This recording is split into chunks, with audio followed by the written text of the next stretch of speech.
recorded. I call this meeting to order at 7:03 p.m. Thank you everyone for being here. And yeah, we can just get started with amendments to the agenda. Can you strike ARC allocations, please? Yes, striking arc. If I can find it.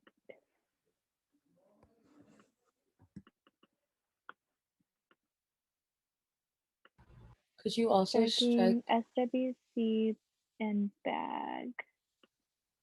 Could you also strike CAC spoken officer report? Changing Christina's to spoken.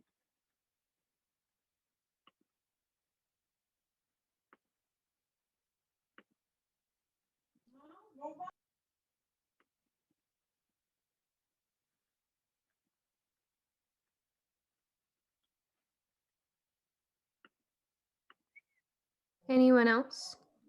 Oh, did we strike a seat at the table, Emily? Yes, let me strike it right now. I think Breeze told us that she wasn't going to be here, so I'm going to strike her funding bodies. Can we strike capital contingency too, please? In capital contingency.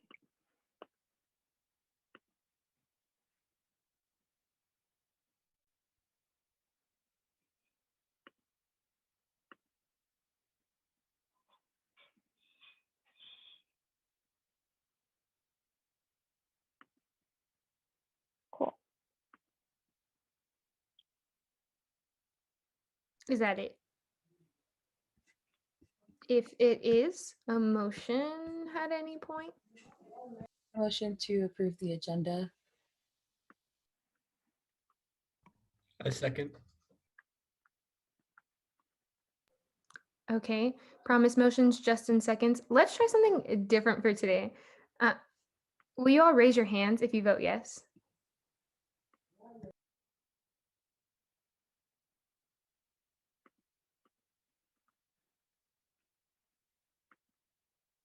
Because it tells you how many people raise their hands.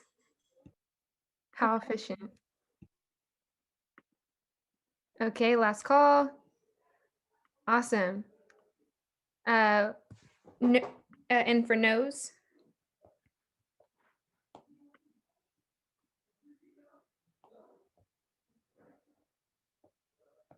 Oh, no. Okay. Justin, are you voting no?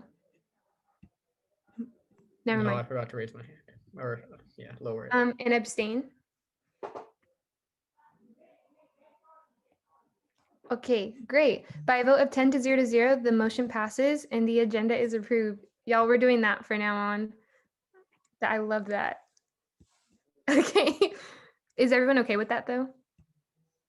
Okay, cool. Yes. All right. Moving on to approval of the minutes. Does anyone want to make a motion to approve the minutes from last week?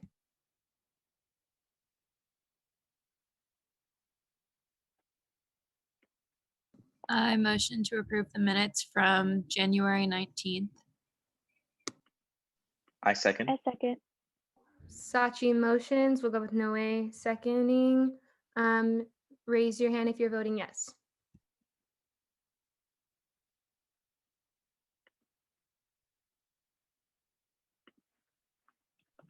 Awesome. And any abstentions or no's? Sorry.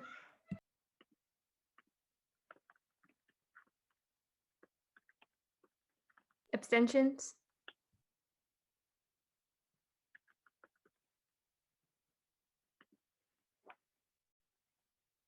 Awesome. By a vote of 10 to 0, the motion passes and the agenda is approved. Or the minutes, sorry.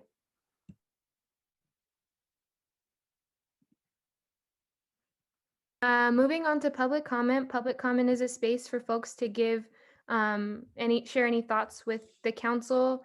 Remember that you have 2 minutes to speak. Remember to use gender inclusive language, attack the idea, not the person. Freedom of speech does not mean freedom from accountability. And if you would like to speak, just use the raise hand feature. We will promote you as panelists. You may have to raise your hand when you get back. Actually, just raise your hand when you are promoted, because we will likely forget who raised their hand.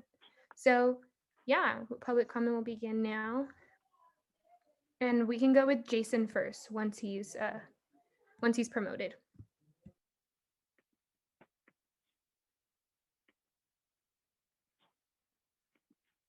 Hello, can you hear me? Yep. Cool. So I'll get started. Hi, everyone. My name's Jason, pronouns he and his. I'm a fourth year Global Studies and Asian American Studies double major, and I am the current president of the BITME student at UCLA.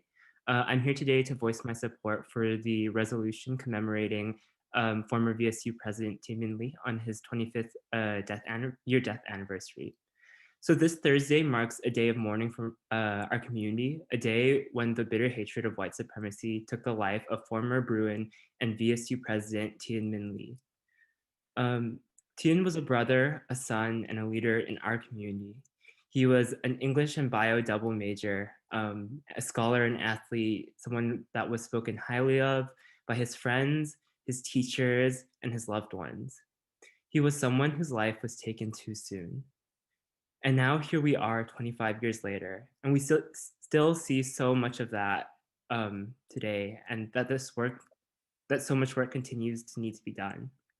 In the wake of the brutal police killings of George Floyd, Breonna Taylor, and countless other Black lives, as well as the rise in anti-Asian racism under the ongoing pandemic, the memory of Min Lee remains especially relevant for us to honor and learn from today. To commemorate his life is to work toward the progress and advancement of our communities and the collective power we wield together. For this reason, I ask the council to support the resolution that will be presented today, and I thank you for your time. Thank you, Jason. Okay, Nina? Hi, everyone. My name is Nina Long. My pronouns are she, her, hers, and I am a fourth year public affairs major and Asian American Studies minor. I am the former political advocacy coordinator for the Vietnamese Student Union, and today I'm asking on council to support the resolution presented by VSU to honor the memory of Min Lee. I live in Tustin, and the brutal hate crime that took Min Lee's life occurred at my hometown high school by white supremacists. And I think it's especially important on the 25th anniversary of his death to remember his life as well as what happened to him, so that we can understand the urgency of why the Asian American Coalition exists and why collective efforts for racial solidarity are so important. To conclude, just want to thank you all and to support the resolution to honor Min Lee. Thank you, Nina.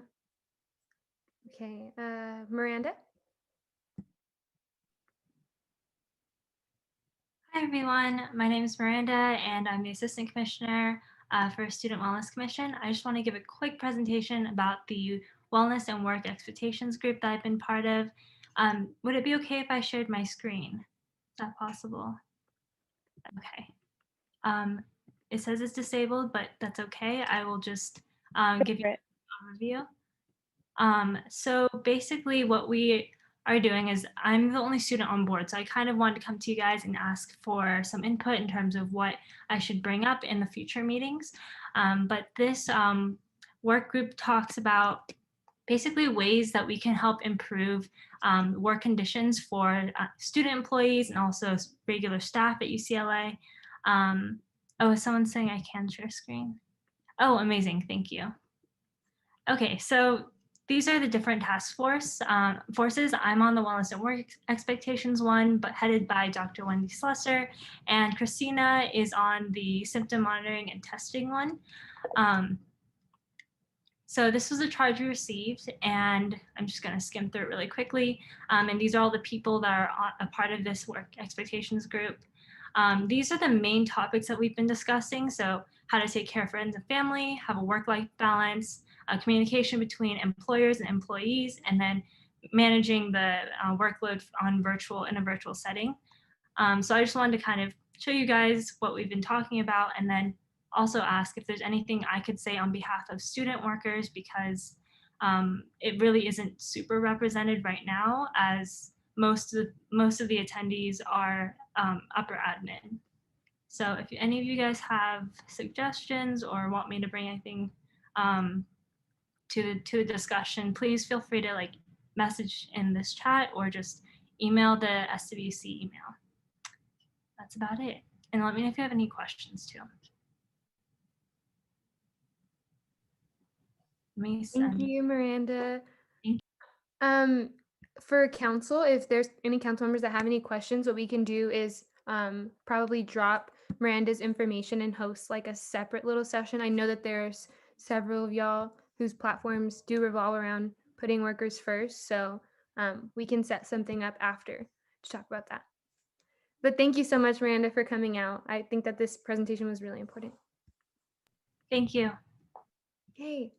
Okay, moving on in our line, we have Christy.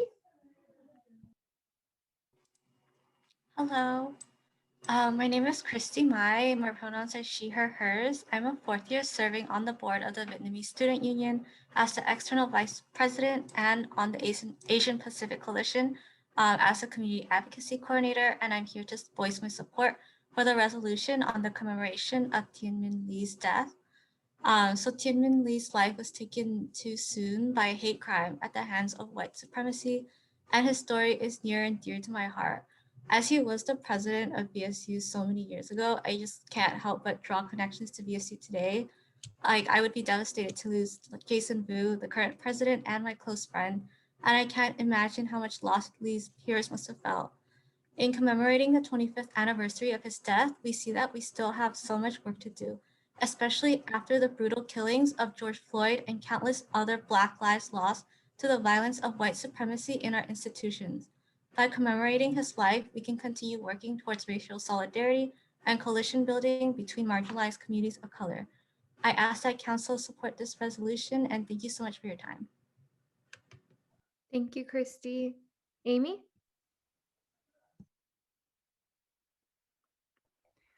Hi, everyone. My name is Amy, and I am a fourth year political science major. I am currently serving as the internal assistant director of Asian Pacific Coalition. Like Christy and Jason, I'm here today to voice my support for the resolution commemorating the 25th death anniversary of Tien Minh Le. Christy and Jason have touched upon a lot of important points, and I don't want to take away any more of your time, but I think that, like they mentioned, this year or the past year, we've seen more emphasis on racially meditated hate crimes, and we know that this has been happening, and nothing has been done to truly acknowledge and combat these feelings of hatred and violence against communities of color. And so I think that this is really important to acknowledge this year, especially. So yeah, thank you for your time. Thank you, Amy. And sorry, Jamie, I'm now realizing that I think you thought I said your name, but you're next.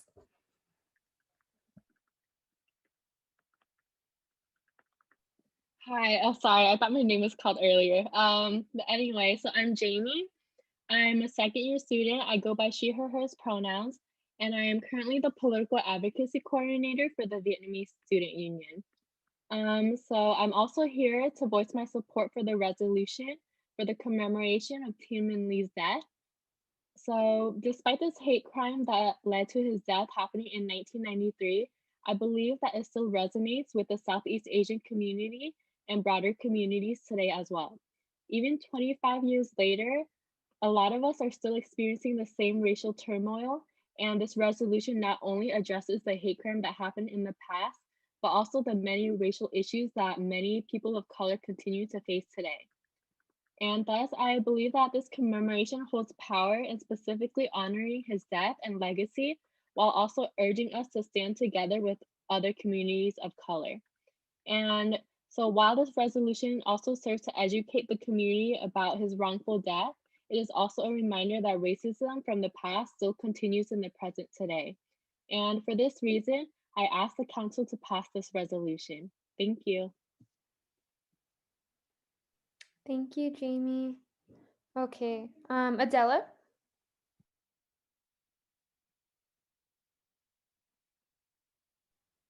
Hello, I'm Adela, the ICC, the Intercollegiate Council Representative of VSU, and I'm here today to also echo what Nina, Jason, Christy, and all the other people have said about our support for the resolution in commemoration of Tianmin Li's death. I wanted to, first of all, acknowledge our work in trying to push for the furtherment of our communities of color here on campus, but I think it's very important that in order to do that, we have to look back into the past and learn more about what has affected our communities. And I think one step towards that is to acknowledge this. As a Vietnamese American person myself, it is a surprise even to me that I haven't heard of this instance until my involvement in the VSU space here on campus. And I feel like a lot of other students probably haven't heard of this instance either. So I think in order for all of us to have a better understanding of what has been going on in our campus, both in the past and not even in the far past, but only 25 years ago, and is also affecting us today, I think it'd be a good motion for USAC to formally acknowledge this. Thank you for your time. Thank you, Adela. Vivian?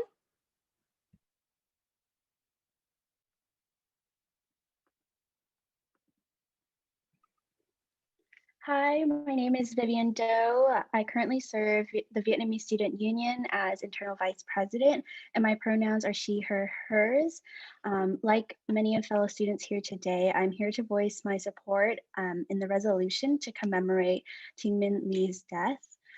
Here at UCLA, we pride ourselves a lot in diversity and inclusion, but like Adela and many others have been saying, we cannot do so without acknowledging hate crimes and historical acts of prejudices that have paved the way for more inclusive policies for our institution and began a conversation geared towards empowering marginalized communities of color. Oftentimes, we are taught about issues of racial prejudice as a historical issue, but like everyone has shared, Ting Min Lee's death happened less than 30 years ago, and other acts of racial prejudice has been present in recent years too on UCLA's campus, from a 2011 racial video, racist flyer postings on the Vietnamese Student Union's office in 2012, as well as anonymous letters sent to the UCLA Asian American Studies Center. This continues to be a problem as we are in the COVID-19 pandemic with hate crimes towards Asian Americans.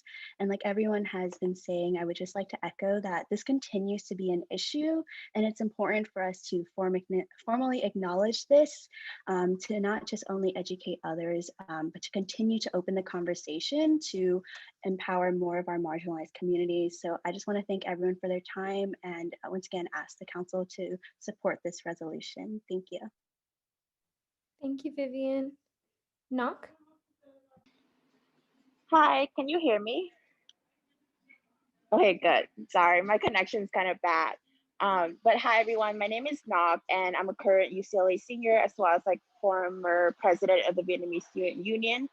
I'm here today, just like other folks, just to like make public comments about the resolutions that was brought forth by commemorate the 25th death anniversary of the Vietnamese Student Union president, Thiên Minh Ly.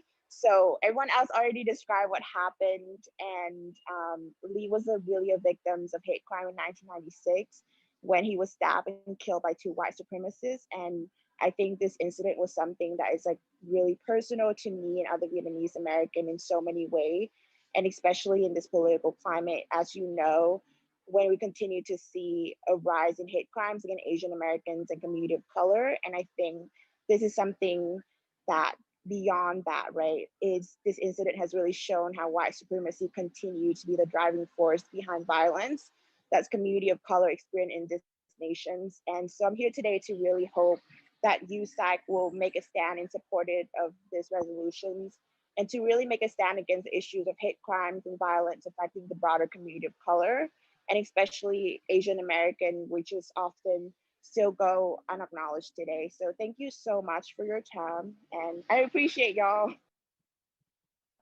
Thank you, Nok. Awesome. And then Prob. Hey guys, it's been a while. It's great to see you all again. For those of you who don't know me, my name's Prob. I'm a fourth year. I'm officially declared as a history major, which is super exciting. But I'm also the CalPERG chapter chair. So as you all know, CalPERG is a statewide student org at 8 UCs that works to advocate for students on the issues that we care about the most. So from checking the environment, supporting basic needs, and getting out the youth vote. But I just wanted to give you guys all an update on what we've actually been up to the last 4 weeks. When I was here with the rest of our board for a presentation to the council in December, we mentioned that as a state board, we voted to make 100% clean energy by 2030 our priority campaign in order to actually address the climate crisis and get California to speed up their transition to 100% from 2045 to 2030. So we actually just ended our recruitment drive last week. We run our recruitment drives the first 2 weeks of each quarter because in order to actually train the next generation of activists, we need to have students involved to train. Plus, we have some pretty big goals of accelerating California's transition, making textbooks affordable, ending oil drilling, as well as institutionalizing voting. So we do need people power to make that happen. But we had our big kickoff meeting last Thursday to launch all of our campaigns, and we had 183 students there. We actually broke our campus record from 1996, which was cool. And we hired 116 and still counting interns to be working on our campaign. So we had a pretty successful recruitment drive. This week, we're taking part in a huge Blitz week of action for our 100% campaign. We know Governor Newsom cares about his constituents and his image, and he needs to see tons of support to convince him to take action on the issue. So all across the state this week, our chapters are working to get 9,000 petitions to show all the student support for getting California to 100% by 2030. And we'll be taking all those petitions with us when we all go and lobby Governor Newsom in March virtually. I did want to ask you guys if you could all sign the petitions yourselves. That would be great. And be awesome if you could share with your office group meets or your Slacks.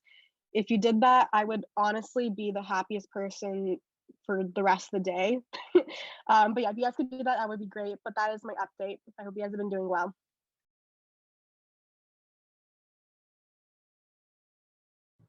Awesome.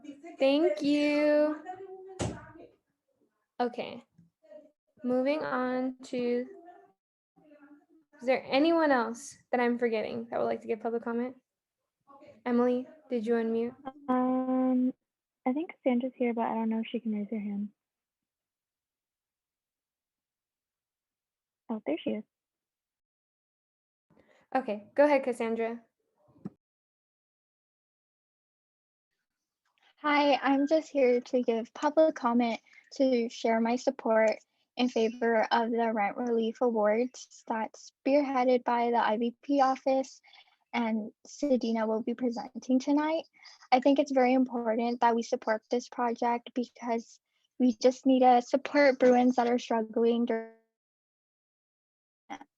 the pandemic has obviously taken a toll on people's well-being, and housing is a basic necessity that's very important for all students. And without having money to afford for rent, then it's hard to deal with academics and all of that. Awesome. Thank you, Cassandra. Is there anyone else that would like to give public comment? Going once, twice. Okay, well, we are concluding public comment at 7:27. Thank you for everyone who participated. And yeah. Okay, moving on to our funding bodies. We have contingency. Hi, everybody. So this week we had a total amount requested of $683.23. And then the total amount recommended would be $667.43. And these are to 5 non-USAC entities. I motion to approve the allocation of $667.43 to 5 non-USAC entities. I second. Awesome. Sachi motions, Emily seconds. Can one of the admin reps answer this question really quickly? If everyone just votes yes, do I have to ask for no's and abstentions?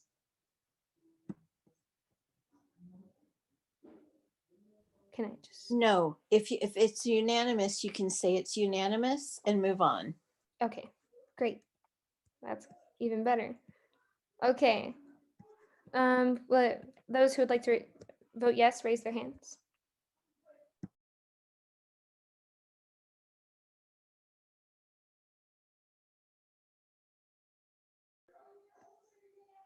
Okay, beautiful. Awesome. By a unanimous 11 to 0 vote, the contingency allocations for this week are approved. Moving on, thank you everyone, to the contingency guidelines. Go ahead again, David. Yeah, so I don't know, can I share my screen? Just so everyone can see, or has everyone seen the guidelines? You can share screen if you want, David. Okay, it'll take 2 seconds here. Basically, after the meeting last week, I added this portion here to clearly delineate that we will not be allocating funding towards anything travel related or in person. And then towards the bottom here, nothing has changed other than that. And this over here, I've added that these are ineligible for funding. However, I've also added that registration for virtual events is still okay because we have funded that in the past before. And those are the only changes I've made. Thank you, David. And I believe this is a consent vote, right?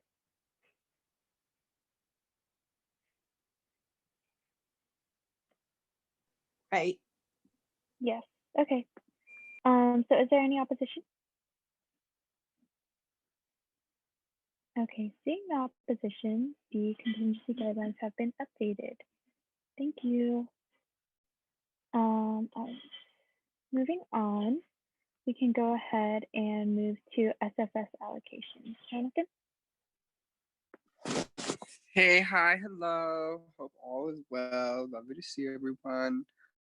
This week for SFS, we had a total requested amount of $3,443.41 and a total allocation of 800 flat to 2 non-CSC orgs.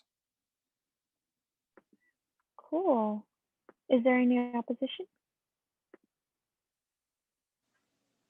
Okay, seeing no opposition, the allocation is approved. Thank you. Moving on to TGIF, Sachi. Hello. TGIF this week allocated $7,314.15 to E3, Design Create Solar, Bruin Home Solutions, and Season. We have a pretty large chunk of outstanding applications that we're still getting through because we had a lot of applications. And other than that, the Student Support Fund is like fully open, working on the website. So I'll drop the link in the chat. Yes, I said Season. Yeah, sorry, I'll drop the link in the chat for the support fund. But yes. Great. Thank you, Sachi. All right. We also are having no special presentations today, so we can move on to officer reports. Naomi stepped away, so I can go ahead and give mine right now really quickly. Give me a second to pull it up. Okay, cool. So our offices, the Office of the President, my office, EVP, and SWC is continuing to plan and work on our week 6 vaccine webinar on the 11th of February at 6:30 p.m.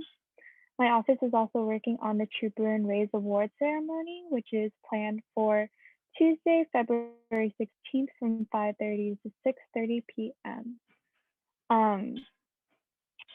Moving into the things my office is working on, my Put Workers First Committee is continuing to update the Student Worker Resource Guide and in the works planning a Student Worker Town Hall February 12th at 6 p.m.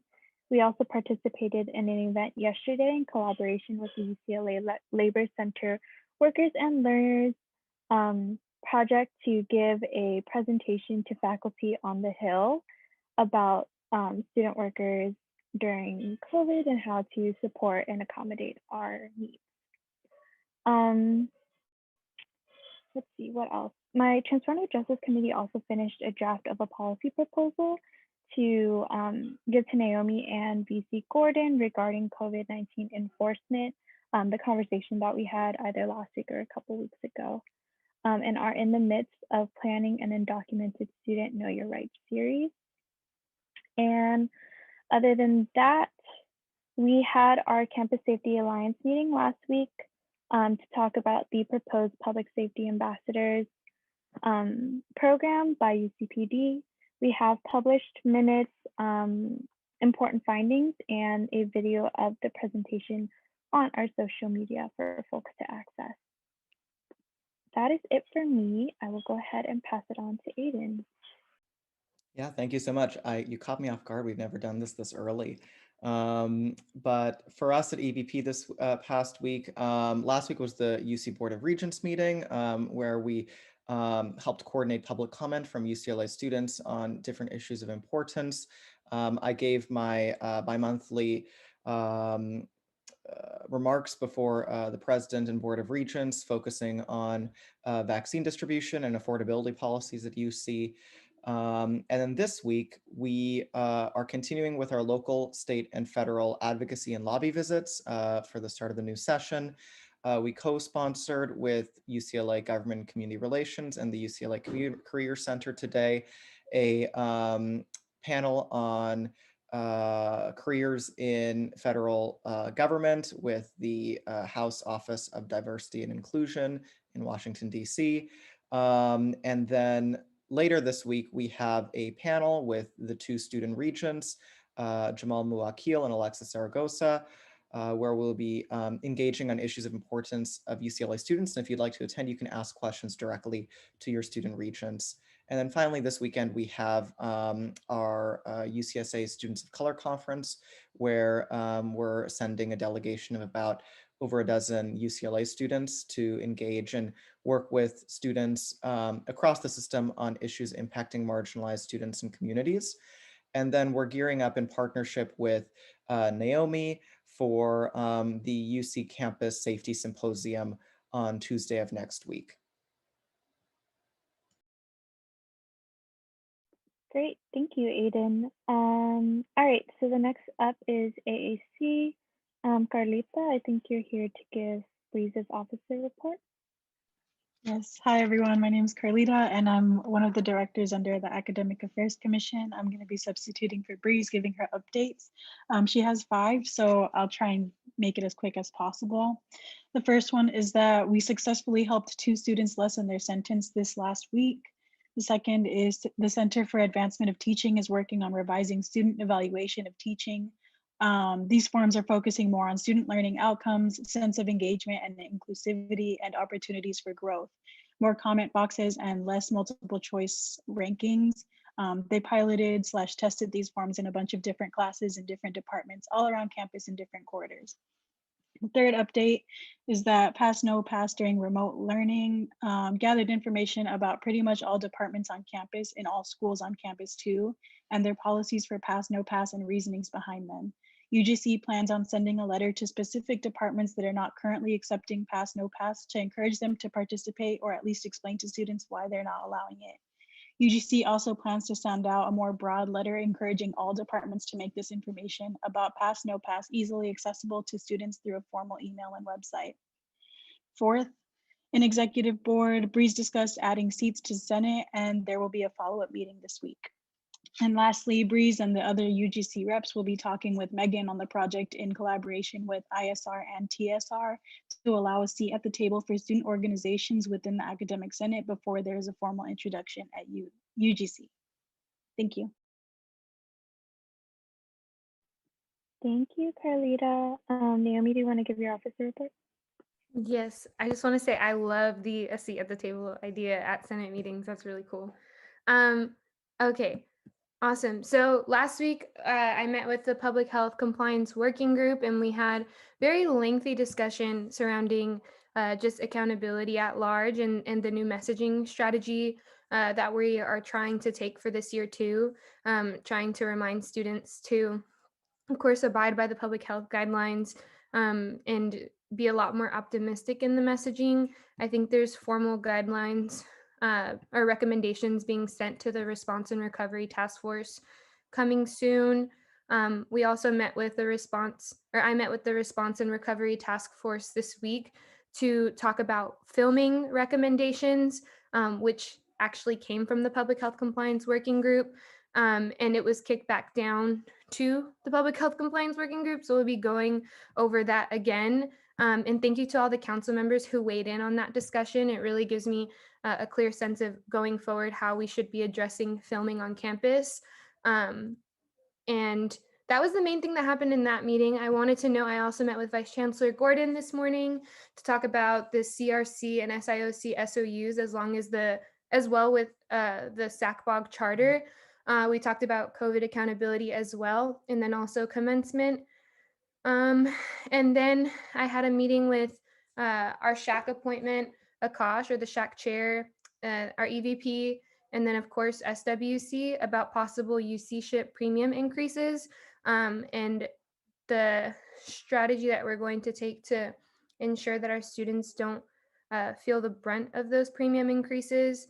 And then, like Aiden had mentioned, we are finishing up or just game planning and ramping up our actions around the UC Campus Safety Symposium, preparing our appointments, while also thinking about outside spaces and ways to get students more involved in the conversation around campus safety that's going to be occurring. So lots of things coming up. I also wanted to note too, I didn't forget about the campus email. There's, I would say, just some imminent things that are coming up that I want to focus on or dedicate a little bit more energy to, but we will get the email out soon. Awesome. Moving on to SWC.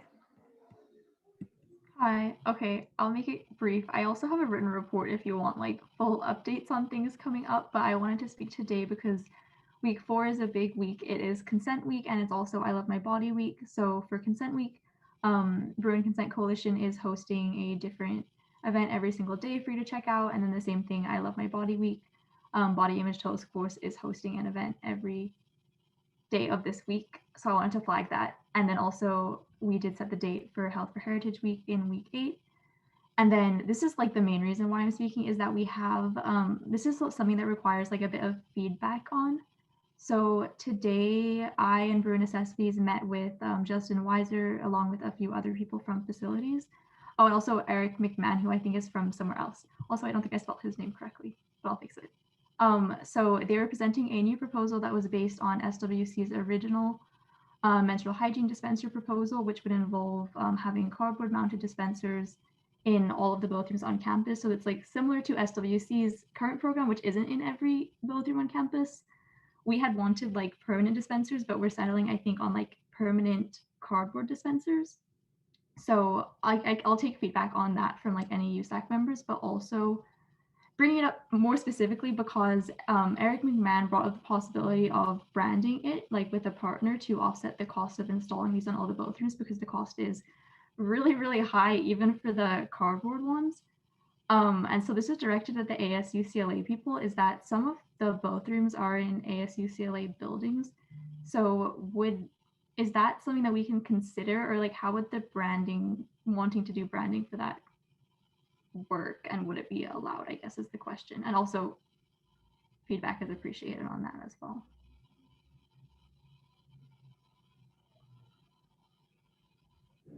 Anyone have any immediate thoughts? Yeah, Christina, I was just gonna say, if you want to meet offline with Patty, and we can talk about that, she can give you all the information for like those types of ASUCLA internal spaces. Thank you.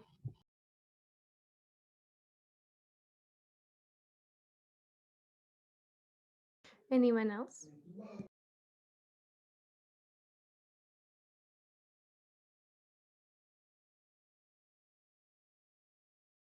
Okay, if not, I'm sure, Christina, if you don't mind, maybe typing the question in like the group meet too, and maybe soliciting feedback there. Maybe people can gather their thoughts. Okay, great. Thank you, Christina. Moving on to our admin reports. Jessica? No updates from me. Awesome. Josh? Yeah, just a quick update. For anybody who's living on the Hill, it is a requirement. Each student gets 2 COVID tests per week. And we are encouraging all students in the Westwood area to also get tested, and please, please, please wear masks and remain socially distant. I think that LA is going to finally cap off with their COVID numbers, and we want to ensure that UCLA does not increase in positive cases. So please tell everyone you know to keep safe. Just because the stay-at-home has been lifted does not mean that any regulations on campus have changed. Thank you, Josh, for that update. I also wanted to note that what Josh is saying too, we've talked about this in the Response and Recovery Task Force, the numbers in Westwood are going up. So that is something for students to be very vigilant about. Okay, Dr. Geller? So I second what Josh just said, but beyond that, I wanted to introduce you all to your new alumni rep, George Chacon, who is a former council member. I know he will have a lot of value to bring to council. It's been too long since we've had a alumni rep at the table. And I know that you'll enjoy getting to know him. And don't hesitate to ask him questions. He's been where you are, and had a little bit of time away to reflect on the experience. Thank you, Deb, for the introduction. Yeah, just wanted to say hello and just a quick 411 on who I am. I'm currently working with the UCLA Labor Center, one of their project managers, and I'm managing the Immigrant Justice Fellowship, where we place fellows in various organizations in California. And to also state that I graduated back in 2010 with a major in international development studies and a minor in education studies. And I was the Cultural Affairs Commissioner from 2008 to 2009. A lot of memories, but definitely feel free to hit me up if y'all have any questions. It's been a while since there has been an alumni rep on USAC, so it might take a little while for me to get my bearings and see what that actually means in terms of like day to day. But rest assured, I'm also here to support you all as you all go on to finish your terms this year. But what I've seen now is a very well-oiled machine. So really happy to be here with you all. And I'm also free to answer any questions that you may all have to. But thank you all so much for welcoming me. Yay, we're so excited to have you, George. Welcome to council. Awesome. Okay, moving on to Patty. Hi, everyone. So great to see you, George. Been a long time since we were at council table together.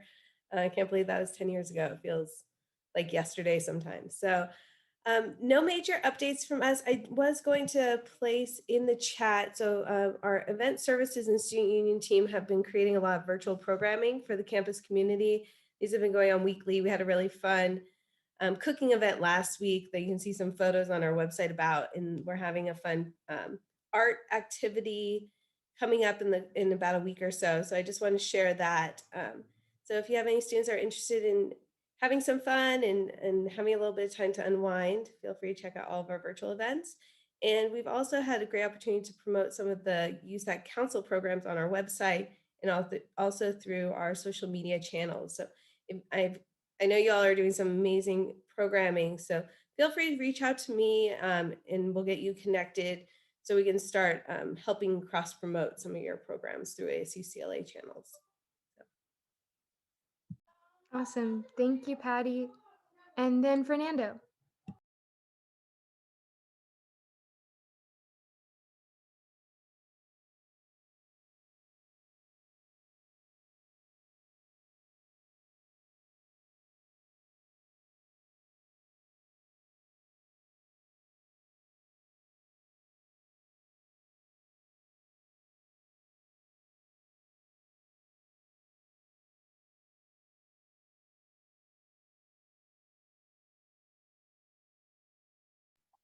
Thanks for that reminder, Fernando. Awesome. Okay, that concludes our officer reports. So we can move on to new business. We can start with the resolution. Emily, I'll just pass it off to you if you're there. Hi, everyone. I am here. My Wi-Fi is being as problematic as usual, but I'm here. Let me share screen. Okay, so as you have heard from multiple of my community members, this resolution is to honor the death anniversary of a former member of the Vietnamese Student Union. He was the president and also one of the VCN, Vietnamese Culture Night directors. He was killed in a hate crime by two white supremacists who were celebrating the win of a football team earlier that night. So I will just go over it really quickly. I'm sure that many of you have had a chance to read it. The beginning just honors the refugee background of our communities, the Vietnamese community, Khmer, Lao, Hmong, and many other Southeast Asian communities.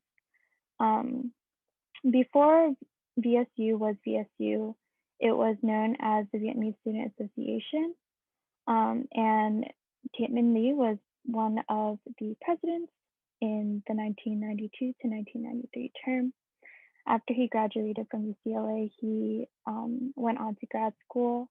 He came back to the OZ area, and that was when he was tragically murdered. He was called a Jap by the people who murdered him, and the case was initially dismissed, the community pushed for it to be seen as a hate crime, but it was initially dismissed before many community members and community organizations came together and advocated for it to be seen as a hate crime. As a result of this, the Vietnamese Student Association and Vietnamese reaching out to aid the community organizations united to form VSU, which is why, if any of you are curious, VSU is one of the only Vietnamese student orgs that is called VSU instead of VSA. But yeah, and so it acknowledges the history of USAC commemorating his death in the week of remembrance, which was then turned into the VSU Where's the Love event, which is traditionally held by the political advocacy coordinator. And then the end just talks about the need for cross-community solidarity, VSU's commitment to solidarity with other communities of color, especially in light of the Black Lives Matter movement's resurgence in the spring and summer, and ends with a formal honoring of the 25th death anniversary, as well as the work of VSU and joining in with VSU and the ML Coalition to condemn hateful acts of violence. So yeah, that is the resolution. And thank you to the co-sponsors, Naomi, Justin, Aiden, and Sachi. Thank you, Emily, for presenting the resolution. And just to all who commented and was showing support for the resolution. Do any other council members have anything to add? If not, a motion. I motion to approve a resolution to commemorate the 25th death anniversary of former Vietnamese Student Union President Thiet Minh Le and condemn hate crimes. I second. Emily motions, Promise seconds. Please raise your hand if you're voting yes.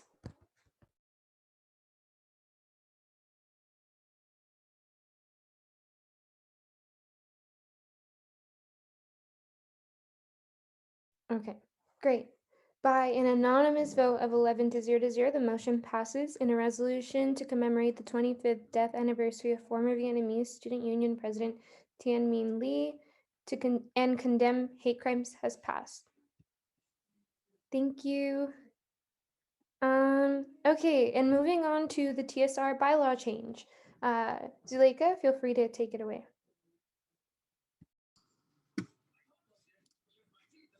Hi, everyone. Sorry, I just ate jalapenos, so my mouth is a little spicy right now. Can I share screen? Yes. Awesome. Okay. So I'll try to run through these as efficiently as possible. I want to be wary of time. But if you have any questions or concerns, please feel free to voice them. So the first bylaw change that I wanted to put forth was allocating a one-year appointment to the Office of the Transfer Student Representative for the Student Fee Advisory Committee, or SFAC. As some of you may know, I've expressed this multiple times. The Transfer Student Center doesn't necessarily have any consistent funding, and a lot of the funding that they do receive is primarily from the Student Fee Advisory Committee. The Student Fee Advisory Committee allocates funds to a lot of different departments. But what you will see is that some of those departments already have consistent funding either through the state or through UCLA, the institution. And the Transfer Student Center does not have any consistent funding. As a matter of fact, last year they had 0 programming funds. And because of that, the TSR from last year had to dip into contingency funds in order to provide programming funds for the Transfer Student Center. And we believe that by having an appointment on SFAC, it would allow us to have equitable representation for transfer students who do make up 1/3 of the undergraduate population. So I think this would be probably the fairest way to do it. We were lucky enough to work with SFAC and change their bylaws last year to allow one-year appointments. And as we have seen, last year was the first time a transfer was actually appointed to SFAC, which is really cool. This year, with the work of all of you USAC members, we were able to appoint 2 transfer students. And one of those transfer students is actually vice chair of the Student Fee Advisory Committee. So I'm really proud of that it just goes to show that even though they're transfer students, they can still retain institutional knowledge and they can still go above that learning curve that is always put forth as an argument against our community. So that was our first bylaw change. The second bylaw change is pretty simple. It basically says that instead of me sitting on all of these committees, I can appoint a student within my office or an outside student to these committees to report back to me. As some of you may know, it's really difficult to sit on multiple spaces on campus. And so I think the most efficient way to do so is appointing students that we trust. So that's the second change. And then for this one, it's just logistical. The Transfer Pride Week Planning Committee is no longer under the Bruin Resource Center. It's under the Transfer Student Center. For the other one, I just wanted to make it very consistent throughout the bylaws. So not only have this section done within the appointment section in the bylaws, but have it within the TSR bylaws as well, so that when the new transfer students representative comes in, they are fully aware of what their responsibilities are. So I put that in there again, just to be very consistent. And I made it very specific that it's subject to council's approval. So again, they will not be approved unless council approves this appointment. The other bylaw change is basically removing this language. The Parking Advocacy Task Force no longer exists. So I just had to remove that out of there. And then the last one that we decided to do is, I had the honor of sitting on ARC this year, and sitting on ARC, I was able to see kind of the process of interviewing, different student appointments. And I think that it really benefited in the ways where I can actually recommend transfer students for these specific positions. So I think that it would be fair to have the transfer student representative serve as a permanent member on ARC, whether they have voting power or no. That is all dependent on whether these three entities appoint the transfer student representative on there. I believe Naomi appointed me to sit on ARC, so that's why I am a voting member. So thank you for that, Naomi. I really do appreciate it because again, it really made me see like the power of this position and how we can hopefully open this space open to more transfers. So I just wanted to make it clear that this doesn't mean that they will be a voting member. This just means that they will sit on ARC, and it's dependent on the president, the internal vice president, and the finance committee, whether they will be a voting member. Any questions, concerns, anything that I can answer?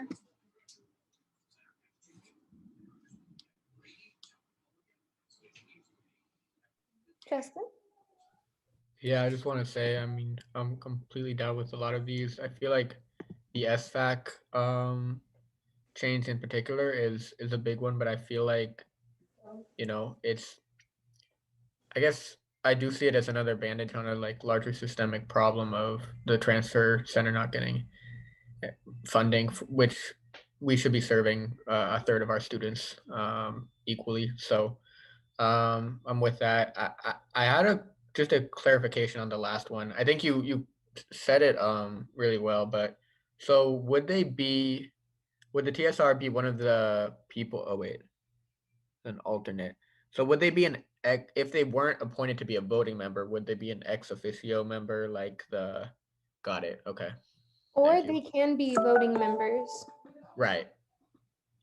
Wait. Oh yeah. Yeah. So that doesn't necessarily mean that Zuleika won't, I mean, not Zuleika, the TSR won't have a vote. They could, like this year I appointed Zuleika, she has a vote. Does that make sense, Justin? Yeah, I think that clears it up. Thank you. Dr. Geller? Yeah, so I just wanted to clarify if the SVAC position is moving from the president's office to TSR to make the nomination, then in order for this language to pass, you have to simultaneously pass an amendment to the bylaw section taking it away from the president. I did have a question about that, Dr. Geller, because I know, like, for example, this year, 3 students were appointed to SVAC. So if we were to implement this next year, the transfer student rep would have 1 appointment, and then the president would have 1 appointment. And then the year after that, the transfer student rep would have 1 appointment, but then the president would have 2 appointments. So it would be alternating on and off like that. So with that language, would we have to enter that into there? So whenever you appoint someone for less than 2 years, the following year, there needs to be an appointment to fill the partial appointment because the appointments are 2 years. So when you make the transfer appointment, if that transfer stays 2 years, they could do the full 2 years. But if they're appointed in their final year and they graduate leaving a vacancy, then the president would need to fill the partial term that remains. So essentially each year the president would have 1, transfer would have 1, and in years where there's a vacancy because someone graduated before completing a 2-year term, the president would fill the void for that partial term. Got it. Okay, so then we would just have to enter that language into the appointment section under the president, correct? Yes. Okay, so how would we move forward then with this? Would I just have to hold off on this appointment? I think if the other language hasn't gone to CRC, I would recommend tabling the portion that deals with SVAC using the interim time to have the parallel language for the president section go through the CRC process, bring them back together, and approve those two at the same time. And since you filled all of this year's appointments, it's not going to cause any difficulty to wait because there's no appointment waiting on the change. Perfect. Okay, so then I will do that. So I will table this section and then send the additional language, hopefully by the end of this week for the CRC. Any other questions or comments, concerns?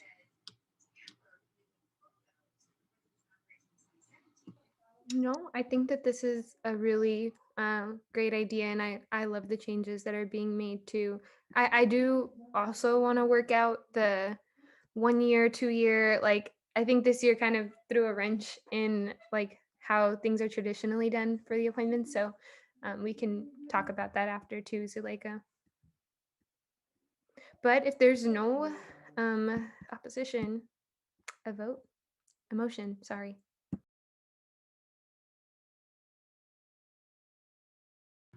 A motion for what? To approve the bylaw changes. Oh, I thought we can't yet.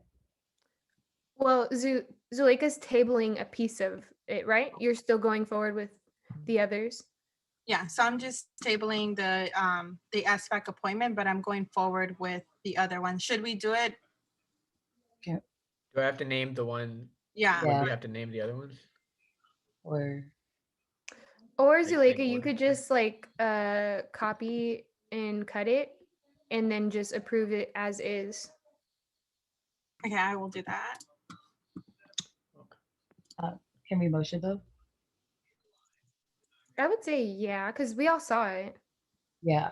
So I motion to approve the bylaw changes for the transfer student representative. I second. Awesome. Promise motions, and then I'll go Jonathan seconds. If you are voting, please raise your hand.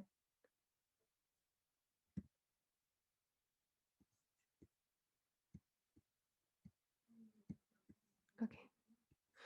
Awesome. By a unanimous vote of 11 to 0, the motion passes and the TSR bylaw changes are approved. Thank you, Zuleika. And I assume we'll see you next week with the rest. Okay, great. Moving on to the election calendar. Alfred, if you're there. Oh, there you go. Hello. I will start the presentation. I'm here as well, by the way, Mariah.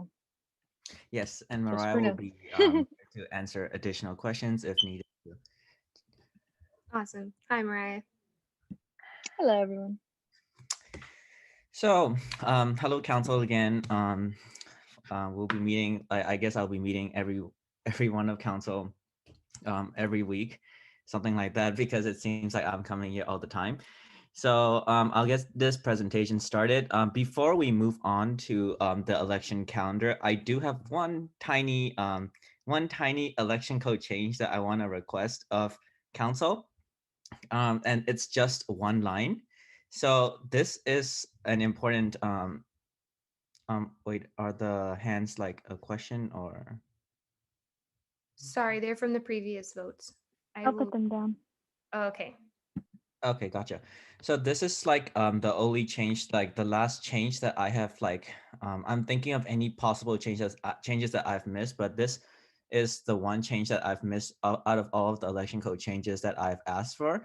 And this essentially is saying that like when the candidate packets are when we have determined the eligibility of the candidates, then the election board chair can certify all of the candidates who have met the eligibility requirements. The language here is kind of weird because it says recommend the certification of candidates, but in fact, the control of elections lies with the elections board. So like since election board like is responsible for certifying the votes, controlling every aspect of elections, it is a little bit bizarre that this part of the language is still here in the code. So with that, I hope that like everyone my voice is bad, sorry. I hope that everyone with council would quickly approve this so that we can move on to the election calendar.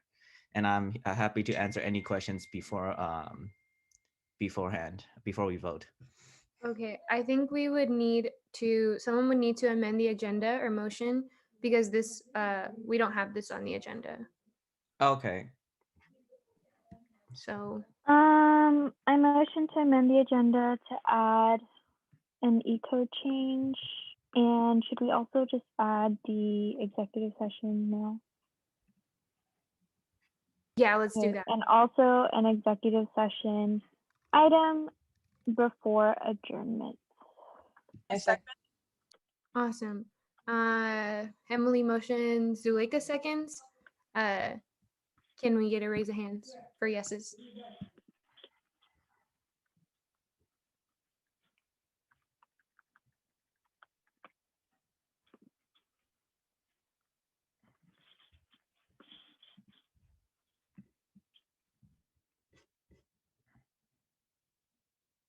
Okay.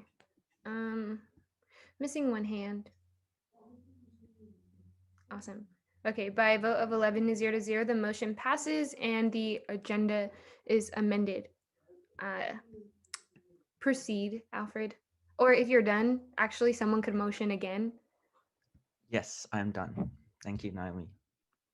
I motion to approve the eco change. I second. Emily motions, Promise seconds. Council, feel free to raise hands again.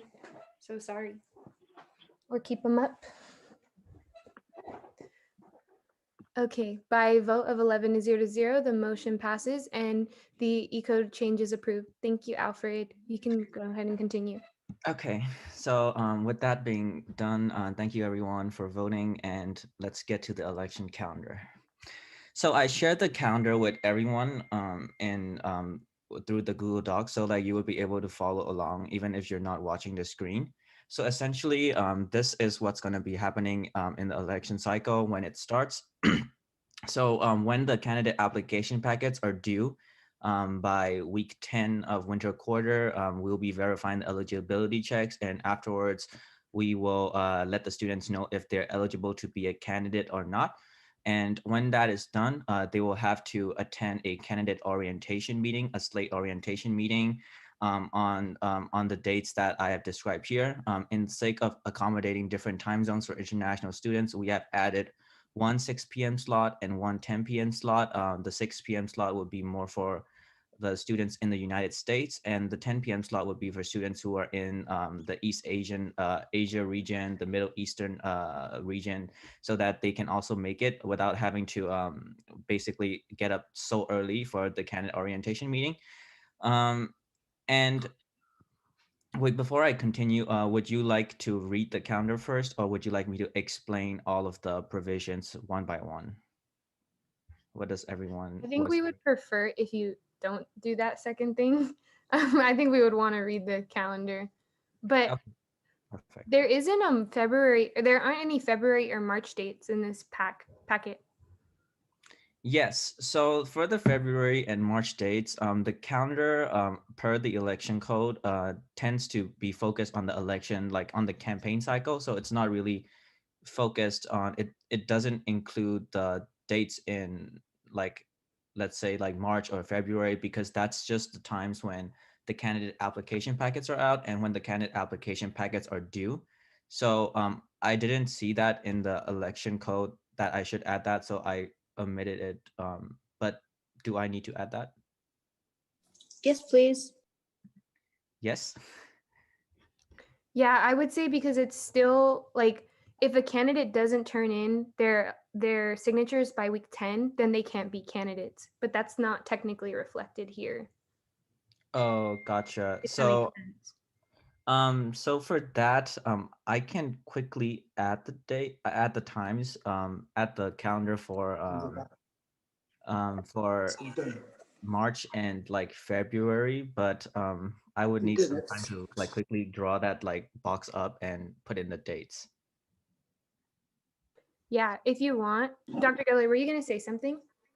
Just there, needs to be the dates when the candidate packet is released, when it's due.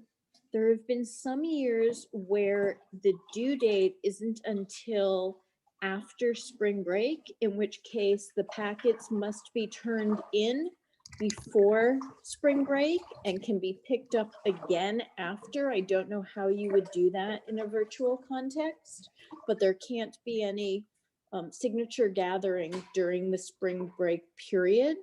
So you'll need to be able to address the dates, and if there is a pause, what the mechanism is going to be for that. And then additional dates that need to be included beyond the campaigning dates. There needs to be the date at which USAC is going to sign off on the ballot. And if there, let's see, I see you have the orientations and things like that. So they're the big ones, or the date that the ballot is presented to USAC, as well as the deadlines for the candidates. Dr. Geller, so I had a question for that. What role does, like, from my discussions that I've had with people, it does seem like the ballot presentation for USAC is a pro forma thing. So it's the only part of the language that requires suggests that like a ballot presentation should be made is the one that I just the election code change that I just made. So with that, would I still put that on the election calendar? But like this wouldn't require USAC to sign off on the ballot. Well, it's a consent vote. They do vote. While it is pro forma in that they cannot add or take people off of the ballot or put people on, they still do vote on it. And the date needs to be specified. That date also ends up being the last possible date for any potential referenda or other initiatives to be approved, because that's when everything goes on the ballot. It's driven by when you need to get the ballot to my.ucla for programming. For that, I had another question for that. So I don't think that this necessarily reflects like the deadline for student-led petitions, right? Because if we make the ballot presentation really early, this would mean that students who are collecting signatures for their petitions, they would lose an entire quarter of time to collect their petitions. And since petitions are a way for students to put something on the ballot without council's approval, this would mean that they would this would I'm not sure why it should be on the same deadline as the ballot presentation. The ballot presentation is a presentation to council of the ballot that people will be voting on. And it's usually done at the last Tuesday before the date where you are sending it to my.ucla for programming. It has to be complete by that time.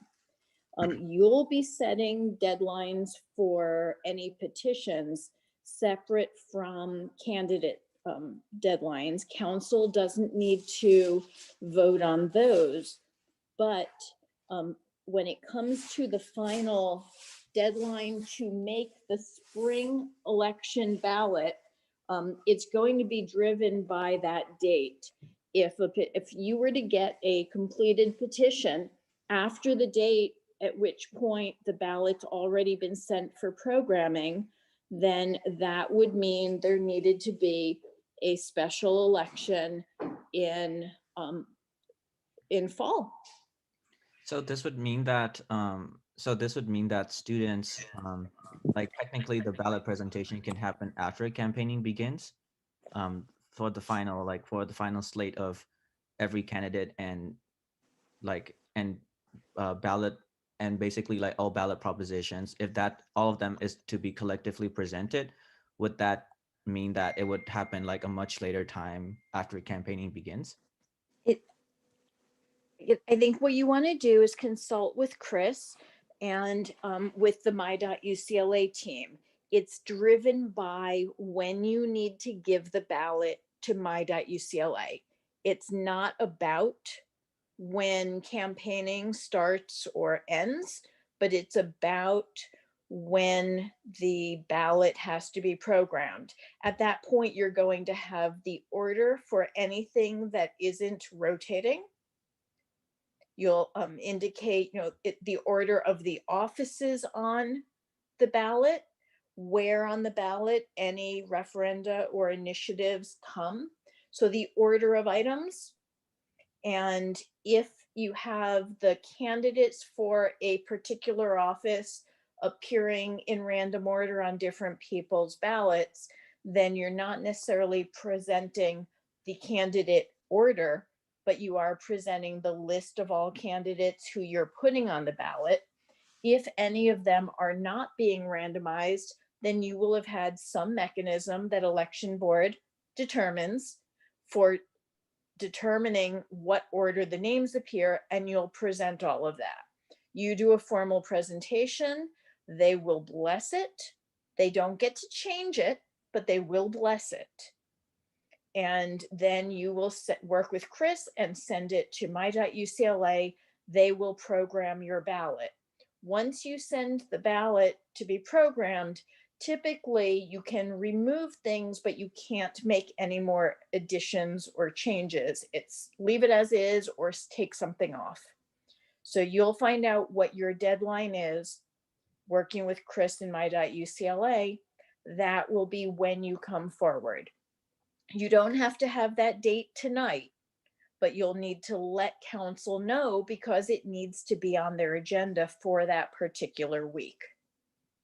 Okay, I see. So it's more of like I'm telling council like, oh, here's the ballot, and this is like, and this is just like, here's a ballot, please just bless it, kind of thing, right? Yes. Okay. Yes, it will be a consent item, not an action vote. So Okay. does that not need to be reflected on the election calendar? I remember it was last year. Yeah, it goes on the calendar. So if that's not here, then there will need to be an amendment to the calendar when that date is identified in order to add it. Okay, gotcha. For that then, like, I guess like, Mariah, like, have you finished adding the March and February dates like on the calendar yet? Since I'm sharing screen right now. Can I ask? I'm entering it right now. What specific date? What dates do we need? So I know there's the I think candidate applications. we only need the candidate applications when it's released and when it's due. I think everything else we don't really need to be. It doesn't need to be on the election calendar. Oh, okay. Give me like 10 seconds then, and then I will put it into the presentation. Alfred, I would also add any like informational sessions that you had mentioned you were going to add on there, unless they're not for candidates. Yes, I can. I'll add the general info session. Okay. Does that work? And just add the USAC offices too, because it's just like all Thursdays anyways. Okay, so if that is the case, unless it's being changed right now, should we continue discussing this? Or do you want time, Alfred? I think I can talk about the April one, and then when Mariah's done with like the March and like February ones, we can go back to that. Okay. Okay, perfect. So anyways, with the ballot presentation that Dr. Geller was talking about, when I do find out a date with My.UCLA, we've already been discussing about that with me, Chris, and like My.UCLA, and it does look like it's going to be 21 days before the elections. So, but then like I'll check in with My.UCLA again and see like just finalize the dates, and I can put an amendment afterwards. But apart from that, I will just go over the dates that we currently have on the election calendar. So the orientations, like I said, is going to be, I think, wait, you all want to read this first, right? Like you don't want me to explain this. So like, what does everyone think of April then? Council members, do you all have any thoughts? Aiden, go ahead. And then Zuleika. I echo, I think, something that came in the chat about us taking some more time to digest this, Alfred, because it seems like there's a lot of changes happening that we might not want to vote on the fly. But one suggestion, or really one question I have, as you are amending this calendar, is what was the intent in pushing the election back so late to I think voting under this plan ends during week 8. There are a number of different presidential appointments and staffing decisions that need to happen before the end of the year. And if council members are sworn in at the Tuesday meeting during week 9, that gives limited time for that to happen. And then also, I mean, I remember back in in-person campaigning when we were only allowed to campaign for 2 weeks, campus was annoyed because it was too long. Then when we went to move to online last year and it was 4 weeks of campaigning, campus was annoyed that it was too long. An 8-week election seems really long. I'm just kind of concerned about that fact and wanted to know what the intent behind having this election cycle be so long was. Yeah, of course. The reason why the reason why we were pushing the election cycle, the start of the voting week to week 7, the reason why we're pushing it to week 7 is because we wanted to give students more time to campaign. The last time, the candidates also equally talked about like that they would have enjoyed maybe like another week of campaigning. And this was I don't know if council members share that sentiment, but but there were like talks about like the wanting the campaign season to be a little bit longer so that they can connect more with students, because it's an online election. They have less of a chance than just DMing people and just posting. So like they were asking if this could be done, and I thought that this is not that bad of a suggestion, and I decided to put it at week 7. But what like does council members think that like this should be done at week 6 instead? I would just, yeah, I would suggest earlier ending the election season, the better, because in talking about transitions and getting offices set up for our successors, you know, if you get sworn in week 9 and you take a week to develop your staff apps, you're sending out your staff apps during finals week. So the earlier you can make the end of the election, I think the better it is for kind of continuity of governance and, you know, getting back to the business of actually governing and doing good for the student body versus just the election part, which should be temporary. So yeah, I mean, week 5 or earlier would be my feeling. Week 5 or 6, anything later, I think delay is some important business of council. Apart from like these discussions, then like if everyone does have reservations about the current like setup of the calendar, can we approve first the February and the March, then just like so that the candidate application packets can go out and the information sessions and a bunch of all the other like the 3 information sessions can be recorded on the calendar, and the deadline for the application packets can also be put on the calendar. Would that work with everyone? And then like for the election, for the week of the election, then we can, I think I'll take like some time to think about this since there is a lot of opposition to having the election in week 7. So what does everyone think about that? I wanted to note that Dr. Geller did say, though, that we should release it all together. And I'm not opposed to that idea because I really do think it's important for candidates to know like what's happening. If I see that a calendar is not put together and that there's still dates in flux, I think that that would like definitely raise my anxiety. And I do think that students, especially people who are running and are like preparing things, should have the chance to like fully prepare themselves and know what they're getting themselves into. Not Well, that a, a week less or more of campaigning will deter anyone from running, but so like, oh, sorry, Alfred, go ahead. yeah, just like a quick comment on that. Doesn't if like the if we wait just like for this entire thing to be approved, then does that mean that candidate application packets get pushed back? Because if that's going to seriously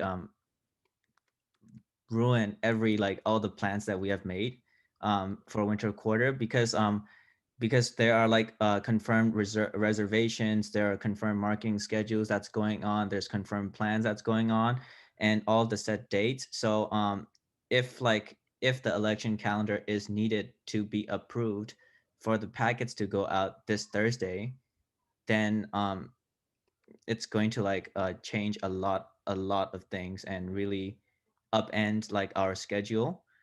Um, yeah, yeah, but yeah, like this, like so, like I'm just wondering, and also, I don't think candidates are necessarily going to check out what they're going to be in for in week 4 yet. Like I think they're still going to take some time, but we do want to release the application packets by week 4.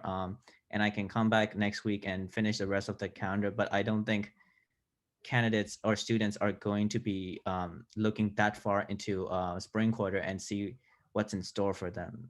If you get my point a little bit, I mean, Nylene. I just disagree. I think that I like personally knew exactly how the next few weeks were going to go. Um, and I think that that goes to like transparency. I want to make sure that these elections are transparent as possible, given that it is an online spring election. This isn't just, I would say, for candidates. It's also, for the Daily Bruin that reports on this, that gets students, excited and informed about elections. And I think that that is also where I'm coming from. I know we make elections about the candidates, but it's also equally about the students who are actually going to take part in the elections. And I wanted to pass it off to Zuleika because I don't want to take up too much space. Yeah, I just want to speak really quick on the times. I just want election board, if you can just be a little bit more considerate on the times that you're offering some of these things, like the candidate orientation meeting. I know that as a parent, seeing the calendar and seeing how late some of the times were, it just made it a lot more difficult. So in terms of like accessibility for students, let's say like students with disabilities, parenting students, yeah, I would say just try to make it a little bit more considerate in terms of like their time as well. Or if you can change the time, maybe some accommodations, because I don't want this to deter students who are not really represented or students who are marginalized to run for office. So I would just say, like, consider some of the times that you would be offering some of these info sessions or orientations.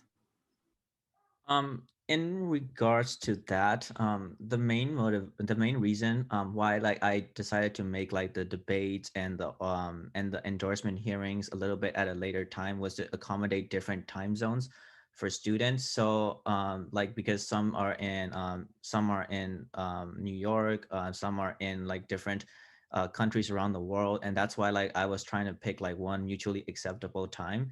Are you saying that, Zuleika, that you want the times to be at like 6 p.m. or like 5 p.m., kind of like that? Because if that's the case, that's also possible. Like we have completely no problem with that. But that would also mean that, for example, international students are going to be attending these sections at like 3 a.m. or 4 a.m. during during their time zone. Yes, I'm fully aware of that. I know that it'll be a little bit hard to change the time. That's why I was suggesting maybe an accommodation. So maybe offer alternate times for other students who are looking to run. Just that way that we're meeting all the students' needs, equitably. I see. Does anyone have anything else to add? Aiden? Yeah, I understand your frustration, Alfred, in that you have a timeline that you and your team have developed that, has candidate packets going out Thursday, and our lack of approval would change that timeline. But I also want to kind of have your team understand the frustration that we've been feeling in council, which we expressed earlier in the cycle, in that we haven't received adequate information to make informed decisions in a timely manner.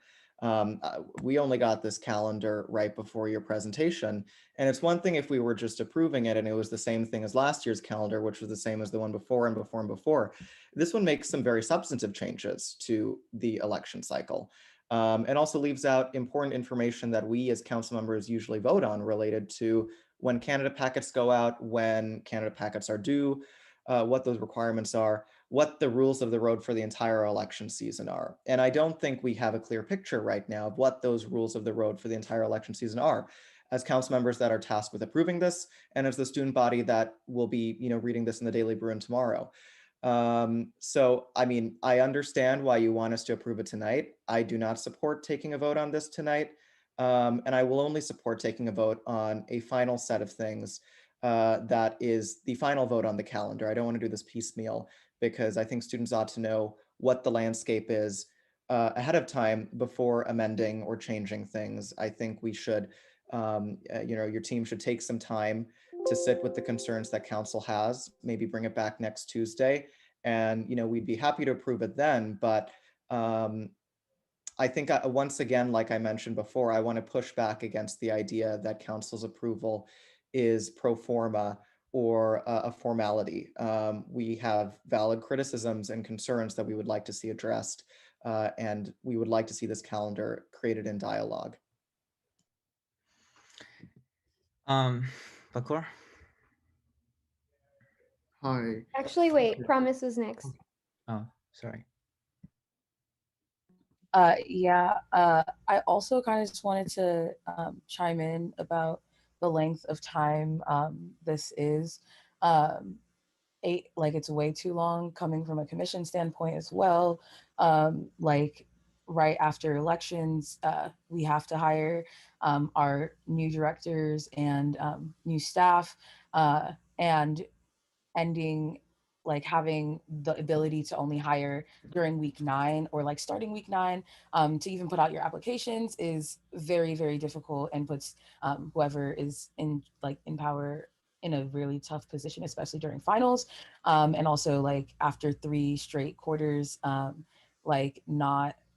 it's just not feasible. And for the continuation of commissions, it really does put us at risk and puts folks in a really tough position. And I think it's really, really important to acknowledge where people's mental health is and energies are, especially after a long election in the first place.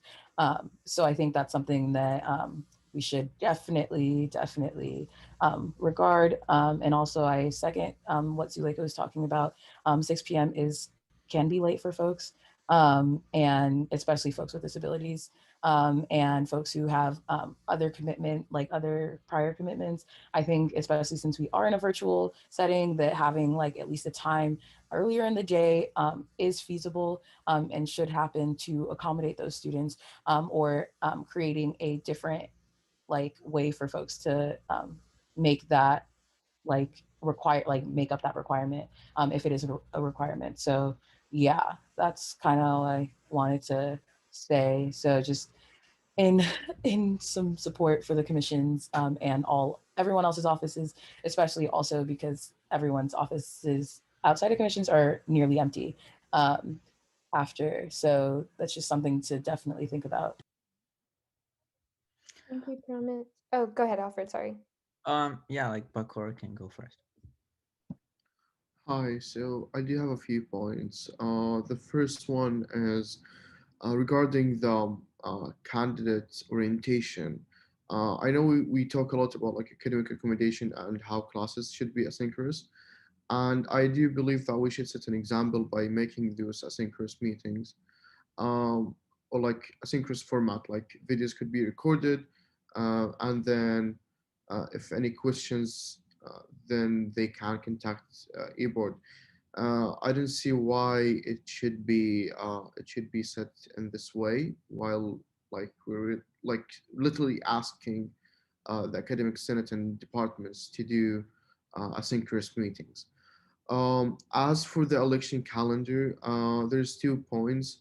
I think any election or votes week 5 or before is just too early. Week 6 might be good, but before that, I just believe it's too short, especially for students coming back from winter quarter and having doing a lot of the orientation and stuff like that, and then just going straight ahead to uh, basically elections and also doing midterms. So that's one point. The second thing is I know that there might be some issues in terms of like, voting on this right now, but like counting the April, like the April calendar, it's just about like 11 sentences, and I do think we can kind of uh, digest that and vote on it. I don't see that there should be a reason, because this is what USAC meetings are for. Like we discuss things, so why we don't discuss our concerns and like finalize it right now, instead of like delaying everything, especially when basically most of council are asking for the elections to be early, but like in the same time are causing the start of the elections to be delayed. Those two actions don't really fit together. But like again, that's my personal opinion. Yeah. So yeah, thank you.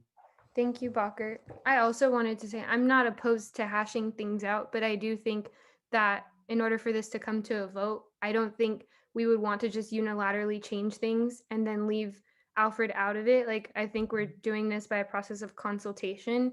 And if some folks are not ready to vote on the calendar that's at hand, I want to respect that unless those changes are ready to be reflected, or unless some kind of compromise is ready to be uh, is ready. Are we if we're ready to come to that?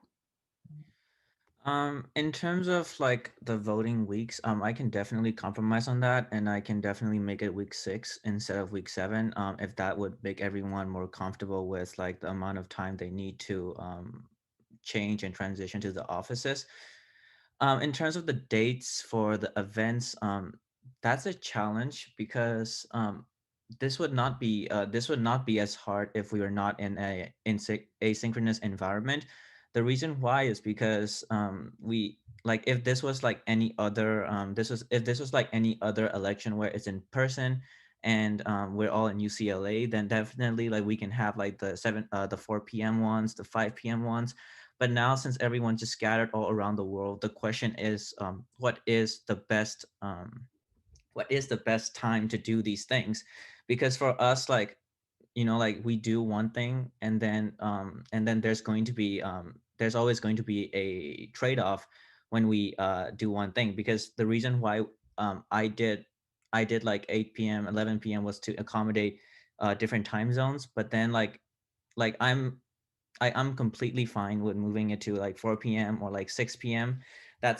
That's not a problem with us, but that would be a problem with international students, and that would also be a problem with students from different like other different time zones. So in terms of compromises, I'm always down to compromise with council. I always work with council anyway, so I don't really mind about that. But recorded, yeah, like with recorded material, we can like for example, like recorded material is not possible with candidate debates because candidates still want to participate in debates. They still want to be able to talk to people, and they still want to be able to like compete against their own opponents in their election. So I think that like if we make it earlier, it's certainly possible, but it could shut them out also out of the process, if you know what I mean. So the question is like, does council think that like this like the time for events should be happening earlier in the day? And if so, like that would mean that we need to do like another event, like another event like late in the night, also to accommodate other students. So that would mean that election board is basically doing 2 events every single time that it's hosting an event, to accommodate like all sorts of people. And that's also like a tremendous strain on the student, like the people that's working in elections board too. So I just wanted to hear council's thought on that. Emily? Yeah, I would say that for the candidate slate orientation, I think you could easily have those recorded and have some sort of mechanism to ensure accountability that they've watched the material, such as like filling out a Google form with like a little like mini quiz or something like that. Um, I'm sorry, I'm looking through them right now. With the debates, I would say that moving it up a bit from 8 p.m. would be preferable. 8 p.m. is kind of late, especially for, students with dependents, students with disabilities, and etc. And also, I mean, last year they were recorded, live streamed, right? So I think having the same thing happen again so that international student constituents would be able to watch it would be great. I am also in favor of 6 to 7 p.m. Yeah, like for 6 and 7 p.m. That's fine. I can compromise on that. Like I can make we can make the changes and we can go and we can like I'm okay with these times, but then again I also have to think how like international candidates or like students from like other like faraway time zones would be able to make the debates. Then like probably an alternative like form has to be decided for these people as well, because just like we don't want to leave out people with dependents, we don't want to leave out people with like parents who or students with disabilities. We also don't want to leave out other students from different time zones as well. Um, so I'm not like, opposed to that idea. I wanted to say really quickly, I'm not opposed to that idea as long as it's still something that could be widely circulated. I mean, I think international students, should they choose or should they not be able to participate, would lose out on an event that brings a lot of attention and publicity. I think that's probably one of the most highly publicized events of the election cycle. And I think it would be unfortunate for them to miss it. So if there was going to be some kind of alternative, we would I would recommend that your team really think deeply about that. okay. So my question is right, like my question is right, like to release the candidate application packets. Yes, Bakur, did you have a comment? No, it was a suggestion, but we could leave that for later. Okay, so like my question is right, like to release the candidate application packets, like this is like probably the first time that I've heard like that like releasing the candidate application packets would need council's approval. So my question is right, like how should we proceed from this? Like because this means that like if like at least the candidate application release packet date is if that is not approved by today, then that means that we have to give the presentation by next week Tuesday, and that means that the timeline gets pushed back, all everything gets pushed back. And so like my question is right, like is at least not an approval just to release the canned application packets, is that not possible from council?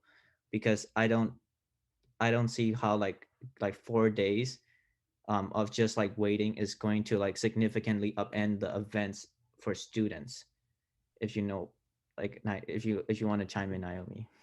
What events would it upend? It Like, how would it push back the timeline? Because like right now a lot of like our like scheduled posts are set to go out on Wednesday, on week 4 Thursday, and it's set to go out on week 5. So like the thing is that like if we push back the application packets to the next week, then that would mean that the students would not have enough time to at least read the application packets and come to the information session. Because what we're trying to do is we're trying to market the information session, and we're trying to give it considerable time for students to get exposure to the information session, like and think about like and make their availabilities on their calendar to come. So um, just that, if we're releasing application packets in week 5, Tuesday, students only have 2 days to decide if they want to come to the candidate info session on Thursday. So that would mean that like a lot of students would not have the opportunity to come to the session to ask any questions. So that would mean that we have to push the candidate info session back another week to week 6. And then like we also have like 2 events that's scheduled like weeks like subsequent after the candidate application, after the candidate info session. So that would mean that we have to push the rest from like literally like the entire like row of like week 5 to week 7 events to like week 6 to like week 8 events. And then that would also mean that we have to reschedule, like I have to reschedule the webinar with Fernando again. I have to make, and I don't even think the dates are available at this point. So like it would, everything would just get pushed back. So that's kind of what I'm referring to. So like I understand council's concerns, and I'm very willing to compromise with them, but is at least not approving the release of the application packets possible?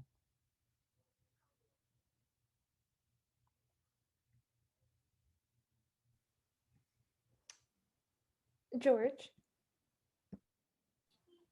Hey, Alfred. I don't want to step in anyone else's, toes on this particular situation, but, coming from a very programmatic, managerial position, it is best to, what I would suggest and totally urge you to do is to really you need to finalize the dates and the timeline before you send out the application or make it go live, because what ends up happening if there's no information on the application, then essentially I think what you're just asking for is just interest of whether or not folks would like to run, which could be something you would like to do. But again, if you don't have the finalized dates and deadlines from the other very important things that a candidate, a person who's interested in running would need to know, then you're kind of just having an application out for no reason, in my opinion, and will create more confusion in the future.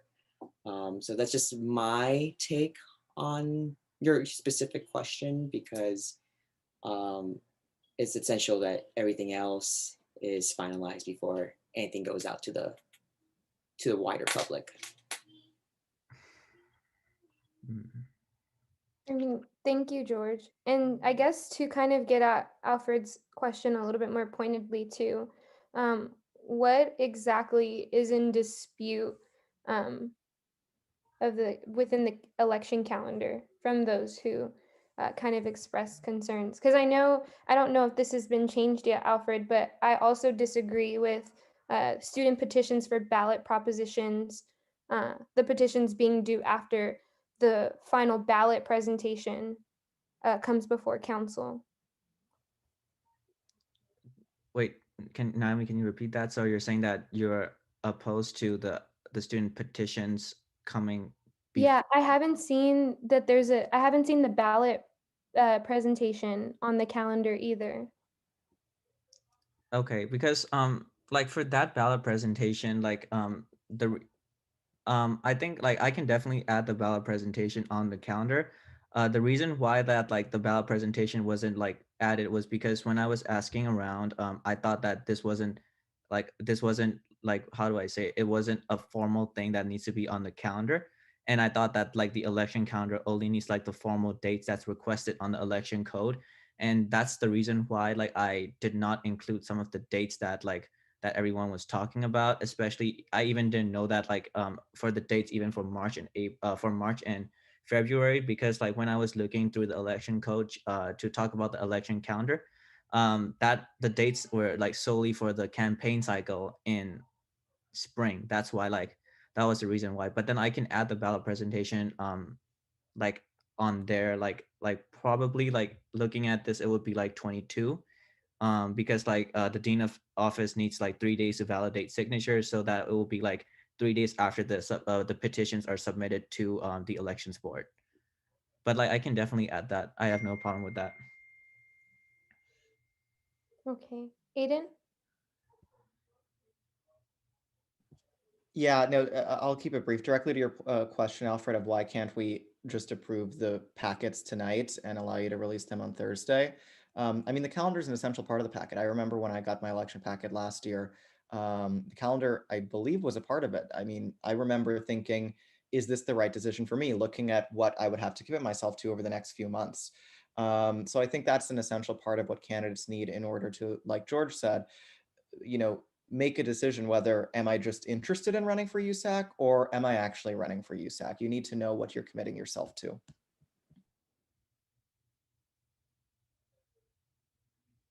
Bakor. Hi. Okay. So the thing is, so if the packets are released, like in the scenario that the packets are released next week, week 4, without the full calendar, and then on our next USAC meeting, which is week 5, uh, we decide on the final calendar. This is just a 1 week difference for candidates to decide whether they want to like continue, or like if they want to like, for people who still haven't decided, to decide. Um, and for those who already decided, they can start collecting signatures. So what I'm trying to say is that releasing the calendar after the 1 week after the release of the packet would still give time for people to consider like running or not consider running, to collect signatures or stop doing that. It's not like, we're going to release the calendar week 9, and the due date or the deadline is at week 10. I So I mean, I don't would. see like the effect of releasing the calendar just 1 week later is less significant to basically pushing all of the meetings and agendas and information sessions by 1 week and rescheduling them. That's what I think. Thank you. And I would just say that there's definitely precedent in doing it the way that we're trying to articulate, which is uh, approving everything at once for all the reasons that have been said tonight. So I don't think that we should continue, because I think at this point we're going in circles. I think if someone wants to make a motion to vote, and then folks on council can decide whether or not they want to vote, or whether or not they think that this is an appropriate timeline as is, then they can do that. But like I said, at this point, this calendar, I'm even looking at the updated one, I don't see that the changes have been made. So we would be voting on not necessarily knowing when these, or if these things are going to be changed and whatnot, and what exactly is going to be changed. So that's up to you all, but I do want to at one point move on soon. So would that mean that I just have to take this off for a vote, and then this would have to come back next week? Is that like what you're saying, Naomi? I'm more or less saying, Emily, do you want to go first? I know I might have cut you off. Yeah, well, Alfred asked earlier like what exactly our problems are, and I just wanted to express that like I do have a problem with how long the election season is. So if that could be fixed, that would be great. And then what I was going to say, Alfred, is that if you could table this, or you could let it go for a vote and each council member votes how they feel at this exact moment. It is up to you. Okay. I mean, I think that like council members probably want more time just based on what everyone is saying, just to talk about the dates. So we can, I think then like what's like the procedure for tabling this presentation for now? We can just table it, right? And put it into old business next week. Yeah, we could. Cool. Unless, like I said, unless council members want to vote.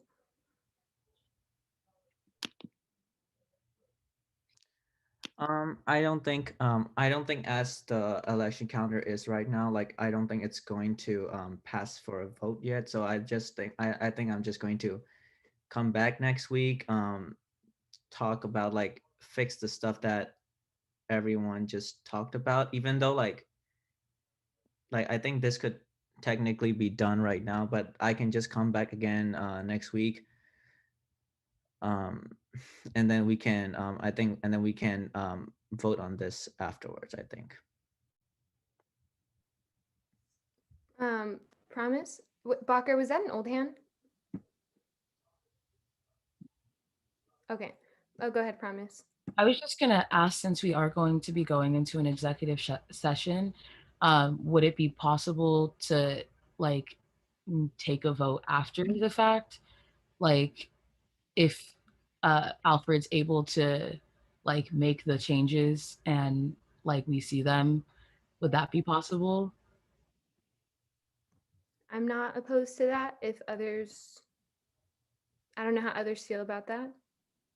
If that's possible, that would be nice, because that wouldn't mean that um basically like the entire thing gets like moved back um like a week. because like Yeah. I'm not like disagreeing with like your suggestions or your concerns, so I can put in the changes and I can come back after your session and I can present it the way that that addresses your concerns for now, that if that works for people. Yeah. It So would works. we, oh, sorry. Go ahead, Promise. Oh no, I was just gonna ask, would we have to motion to add it to after, like to the agenda after the executive session, or can we just like table it to the end? We could just table it to the end, but honestly, as chair of this meeting, I'm going to limit the discussion on it because I do think I want to echo what Aiden has said. I don't like the idea of trying to fit things into the meeting just because we can.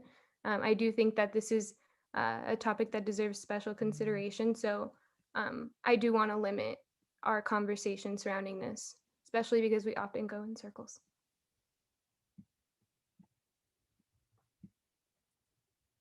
Okay, great. Moving on to the next item. Oops.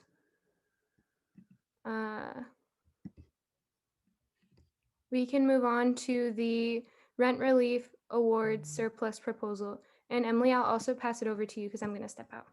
Oh, thank you. Bye, Naomi.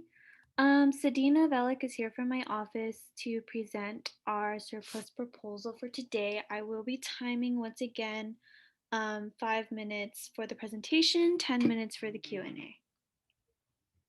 Sadina, once you can start share screen and then let me know when you're ready for me to start the timer.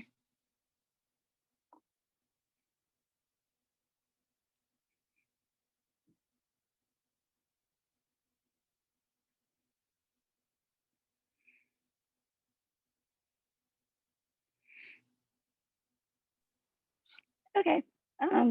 Sorry, you can start the timer. Cool. Hi, my name is Sadina Velic. I am one of the co-directors for the Drive Down Rent platform for the Internal Vice President Office. And today I'll be presenting the Rent Relief Awards surplus proposal. Currently, students are needing housing relief payments to alleviate the impact of high rent costs in COVID-19.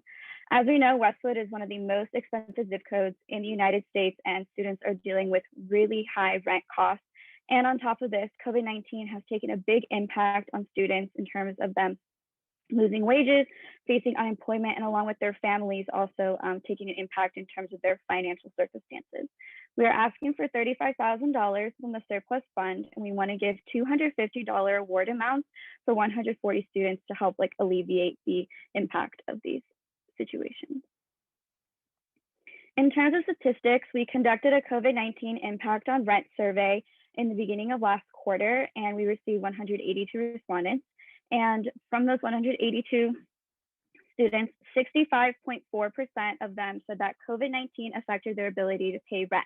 And the leading causes to this prompt were individual unemployment, which was 50.4% of students, reduced individual pay, 48% of students, and reduced family pay, 39.8% of students.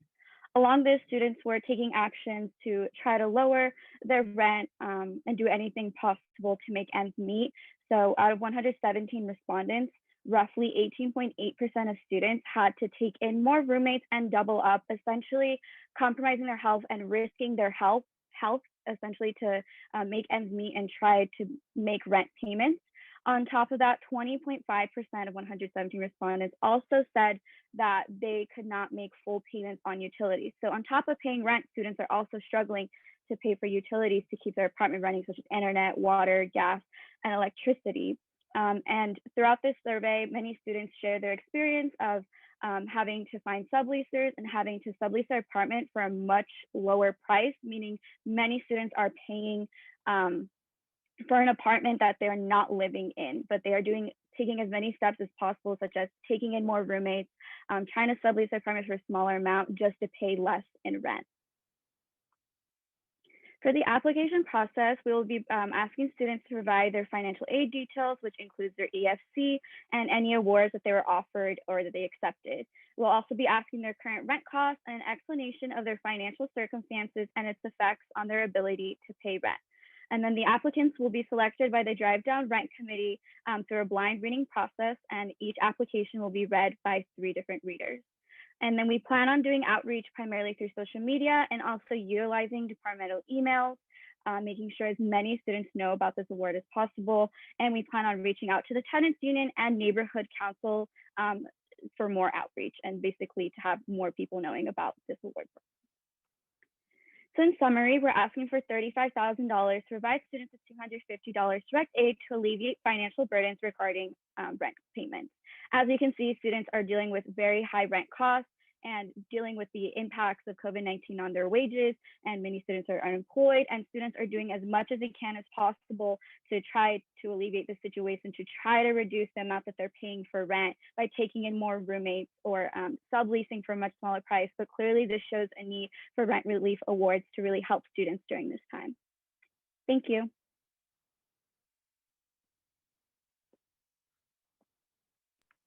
Awesome, thank you, Sadina.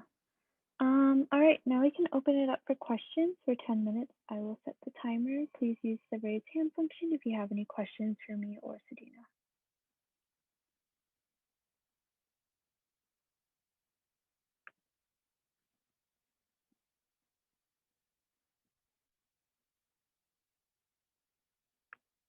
Going once.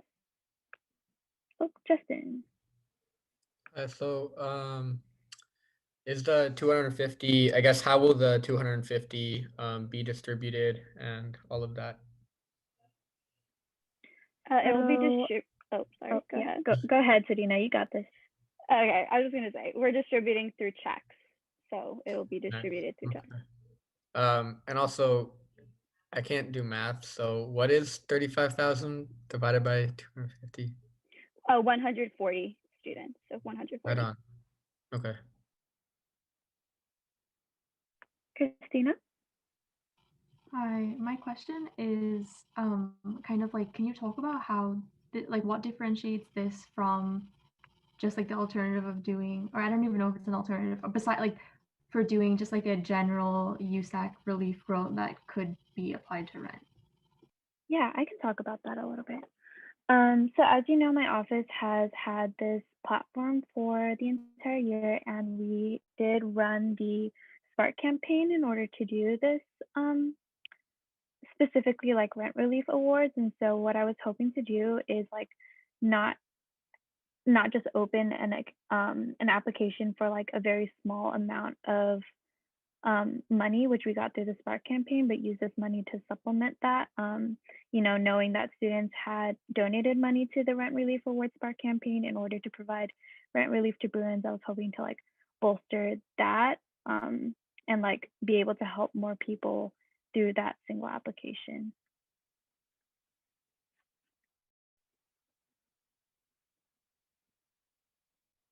Any other questions? Emily, I have a question. I'm trying to find the raise hand. Oh God, I suck at this. Hi, Josh. Hi, I'm so sorry. Just a real quick question. And I know we addressed this in different aspects of USAC, but just want to confirm that the readers would not award themselves awards, correct? Yes, we are doing a blind reading process. Excellent. Sachi? Yeah, I was wondering if students living on the Hill, not in university apartments, because I think that that's clear, you know, they're paying a monthly rent, but specifically students living on the Hill who probably paid in a lump sum, if they're still eligible kind of by dividing up, you know, what they would pay for the year to live on the Hill by the month, if that makes sense. Thank you for bringing that up. Sadina, I don't know if you've talked about that with finance, but I don't see a problem with that. I don't see a problem with it either, yeah. So I think we'll open it up to students as well that are living in dorms.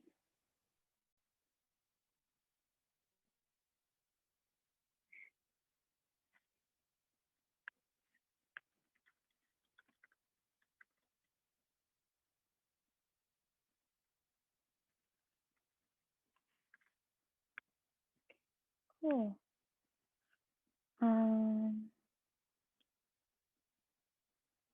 Yes. What I was going to say, Sachi, is that we are planning for all students who apply to also send out an email to all applicants with a link to basic needs resources, other basic needs grants that they can apply to, and all that sorts of things. I see your hand. Is that new? Yeah, no, I just wanted to clarify my point, and also so it's like on the record, I guess. Like, this isn't specifically for rent relief. This is just for every funding Yeah, application yeah. that we're getting. I think that I'm looking to create an application or a document that links all of the different COVID relief things in one place, like before students even apply, and like that's what we publicize. I mean, we can obviously publicize like the specifics, but I am like really, really set on having it be something consolidated for everything. So I didn't want to like take up time because it's not about rent relief. This is just in general. Thank you, Sachi. That makes sense. Questions for me specifically, and then we can talk about like wider surplus things later. Bacher? No? Okay. Great. If that's all, then thank you, Sedina, for coming and presenting on behalf of our office. Thank you, Council, for your questions. And we can go ahead and move on to the Books for Bruins textbook subsidy new proposal. And I think someone is here from Sophia. Did you want to Yeah. present for this? Would you be able to share your screen, or would you like me to? I can share screen. Thank you so much.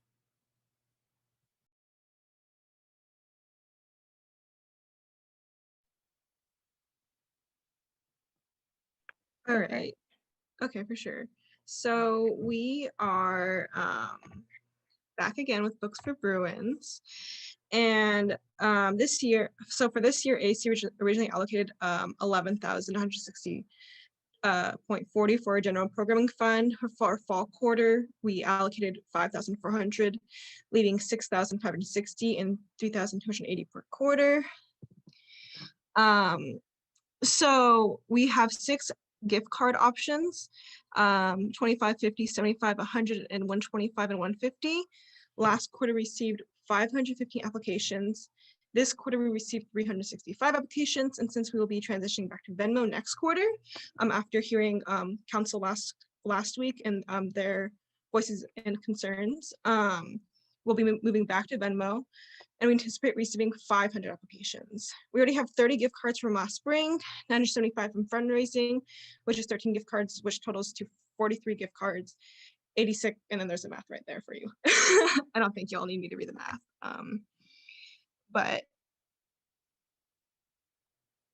And then, so what we're requesting today is we will need 45,775 in order to fund 735 additional students both quarters. However, given that we will be changing our ASRF funding guidelines, it will only be asking for 30,775 and moving 15,000 from the ASRF funds towards the initiative. An important note to make: none of the readers will have submitted their application, and then we are requiring receipts this year. What we're planning on doing is in the application itself, we are having them, if they purchase their book, upload the receipts, and if they haven't, just like mark a box saying I have not purchased my book yet, and but I will get you the receipt later, and then we will go ahead and follow up on that for them to receive the reward. But I can go ahead and take questions now.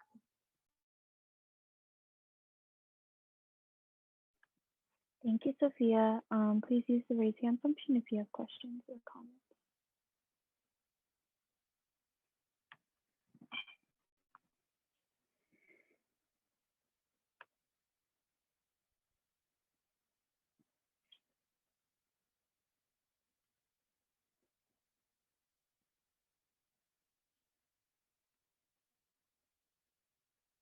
Okay, seeing no questions.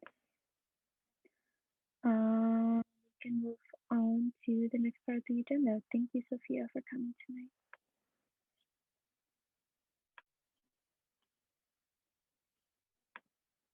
Great. So the next item on the agenda is surplus allocations. I am not sure how Naomi wanted to do this. So if we could give her a few minutes to come back to the meeting, that would be great.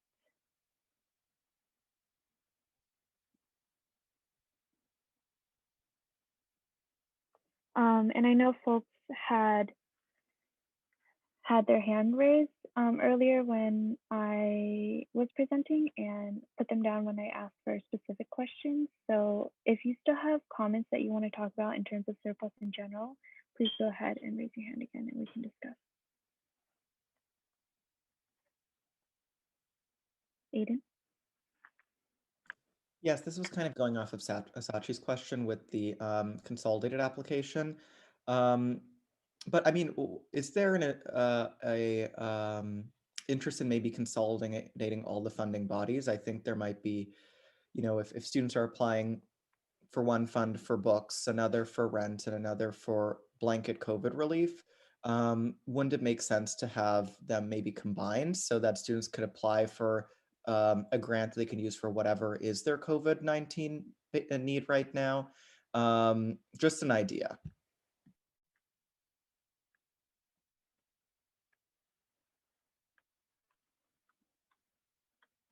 Justin, Sachi, Noe, then Walker. To Aiden's point, I think this would also be on but I think I guess out of the two out of the three that make the most sense to combine are probably the FSCs, like COVID Relief Fund and the Rent Relief Fund. I think Books for Bruins already has an infrastructure that kind of it has worked and has been like consistent. That being said, I would also, I think I would actually support the Rent Relief Fund existing separately, solely on the basis of like, even though it will be essentially coming from the same funding and being distributed in a similar way, like I think it is powerful to talk about a rent relief fund and like have that be known and advertise that, and have USAC supporting rent, because like while people are facing every type of like basic need crisis right now, like rent burden is something that I feel like isn't talked about as much, especially like at the university kind of level. So I don't know. I'm open to both, but those are my thoughts. Yeah, I can say like what I was envisioning was more that we had one of those applications where like, are you applying for general relief, rent relief, books, SWC basic needs, like whatever else? You just click whichever one you're doing and it'll like redirect you to the specific questions for that application.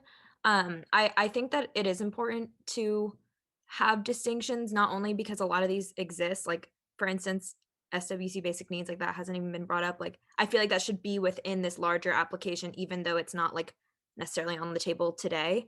And I also think like, at least from my perspective, for rent relief and especially like Books for Bruins, like I wouldn't want to necessarily categorize that as COVID relief solely. Like it's a problem, COVID and not COVID. It's especially a problem during COVID, but yeah, I think that like setting that precedent with these funds, yes, it's starting in COVID, but to potentially continue past COVID is useful in itself.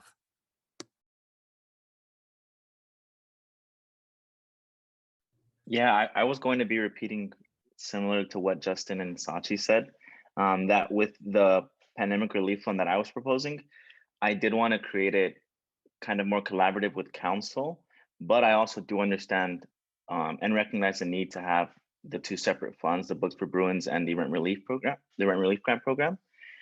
So I think we could still have those two and still have the Pandemic Relief Fund as a larger fund that students can apply to more broadly for any needs. So I was also going to leave that up to council to decide tonight and see how much funding was going to go to it. And then depending on the funding that the Pandemic Relief Fund would receive, I think would also decide on the amount of collaboration with council as a whole, if that makes sense. I just jumped in, but I wanted to mention I've brought up these ideas to Dr. Yolanda Gorman, who's the Chief of Staff of the Chancellor's team. I brought this up to Vice Chancellor Gordon and Dean Blandisi, who I believe chairs ECRT. And I wanted to note that it's not a bad idea to have multiple,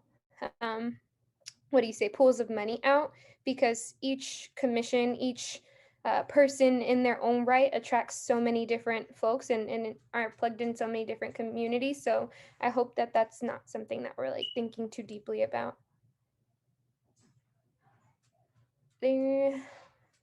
I don't know where we are. Emily, do you mind facilitating the rest of this till I get to a point where like I understand? Yeah, sorry, I was handling a bunch of other requests. Bacher, you can go ahead. Hi.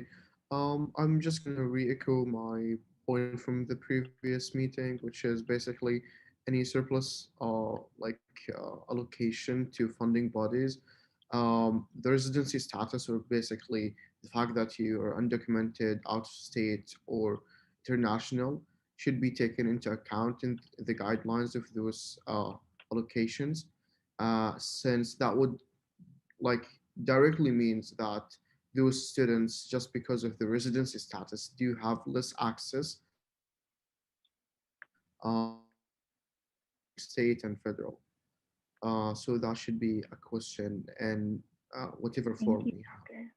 Yeah, I think that was agreed upon last week and in our group meeting that that is a very crucial criteria point that we should have. But thank you for bringing that up again. Sorry, I don't remember what order I had said. Sachi and Aiden, I see your hand. I see Sachi's hand first, so. Oh, no? Okay, Aiden, go ahead. Oh yeah, no, I was going to say thank you. That answers my question, and you know, I'll defer to the council members who are leading these programs and how best to deploy the funds. But the only final comment that I'd make is, I don't know, just for a student that might be applying to all three, for ease of deployment of funds, you know, if you get $50 from Books for Bruins, $250 from rent relief, and maybe another $200 from COVID-19 relief, they'd all be coming separately. Maybe some to your Venmo, some to your Bruin bill, some through a gift card. And I think students might like the flexibility of having them come together in one payment and then decide what works best for them, depending on the unique circumstances, whether they have to spend some of the portion of money on rent, some of it on books, some of it on other basic needs. Thank you for bringing up that point, Aiden. Any other questions, comments, concerns regarding surplus allocation?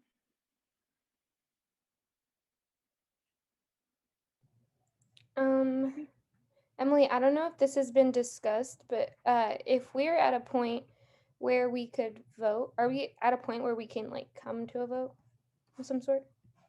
I think, I mean, I don't want to speak for council, but I would say that folks are just discussing logistics more than like proposing new allocations and whatnot. Okay. But my question was, Naomi, how did you want to facilitate like voting and splitting up the money?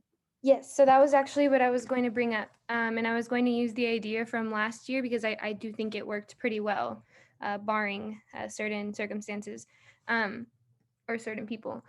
I wanted to note that Jessica made me aware earlier that we have additional money to be allocated. Jessica, am I allowed to disclose the full, like the amount now? Yeah, it's fine if you want to state the amount that I sent to you. That should be the updated number. Okay. Yeah. Okay. So the updated number is 396,000. But currently we have only been allocated or granted, I think 150,000. I do think that we could do this one of two ways. I recognize that many of the processes that have to be put in place will take some time. So if we delay this vote any further, I'm thinking of Books for Bruins, I'm thinking of rent subsidies, I'm thinking of a lot of things that will be delayed even further if we decide I don't believe that's the final surplus amount, but that is the updated amount. Jessica, correct me if I'm wrong. Yeah. Yes, that's correct. Just the Oh. current updated amount that we have available for you all to discuss. Yes. So that's the current amount. There could be more.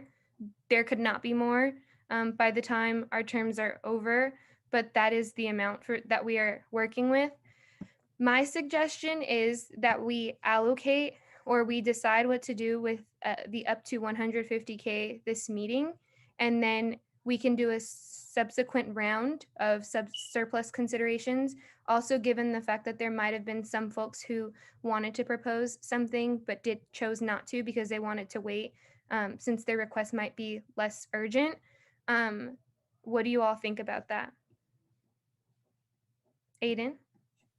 I think this is wonderful news, and given that my surplus proposal isn't as time sensitive as my colleagues' surplus proposals, I'd be willing to withdraw my surplus proposal for the initial 150K contingent that'll be prioritized for funding in the second round afterwards if that funding is confirmed. So that'll free up money for the other things we've been talking about.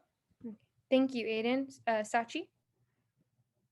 Yeah, I don't really know how this works, but I guess the terminology like prioritize for funding, like to take a project that we're gonna consider today and then say now that we're gonna prioritize it for funding, like when I feel like we haven't made a decision on it regardless of like this amount versus like the future amount, like I guess that is sort of confusing. So as long as like we're not bound as a council to like somehow consider your proposal like higher just because it's like going to happen later, then like I'm fine with that. But I just wanted to clarify.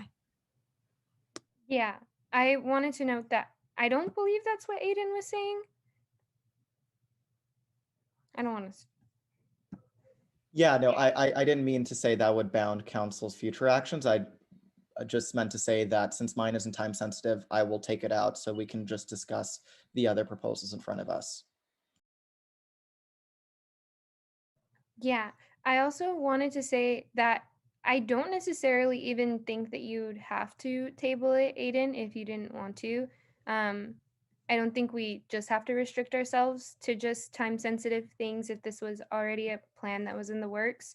But you are more than welcome to. So with that being said, if everyone is okay, then we'll continue with 150 being our max that we will hit tonight. And then the rest of the money, whether or not we hit it, will be up for discussion at a later session. And I would say I would give us another 3-week period to where the first week everyone gets the time to plan. The second week, maybe even just 2 weeks actually. The second week, people present. That's actually why we did it 3 weeks, because people plan, present, and then present again and vote. So if that timeline works with everyone, Patty? Yes, the other thing I wanted to just mention as well, during the surplus time is also when you determine if you're going to allocate any of these funds also to USA BOD programming, contingency, capital contingency, or the endowment. So you can change those calculations that are set off as a guideline, but I just wanted to let you know you have that option as well. Yeah, I remember speaking with Roy though that we could suspend that for this year because of COVID, but I wasn't entirely sure. Yes, I just wanted to just let you know that you have that option to determine what you'd like to make those allocations. That could be no allocation for this time. It could be a partial or whatever you'd like. Okay. David, correct me if I'm wrong. I remember you saying that as of right now, contingency, I don't know if you mentioned BOD too, but that they don't need additional funding as of now. Yeah, I'm not sure about BOD, but contingency definitely does not need additional funding right now. Okay.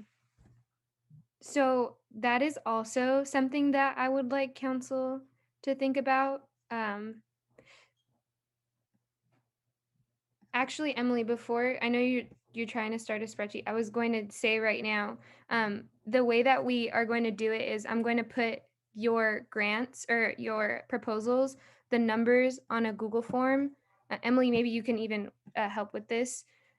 Your votes will be anonymous, but Emily will also put, if you want to, I don't want to just like propose this for you, but if you should also put the amount, the max allocation that they are asking for, and then everyone will be distributed the link, the Google form link, and everyone will vote from there. So you'll go one by one and choose how much you want to allocate, and then we can average it out.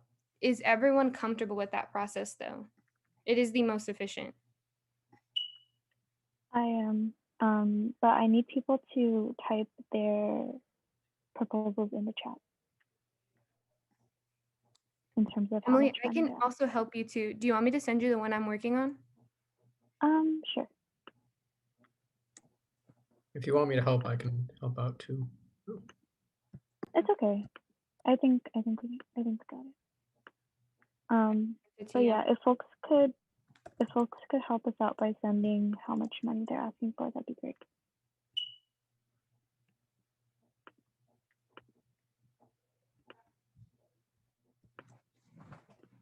Wait, Emily, you just wanted to type in the chat how much money we're asking for?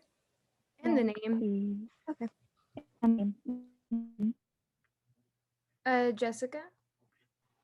Wait, Naomi, we're not asking for the contact info, right? Like I should just take all that out? Yeah. Cool.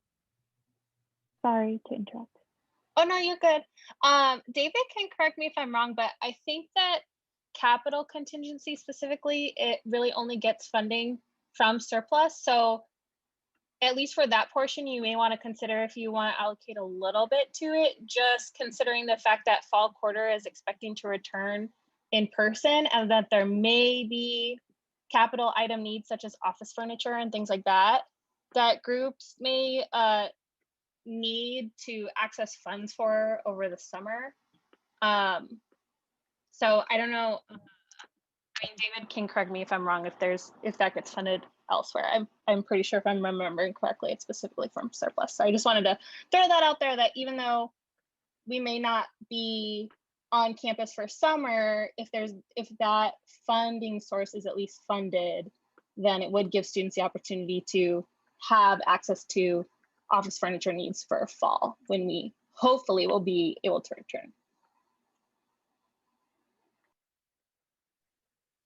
Is that something that I can look into very quickly and get back on? Because I'm not really sure how much is in the capital contingency funding right now.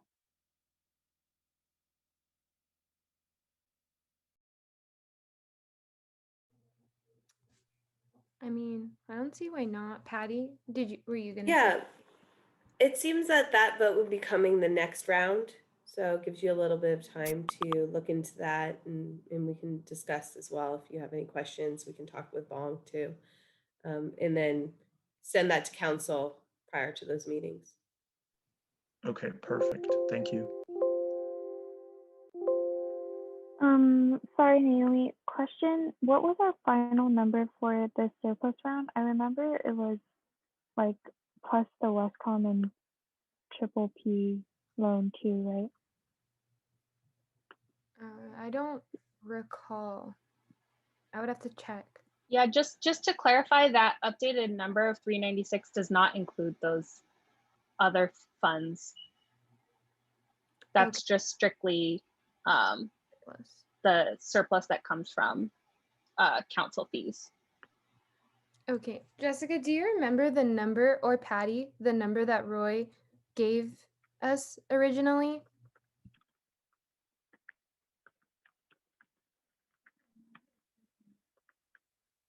Sorry, can you repeat which number? Sorry, I'm not sure what I missed the question. The original number, the number that Roy gave us, I want to say like 2 or 3 weeks ago. It might have been 165, but I was leaning towards 175, but I wasn't sure. Shall we check our minutes? Yeah. I just looked at my notes. It said 150,000 in surplus. Yeah. Yeah, so the original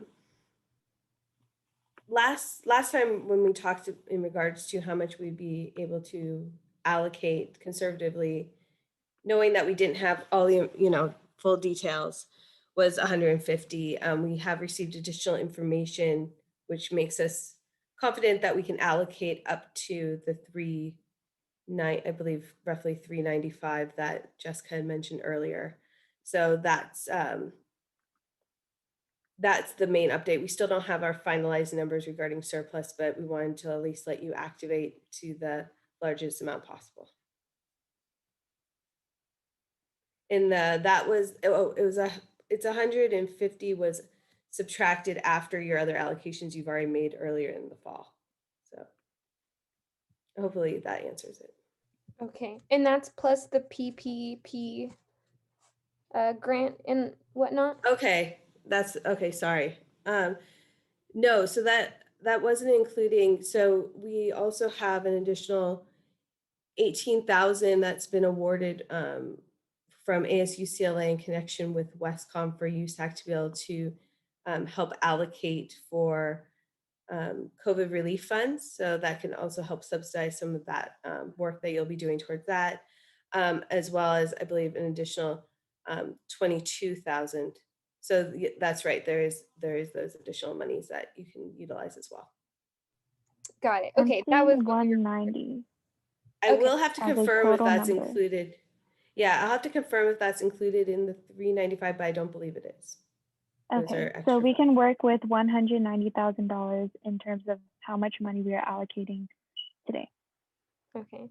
Emily, can you put Yes, that in the but the 18,000 is earmarked for COVID relief. Just so.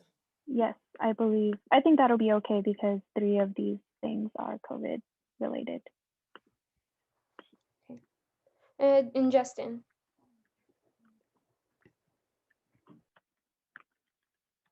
Justin?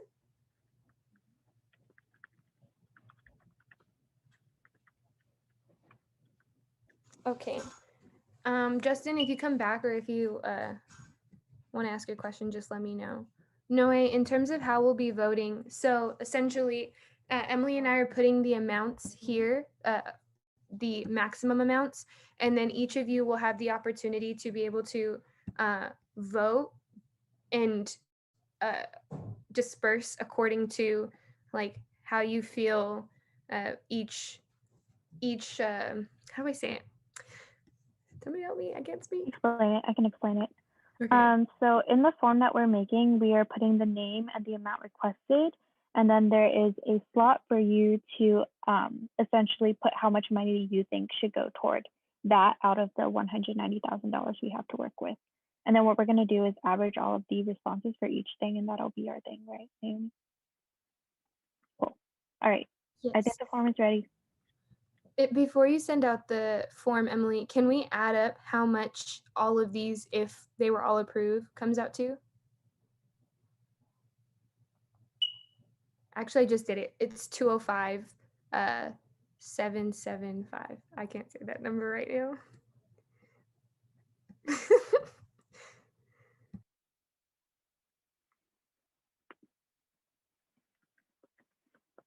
Cool. All right, it's ready. I'm going to send it in the chat. Please make sure that please don't fully fund all of them. Some of them will have to be cut. If not, like, just do it that way. The total amount recommended cannot outweigh the total amount that we have to give. And the total amount we have to give is 170. 190K. 190. Mm-hmm. And please, only council members vote on this. And not myself. I will not be voting because I can't. Justin, is that your hand? Was from earlier.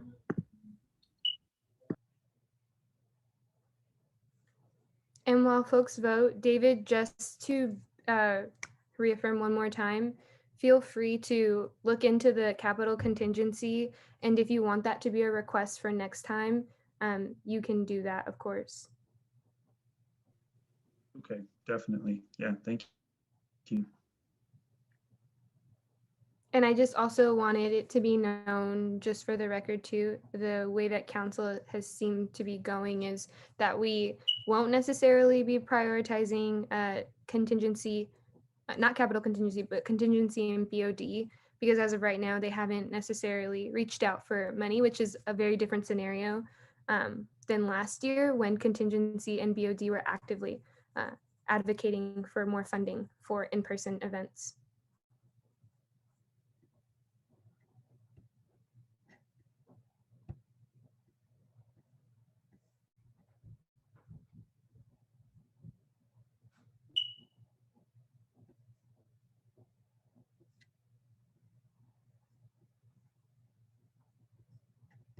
And then Emily, what we can do as they come in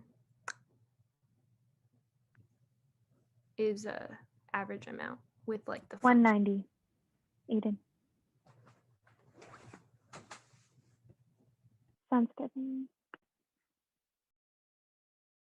150 or 190? 190. 190. It's on the form, y'all. It's on the form. I put it on the form. I'm terrible. Thank you so much. Yeah, sorry.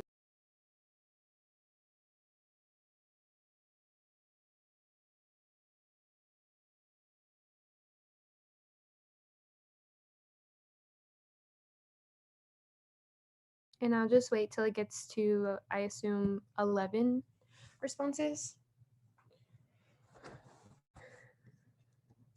Let me just count to make sure. Oh, Patty, did you have your hand up again? Yeah, sorry, I had one thing.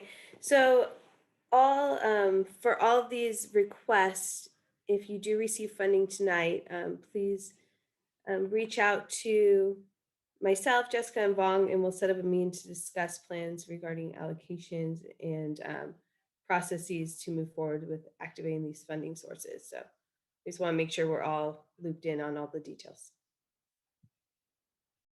Promise. Thank you, Patty. Yeah, I just wanted to clarify. So, because I thought Aiden withdrew his Trailblazer scholarship from this round, or because yeah, no, okay, I was recommended by Naomi to keep it in, so that's why it's there. okay, for sure. All right, thank you. Yeah. Sorry.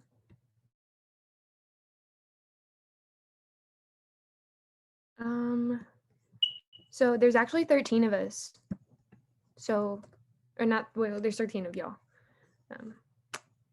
I think we're waiting for 3 more people.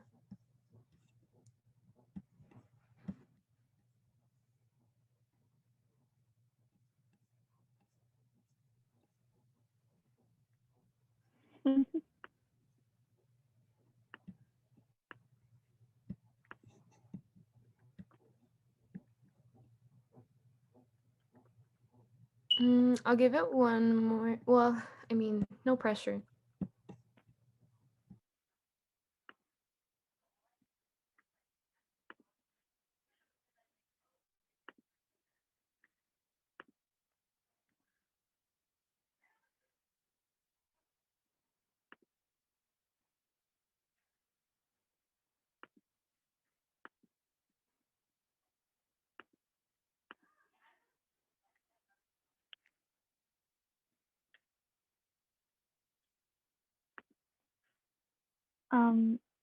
Actually, never mind. It's too late.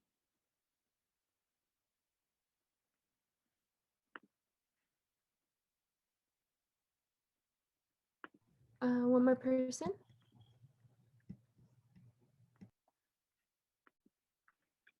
Promise, did you have another question? Oh no, that was an old hand. Sorry. Okay, good, good.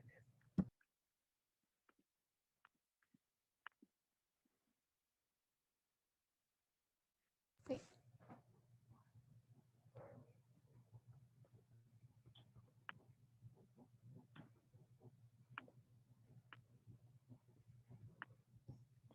I'm seeing 12 responses. Good question. Christina asked if something that's partially funded now, can they resubmit for the rest later? Yeah, I don't see why not.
Could the person who's still remaining please message me? They might be away from keyboard. Okay. Okay. I don't want to exclude them, but I'm going to have to.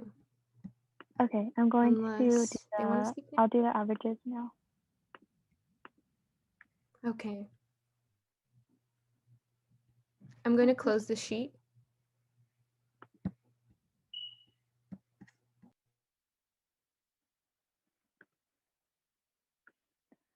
B2, B.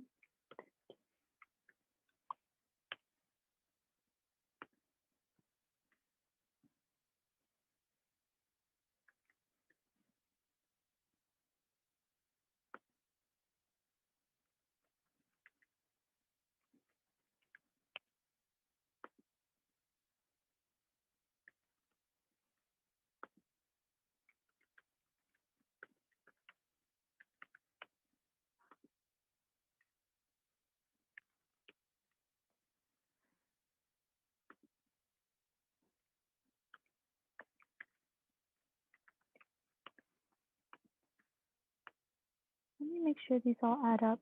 Ooh, we're a little over the allocation. But is that okay since we have like that extra funding that we have cushion for?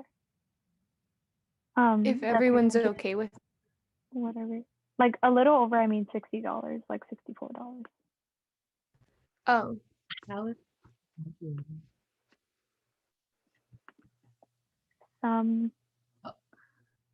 If it's $64, We are at an allocation of $190,000, 64.58.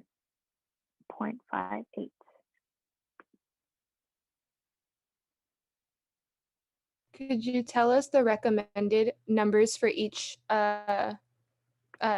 project? Yes, USAC Pandemic Relief Fund, 120,583.33. I will put in the chat. Books for Bruins, 27,981.25. Rent Relief Awards, 34,166.67. And Bruin Trailblazer, 7,333.33.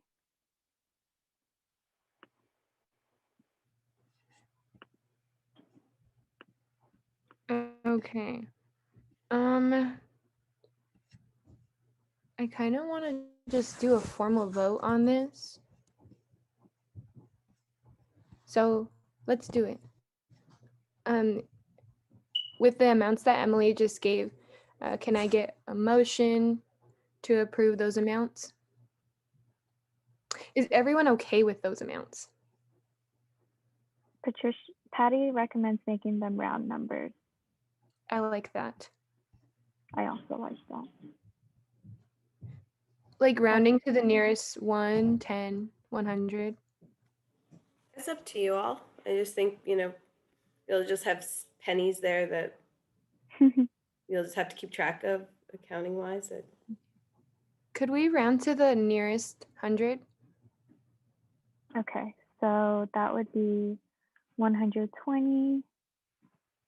Lord have mercy. 600. I think it's 600. Yeah. 600,000. And then 27,000 or 28,000 for Books for Bruins. 34,200 for rent, and 7,000. Wait, are we rounding up? No. Yes. No. Yes. 7,400 for the Bruin Trailblazer scholarship.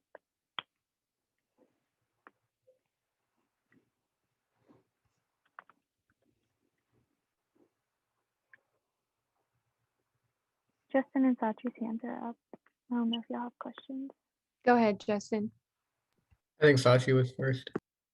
Okay, go ahead, Sashi. Sorry.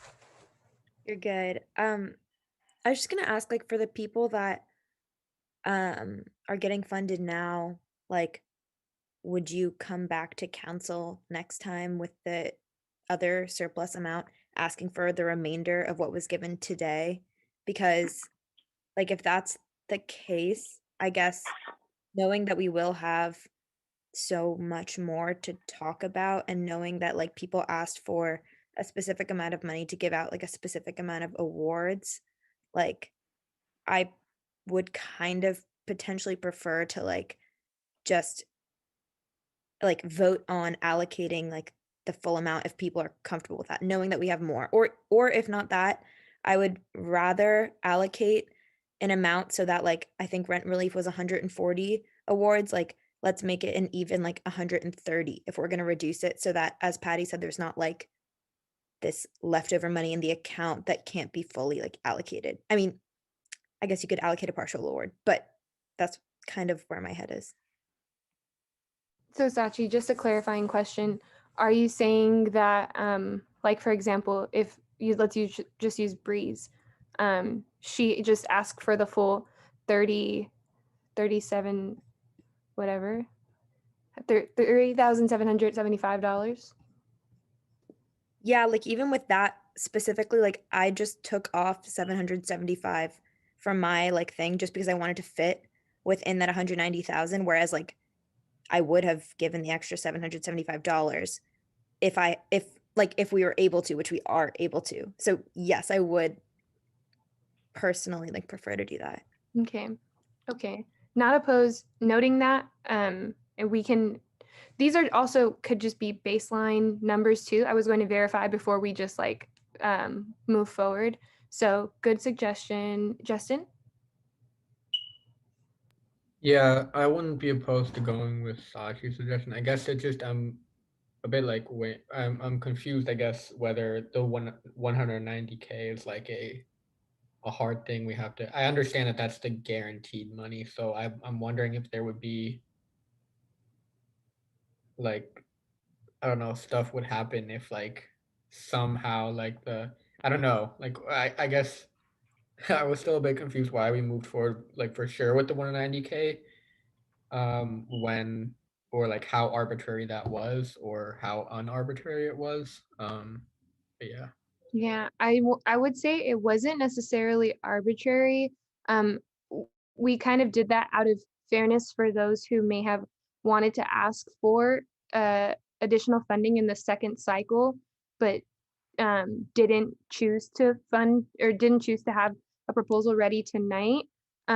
So, I mean, we could increase the allocation for tonight. Like we have up to 396,000. But you know, like we had suggested right now, David might want to take some of that for capital contingency. Aiden is probably going to come back and ask for more. Breeze might want to come back for more money for Books for Bruins in the spring. So I wanted to make sure that we were being fair in that aspect too, for those who might have wanted more. Even Noe, like I think Noe asked, knowing that there might be additional funding. He only asked for 125K now, but he might ask for more in the future for that. So just to be clear, right? Like I could come back and ask for like the remaining 2K next quarter. I mean, or you could say that you're not satisfied with this and just ask for the remaining 2K now and it can come to a vote. Yeah, because I mean, I personally, I wouldn't be asking like next time if that is the case. And it, for me, it, like our office, it does make the difference because like we don't have the funding to give it, like give those scholarships. But I could come back again, but I don't know, I wouldn't see the point in coming back for like the 2,275 and taking up like more space than like is necessary because it's a little bit of amount. But again, like, yeah, that's all I wanted to say on that. Yeah, I do think Breeze's proposal is unique in that way that technically theirs have already been allocated for the most part, or at least they have set numbers that they're working on. Aiden?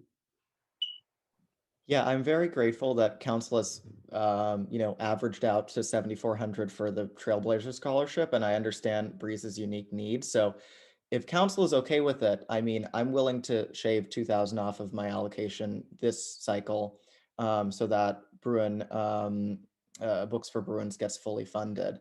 But just know, I know that there was some comments about what, people will be coming back for a request next cycle. So I'll be coming back next cycle for transparency with the full amount, which I highlighted at the beginning of my presentation was $50,000. So since a number of proposals are getting fully funded in this cycle, or at least 90 to 95% funded, I'm willing to defer this to next cycle with kind of an understanding that that will be my ask. I also wanted to know, like, folks did that last year too. Like, people shaved off some. So if that's the case, can we adjust? Okay, going back to what Sachi said, let me just ask Noe and Emily, like, are you all comfortable with those numbers? Is Breeze the only number that we should just give the full amount, starting with Noe? For me, 120,000, it's only 5,000 less than what I've asked for. But dependent on the applications that we may have, I probably will come and ask for more money from surplus. But I also will want to work with other orgs like the Program Activities Board, since they did award us 37,500 last quarter or last year. So I also will ask them. So I think it really depends on how much funding I'm able to receive from other sources by the time we ask for another round of surplus. But for right now, I'm good with the 120,600. Okay. And also, Noe, I think the community activity committee, their board is coming next week, I want to say, possibly to talk about some more of that money, essentially. So they probably will be ready to allocate soon. Thank you. Cool. And then the last, Emily, she's the last person. Yeah, I am like Noe, my allocation only got cut by a little bit. Doing the math right now, let me see. Sorry, should have done this earlier.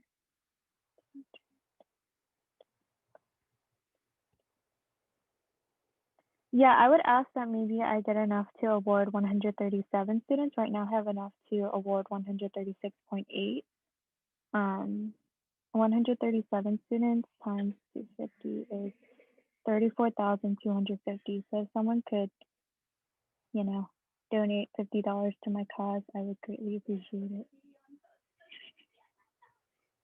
I mean, if it's $50, if everyone doesn't mind, I wouldn't. We Or could just. that, yeah. Yeah, we could just round up to make it even.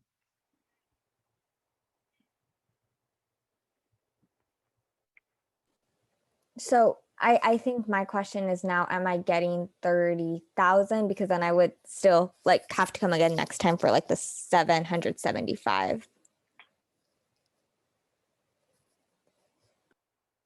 I mean, is council comfortable just funding Breeze's proposal completely?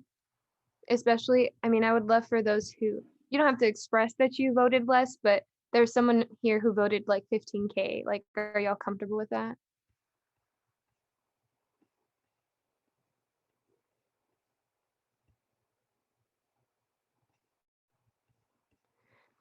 I don't know if y'all are comfortable with that.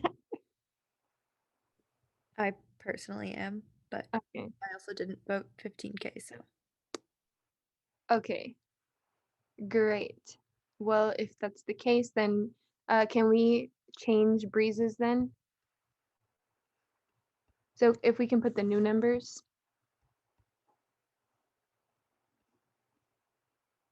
Honestly, at that point, I think we should even just leave Aiden's at 7,400.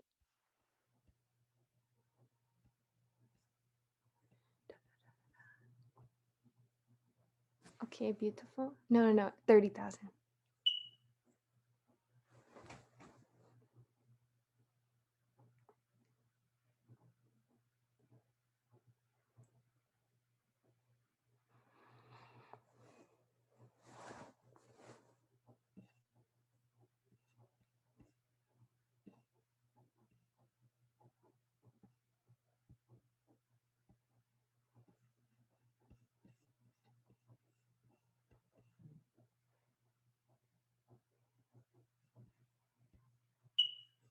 How much for Aiden?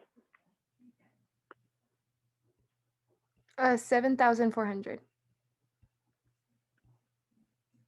And then noise is the same as was originally allocated with the understanding that he may come back for more funding. Yes.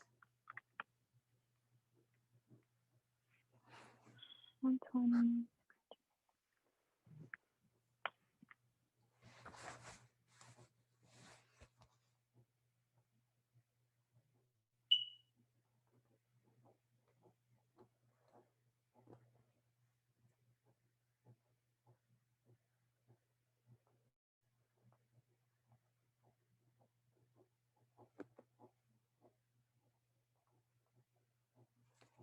Okay.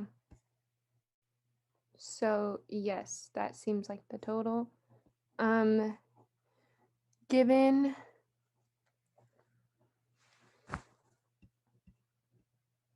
Okay, so I'll read the numbers once more. So for Books for Bruins, we have $30,775. For the rent relief grants, we have $34,250. For the Trailblazer Scholarship, we have $7,400. And for pandemic relief, we have $120,600. And Sachi has totaled that to $193,125. So, sorry, Justin, go ahead. I was about to motion. Is that what we're Oh, doing? yes, can someone motion? I motion to allocate $193,125. What am I? Oh, You're probably right. Okay, they're both getting $193,025. for sure. Um, I motion to allocate $193,025 to from surplus to Books for Bruins, rent relief, Trailblazer Scholarship, and the COVID Relief Fund. I second. Awesome. Justin seconds, Zuleika motions. Will those who vote yes, Other please way raise your around. Yeah. Can we just go with that? For the minutes, for the minutes.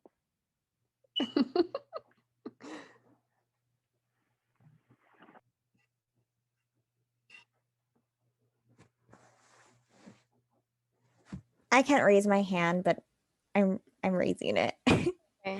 Okay. So 11, 12. Okay, I'm getting 12. By a unanimous vote. That's why I was getting 13. I was counting Christina twice. By unanimous vote of 12 to 0, the motion passes and the surplus allocations are approved. Awesome. Thank you all. George is happy for us. Thank you all for being so diplomatic and getting through that. Awesome. Moving on to our next item on the agenda, we have our COM board discussion. And I know Nathan is in the audience, so let's promote him. I know some council members had questions about the ongoing discussion that we've had.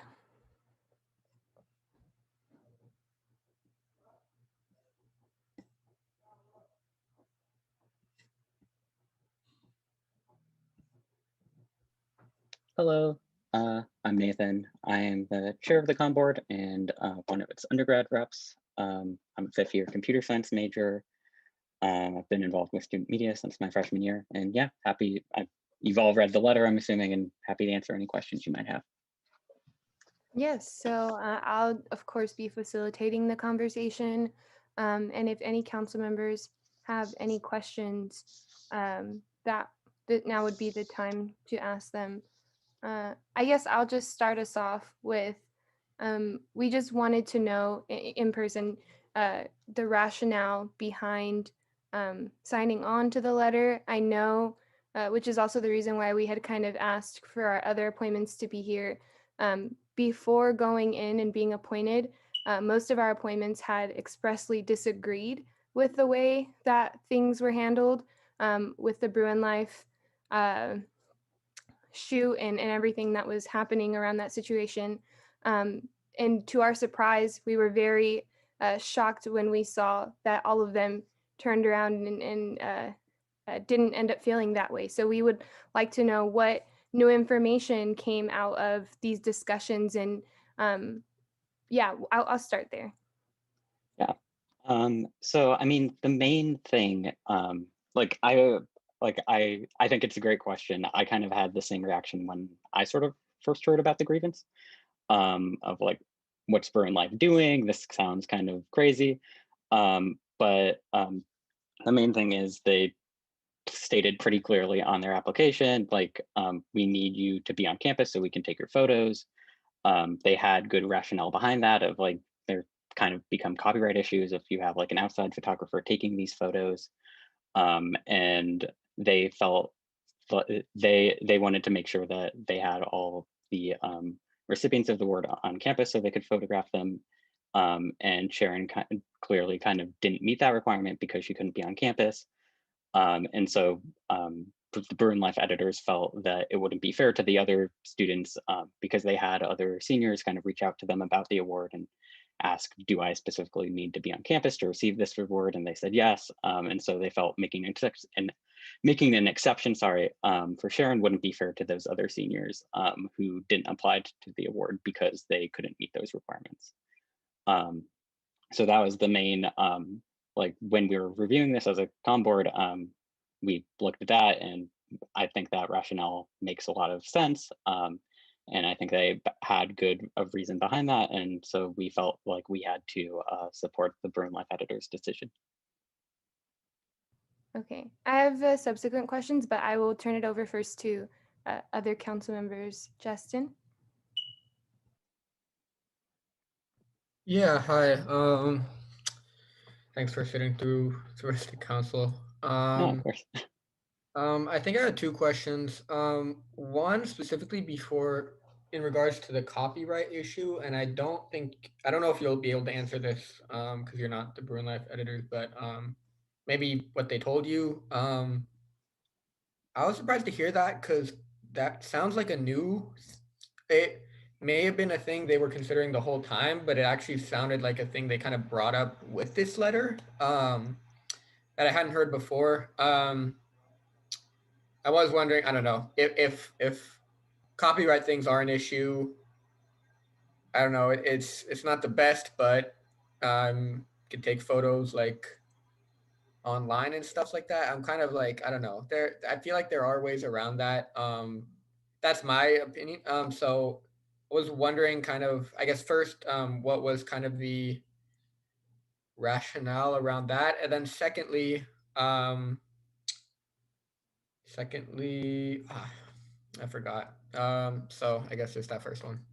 Yeah. So I mean, yeah, the copyright issue is something that we discussed as a board. I think that's something like, especially as a board, we always kind of are cognizant of those legal issues. I mean, this is more so the case for Daily Burn, but there are a surprising amount of people who always threaten to sue student media because they don't like various things that have been published or whatnot. So that's something like, we're just always kind of aware of those, like, if a photographer isn't part of student media, then we don't have the copyright. And that may cause issues later down the line, especially if, we print their picture in a yearbook and then go about selling that.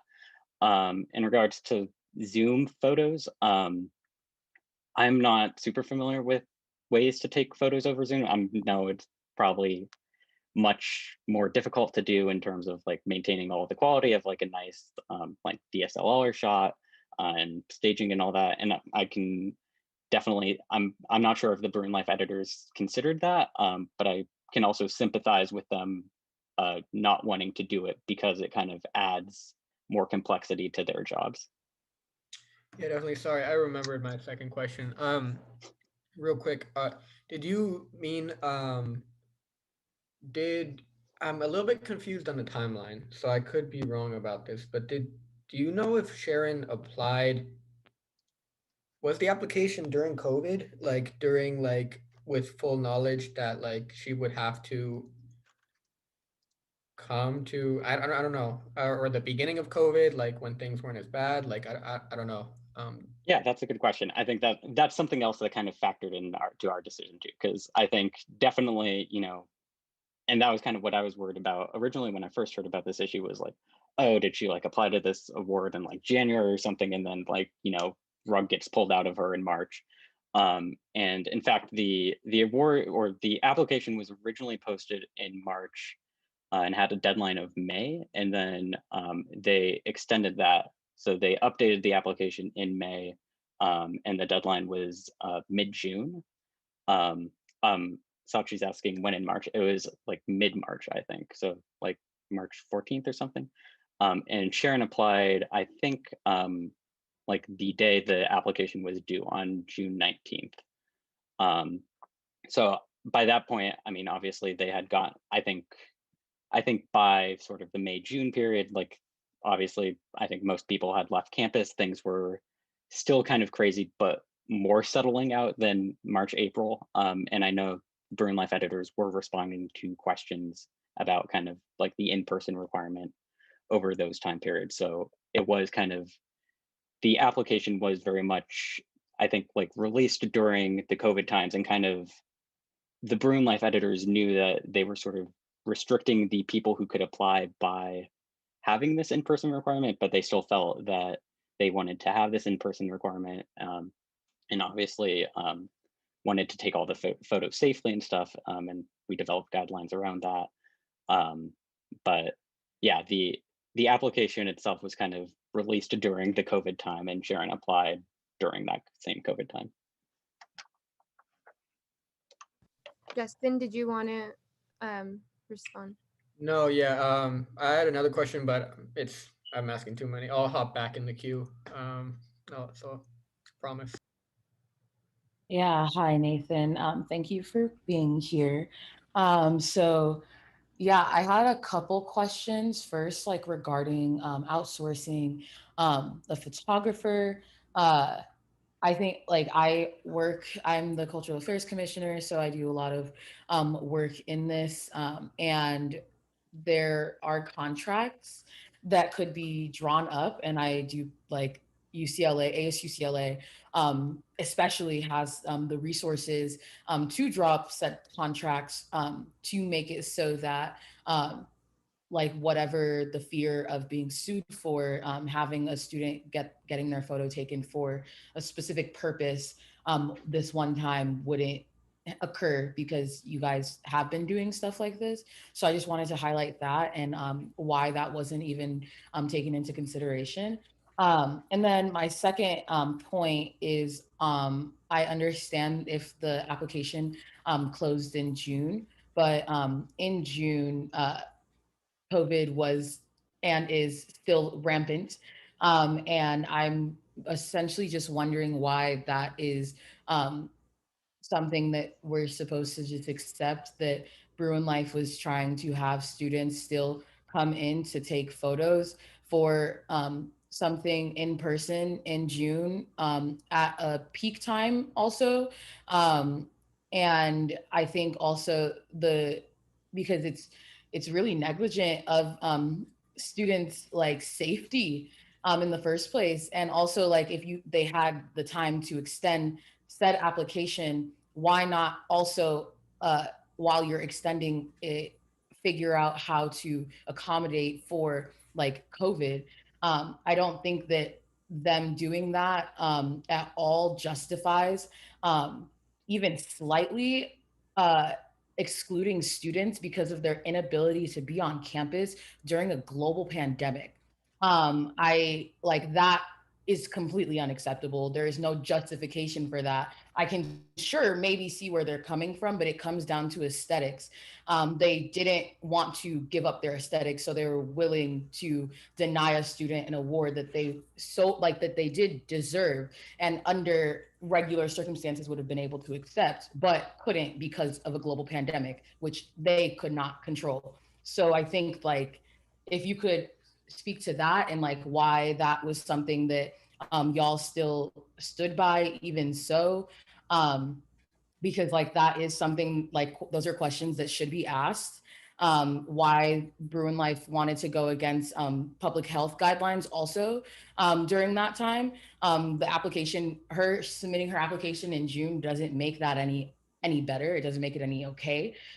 So like, I don't know, everything that I appreciate you being here tonight, but everything that I've personally heard has kind of is consistent with excuses to like absolve Bruin Life of the wrongdoings of just exclusion and not caring about students and choosing aesthetics over students and student safety. So if you could please speak to that and why y'all still decided to sign on it. And I wanted to jump in here really quickly and say at this time and still to this day, higher ed has been under strict shutdown by LADPH, by honestly county guidelines across the state. So I just also wanted to throw that in there that at that point, and even still now, students are not permitted and are not even encouraged to come back to campus. Yeah, so sorry, I promise I forgot your first question, but I'll address your second one first, if that's okay. Just because it seems like there's a lot of concern about that. So I think our student media advisor, I know Doria is here. I'm not sure if she's a panelist or not, and she can probably speak to this better than I can. But as far as I know, both Bruin Life and all of our other campus media publications have been following all of the photography guidelines set in place by LA County, by UCLA, by any other kind of health body that kind of has jurisdiction over UCLA and greater LA. We have those sets of guidelines that I emailed you all in the letter. So as far as I know, UCLA admin is okay with us taking photos on campus. The senior of the year photo shoot was going to be outside, and we've been trying to do as many photo shoots outside as we can. So as far as I'm concerned, I think that everything that student media is doing regarding photography is safe for the students. I'm not sure if Doria has anything else she wants to add to that. I'm sure she has all of the details. Hi, sorry. No, you pretty much said it. We actually did meet with the EOC office and the UCLA events office, and every year, I know that the concern is that other student groups have not been allowed to take photos on campus, and that sort of thing. But they don't really look at us as a student group. We're more of a department. And so we get permits every year from them to be able to take photos on campus for the purposes of the media. And we met with them just a few months ago, and they re-granted our permit this year. So, and they went over basically, like Nathan said, guidelines on what we should follow, how we should safely take photos. And based on the information that we provided, they were okay with our arrangement, how we were going to be doing things. And a lot of the guidelines came from UCLA personally, so we've been following those guidelines. Can I quickly follow up to that? I guess like, because that's if UCLA said like that's fine, but that doesn't necessarily answer the question of why a student was penalized for putting their health and the health of the people around them first during a global pandemic to not attend, like to be able to still accept their award that they obviously deserve because they were granted it, but also still be able to receive their award regardless of their ability to travel during a pandemic. I also wanted to ask too, which entity did those guidelines come from? Because I know many of us have sat on multiple task forces. I actually sit on the larger COVID response and recovery task force. And it was, I was under the impression that almost all operations except for essential operations were permitted. And I wasn't sure that, or I wasn't aware that this was considered one of those essential operations. The permission, our permit was approved by both the EOC office and the UCLA events office. And we're not the only we learned in that meeting that we're not the only department that's actually taking photos on campus. I believe, I don't know if it's Desma or there's like another academic department that does their own yearbook. They've also been doing in-person um, photo shoots because they produce their own yearbook, and they've also been granted permits to do that. And theirs are actually in person inside of buildings. So we're not the only department that has been taking photos on campus. Yeah. And to answer Promise's question earlier about kind of the like, why is it okay that Sharon has to come back or is forced to travel or like is being stripped of this award? Ultimately, I think the decision of who to give this award to, and there are multiple seniors of the year. There's like a whole page of them, and like how to feature them is an editorial decision by Bruin Life. And as a communication board, we're just the publisher of student media. We don't make any editorial decisions. And I think Bruin Life, obviously, they have freedom to kind of decide who to feature, how they want to feature them. And if someone can't meet all of the requirements that they have set out in their award, I think they're perfectly within their rights to decide not to give that person the award. I don't think Bruin Life was encouraging anyone to travel. I mean, I think the award's ultimately optional, right? Like you don't need this award for anything. So I understand everyone has different risk tolerances, and I can totally empathize with Sharon if she didn't want to travel to get this award, but I don't think it would be fair to the other students who were on campus or the students who didn't apply because they couldn't meet these requirements to make a special exception. I want to go back to the queue. Can we go Walker, Justin, and then Sachi? Okay, hi. So I do have a few points. Like throughout this pandemic, many like entities have made compromises, including like education, and it just seems absurd that like for a photo shoot, like the benefit that a student is being banned from an award that they rightly deserve. And the argument that, since not everyone got the chance to get this award because of the requirement, then we should make everyone who has the chance suffer. Doesn't make sense. It's just as same as saying, look, because people suffered, we just need to make everyone suffer as well. And having other departments do this is not an excuse, especially and with all the respect, but like our appointments to different committees are responsible to advocate on behalf of students and make sure that well, that their best interest is uh, put foremost. And if admin decides to do something that is against their health and against their well-being, then you should be the first ones voicing concern rather than supporting this. And even though this was an editorial decision, as you said, but like at the end, you were the ones who signed on the letter. No one forced you to sign on that letter, or at least that's my understanding. And um, like, are you expecting the student to defy UCLA guidelines, recommendations, and state recommendations as well, and travel for non-essential purposes? It's basically you're encouraging them and telling them that if you want this award that you deserve, by the way, then you need to go against those recommendations. And if by your logic you're saying that since the student knew that there's a pandemic, and still chose to apply knowing this requirement, then they're to blame.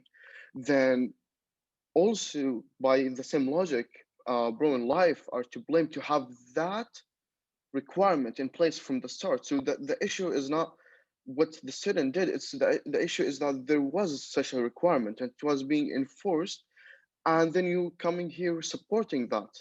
and not even apologizing. So the and like I mean, many of the other council members have like raised points against other arguments, like the copyright thing and the fact that it was just brought in that letter. Like we had, I think, at least 2 to 3 occasions that we've talked about this, and it was never brought up. It seems that excuses are being brought up, like new excuses are being brought up and thought of each time this argument, this topic is being discussed. And I'm going to go back to record a few meetings. Each time there's an excuse. Bro and life are right. And to be honest, like personally, I see there was no excuse whatsoever for you to sign the letter. Like the editorial decision is like one story, but you and the rest of the like members of the board of the com board signing that letter is a different story and is basically um I would say you're not living up to your duties and your responsibility to represent students and advocate on their behalf, and especially when it comes to their well-being and health in a pandemic. Thank you, Baker. Justin? Yeah, really good points my fellow council members are making. I think this conversation is really giving me kind of a better perspective of it, because while I agree that um, no one deserves an award, I don't even think that's really what Sharon was going for when she came public with this. I think by that point she had given up on accepting the award. That was my understanding.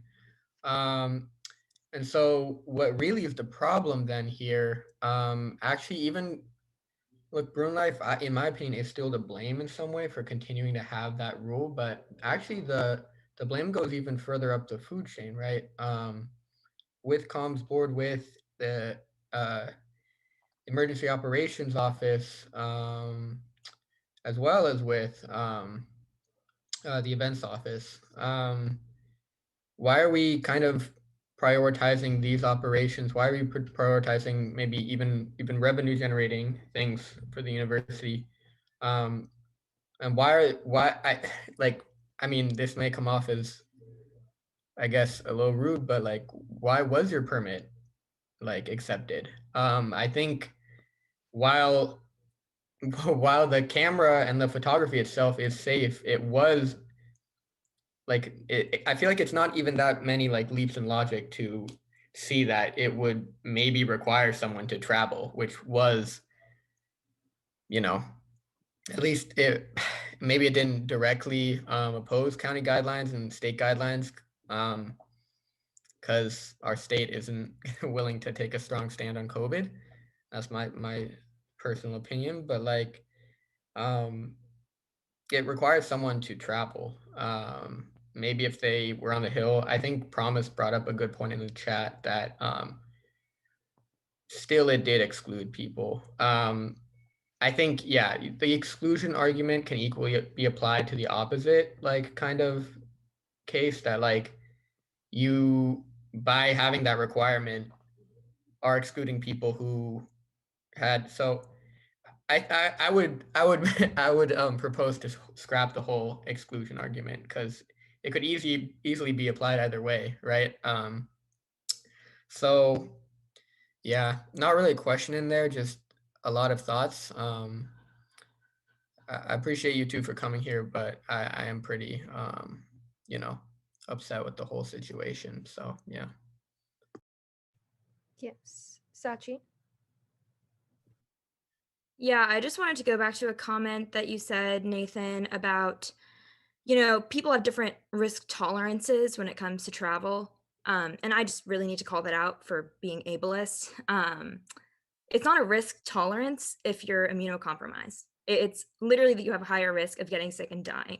So, in a global pandemic, when, especially at that stage, we didn't even know who was higher risk or not to a large extent.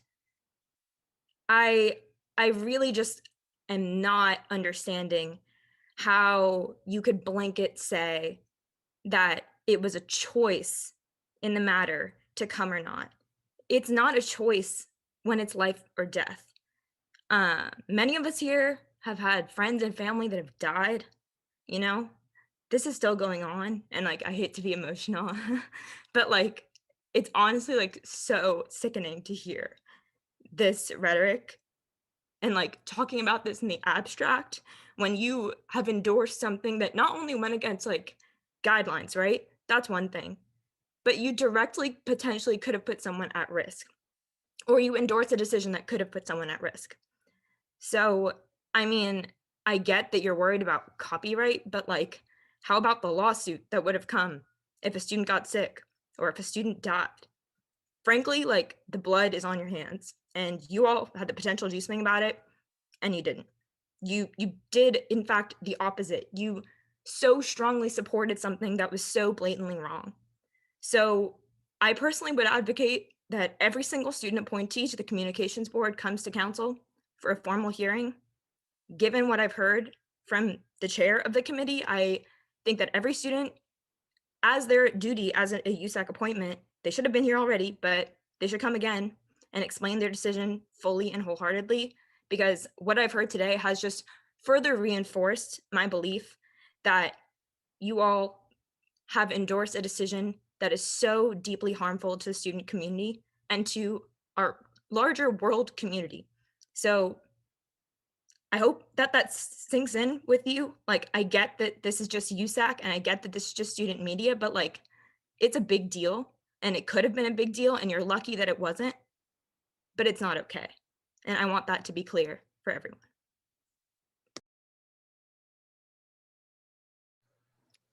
Thank you. Um, Oh, go ahead, Nathan.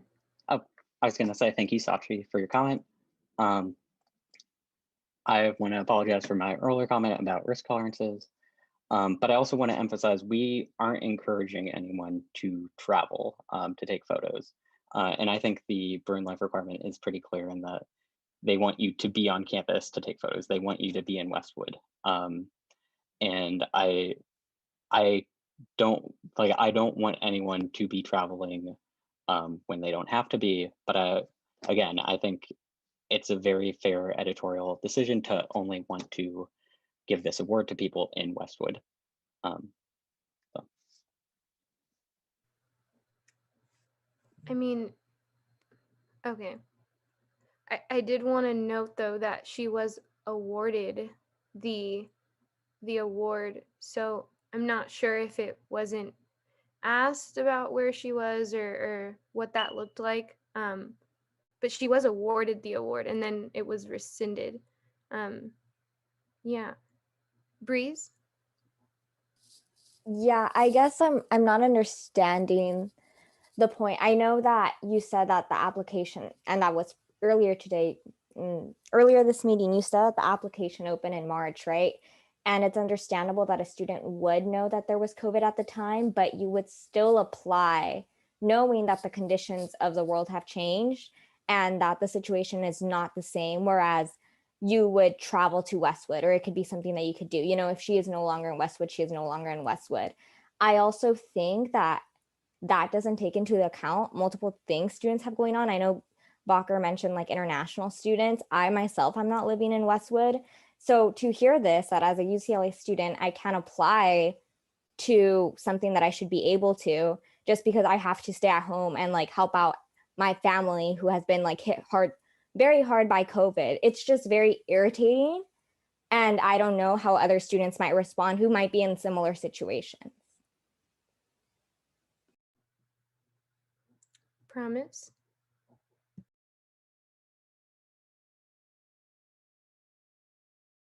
That actually might be an old hand.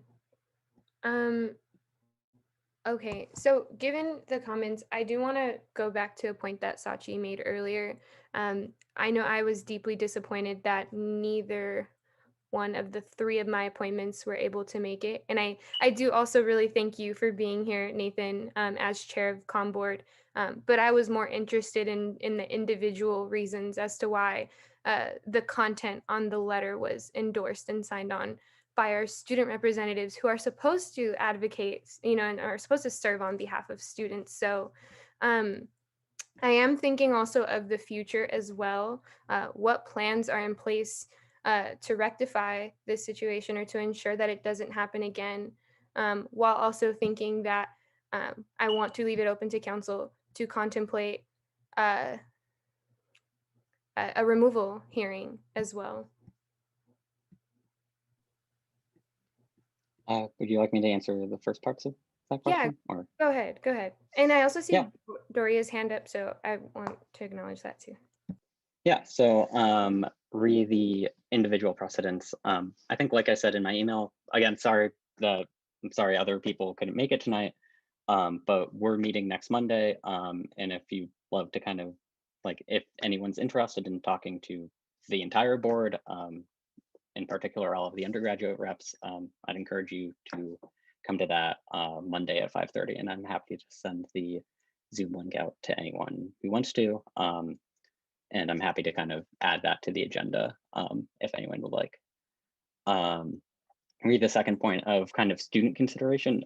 During our hearing, we heard very passionate speeches from the Bruin Life editors who felt very strongly about maintaining the fairness of this award, who felt like they were getting bullied by Sharon because she was reaching out to all of these external organizations, trying to get them to change their decision when they had clearly spent a lot of time internally talking about it and what to do about it. So I think that's something that as the communications board we consider both students in student media and student media as a whole, and also as well as external students who are part of the larger UCLA community. So I think it's an unfair characterization to say that I and the rest of the board weren't considering the UCLA community. And I'll let Doria say her piece.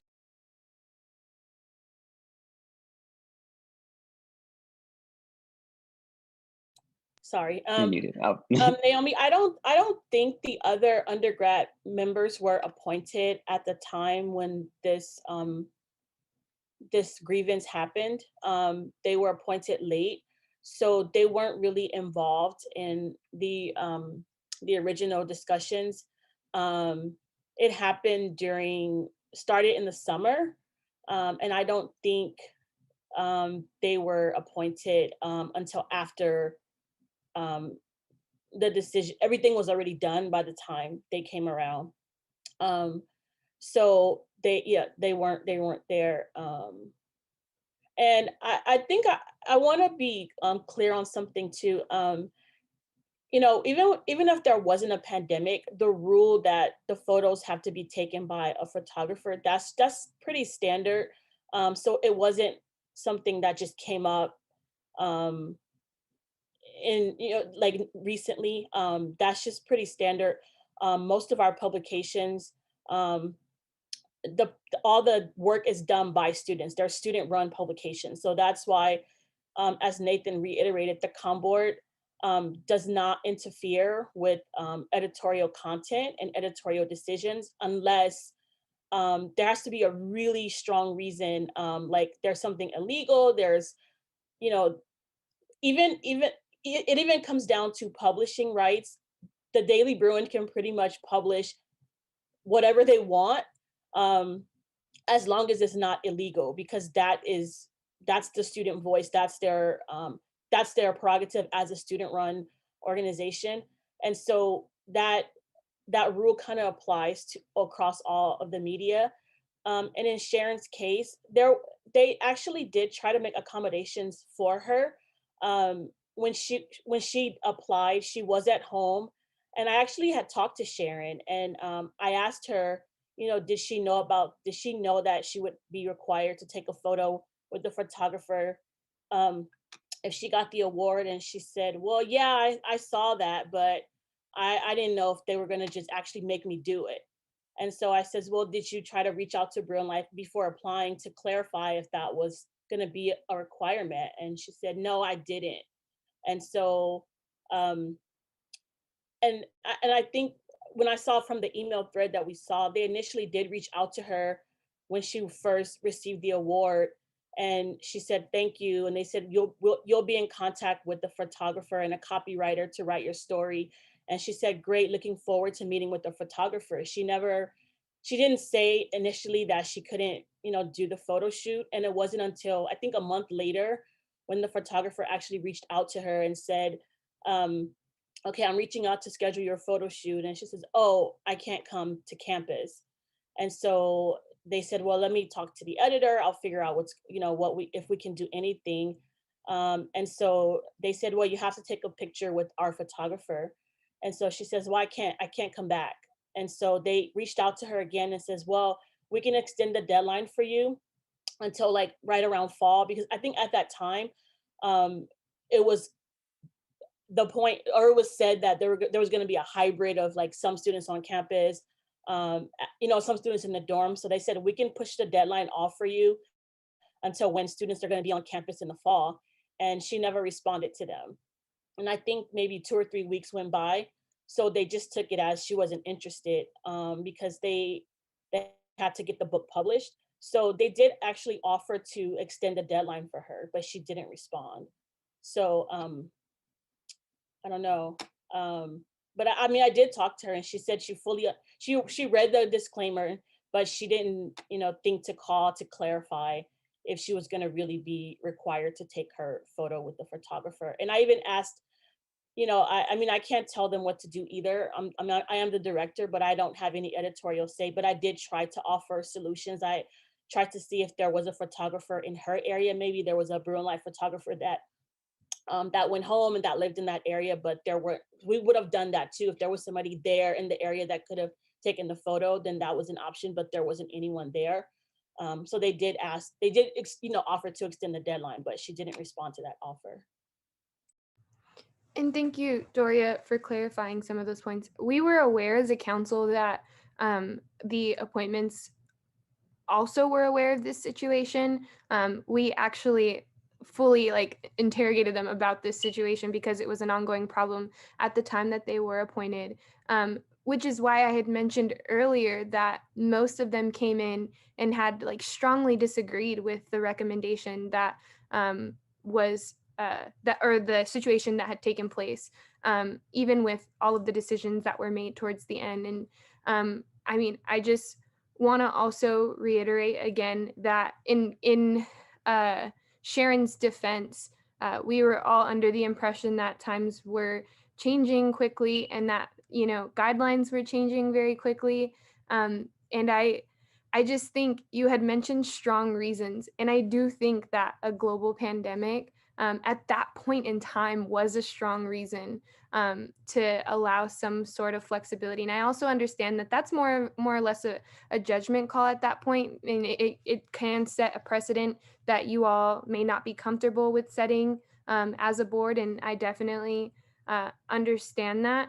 But when I'm thinking about our appointments, they I want to almost say made commitments. When you're appointed, you agree to certain things, and I'm more concerned with the going back and finding out new information. And I'll just be frank and call it like the switch up. Like the switch up was real, and it was unexpected too. And then to have them not come here to explain that said switch up, I think is even more disappointing and alarming for a lot of students. Given that we reached 400,000 cases this week, that's really scary. So I also wanted to note too that I think one of my other main concerns, which is why I asked towards the future, how can we rectify this, is that I forgot what I was going to say. Never mind. I'll come back to it if I remember it. Go ahead, Bacher. Yeah, okay, so yeah, just like I sent in the chat, I do have 3 points. One for which is to ensure that this doesn't happen again. So there should be a commitment that such any guidelines that wouldn't require students traveling or put in like danger in terms of their health and well-being is not included and student in any of like uh programs by student media. That's like the least I would expect.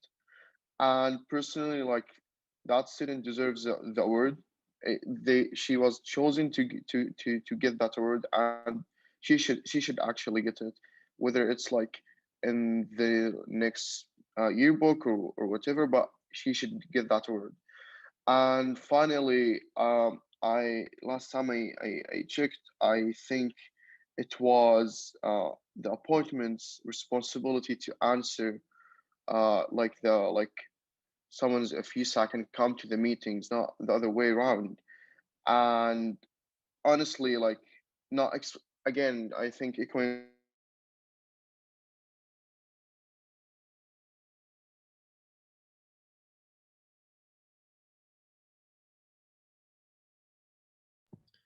Bakr, I think you cut out a little bit. I think a lot. Bakr, I think you're gone. But when you come back, just let me know in the chat. I remember what I was going to say though, the copyright thing. I was also I mean, just to give an example, also invited to be part of the Daily Cow / Daily Bruin collaboration for the 2020 like end of the year thing, and I had did a FaceTime photo shoot. That was my first time ever, but those were becoming quite common. And so I want to go back to an earlier point that Justin had made, that though copyright issues were presented as the excuse in the letter, the original reason that was given to Sharon was aesthetic purposes. Like it was an aesthetic decision, and I wanted to highlight that. Oh, Bakr, go ahead. yes. So yeah, continuing my point, like the last point, which is that um appointments should be the ones coming and explaining what they said and switching their decision just like that, especially when they were explicitly asked about it before, is unacceptable. And signing, even if they were like, let's say, uh, even though they were like appointed after the incident happened, then if they don't have enough information, they shouldn't have made any commitments or signed on the letter. And if they know enough information and they still sided or like signed and sided this way, then that's disappointing. So I do really believe that we should have a formal hearing.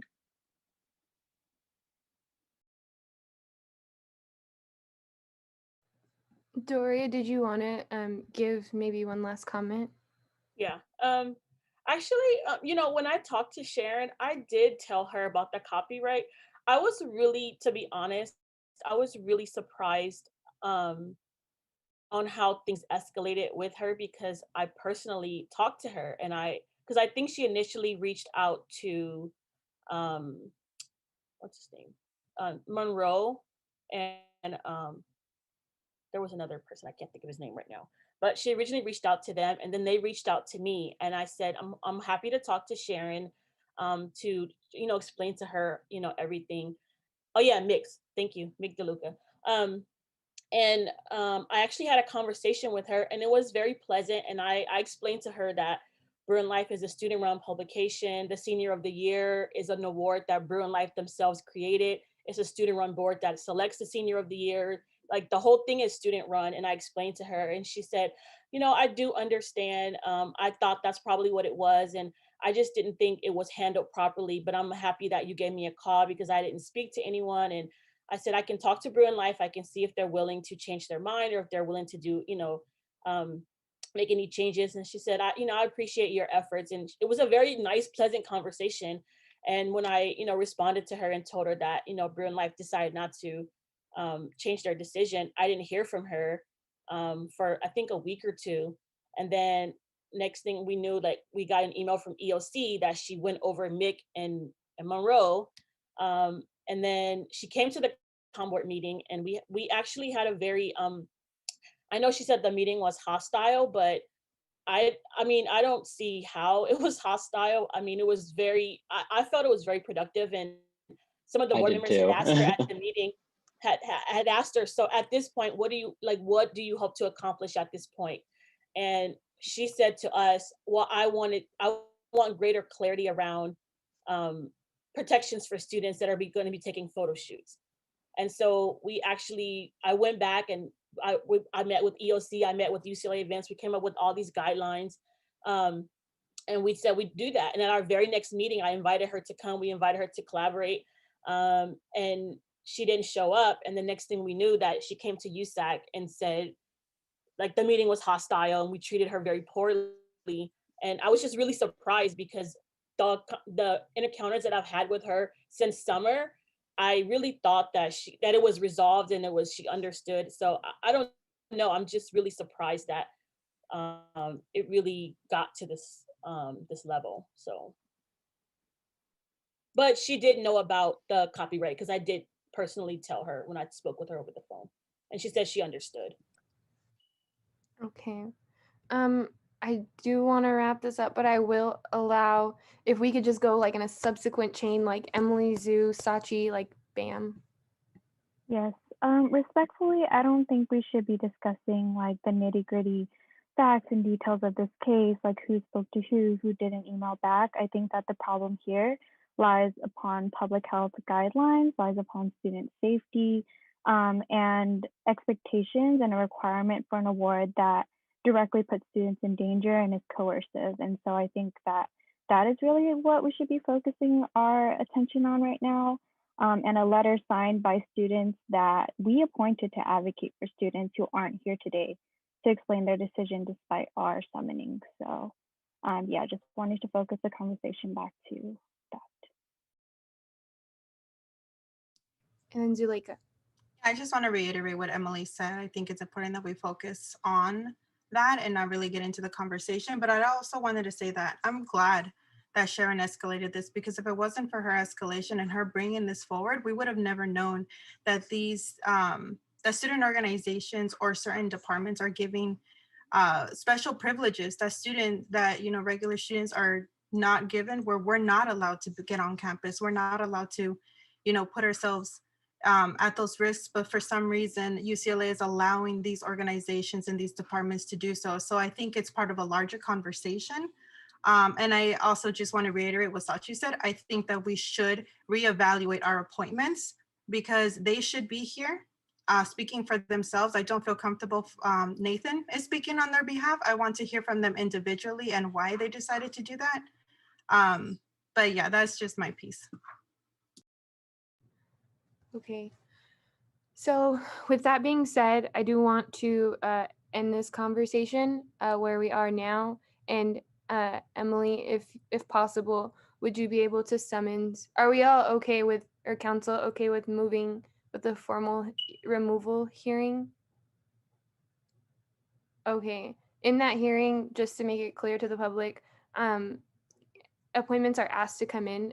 There's no removal that is like set in stone until a hearing happens. That hearing can either happen in executive session or in public, and then from there, decisions are made. I hear a no. I see a no from Aiden. Care to share, Aiden? Yes, I think this has been a very enlightening conversation, and I disagree wholeheartedly with the choice that the editorial board made in requiring, Sharon to come and take this photo. But my disagreement with the editorial board's decision is separate from my belief in editorial independence. And I don't believe that we can hold our COM board appointees towards, I firmly believe in the independence of entities, and I do not believe that the question in front of us rises to the level of a removal of a COM board appointee for a decision they made in furtherance of what they believe to be editorial independence. So there are a number of different issues at play. I disagree with what the editorial board chose to do, but I do understand why a COM board member would, based on the appointment that they have, side with the editorial board in pursuit of editorial independence. So that is why I do not believe this rises to grounds for removal, but I do think we should make our dissatisfaction with the editorial board of this publication quite clear, and I think we already have.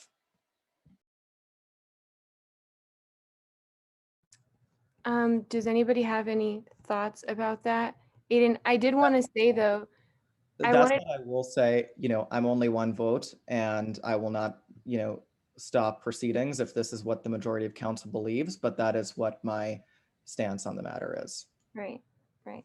And I just wanted to quickly say, editorial independence, I feel like it's something that you cited. I don't know if that's for every single one of our appointments. I'm sure that might have been a deciding factor for some, but just also wanted to put that out there. Justin? Yeah, I definitely I respect Aiden for giving his point. I think maybe for that reason we should maybe put it to a vote. I do want to say like the hearings are not necessarily for removal. I just want to, I mean, Nathan and Doria showed up today, but I want to hear from the other two appointments. So I mean, like I don't know. Yeah, we're not making any decisions yet. We want them in a hearing.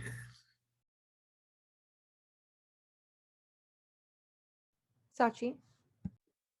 Yeah, I agree with what Justin said, but also that to be clear for the public, like every appointee was asked to be here and like multiple times and politely and not in a hearing format just to explain, and they're not here. And I appreciate Nathan you coming and explaining, but again, we need our appointments, which we made in what we thought was good conscience, to come and explain their decision. And then based on those hearings is when I think any of us will make a decision about, removal. I'm not even at that point in my headspace. It's just, I do think that they need to come and explain what's happening from their perspective. Zuleika, and then if Nathan could be our last person, that would be lovely. Yeah, I am in the same realm as Sachi. I want to hear again from the students. I want to hear their side, their opinions, what they were thinking at the time. I also want to hear from them without feeling pressured from admin or from any other, other, entity that may be higher than them. I want them to feel comfortable in speaking their mind, but I also want there to be accountability, because they're not only accountable to being a presidential appointment, they're accountable to the student body and for advocating for students. And I think that we would be doing a disservice to the student body if we're not holding them accountable to what they agreed to do for the student body. Nathan, thank you, Zuleika. Yeah, so I guess just kind of a summary, like the main factor for the COM board decision was editorial independence, like Aiden said. Like we believe strongly in that the student editors of their publications should be able to have a lot of leeway in the decisions they decide to do about who to feature, what to print, what pictures to take, how to take those pictures.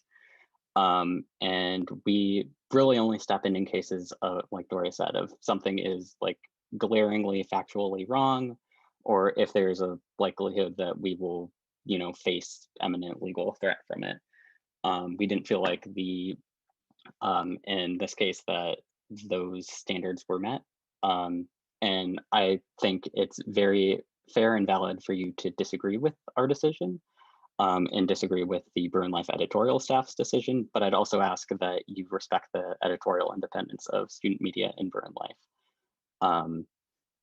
And yeah, I personally, I think I was voting with the interests of student media and the entire UCLA student party with those interests at mind, and that I'm very kind of hurt that this council doesn't feel that same way.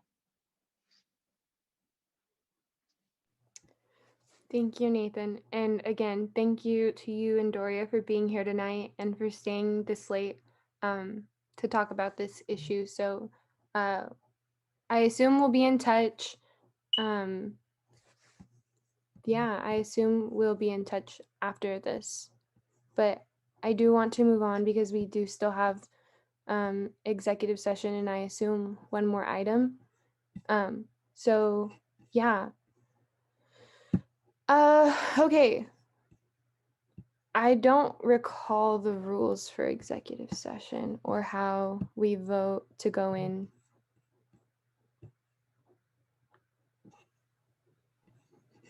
Yeah, so Naomi, someone would need to motion and second to go into executive session, and then you can take a vote. After that vote is made, you can state that you're going into executive session to discuss a personnel matter.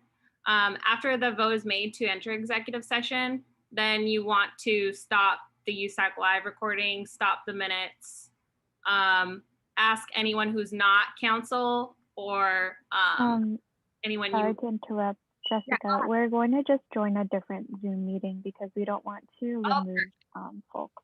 Yeah. That makes it easier then. Yeah, so I guess just once you take the vote to formally move to executive session, everyone can just hop into that other Zoom.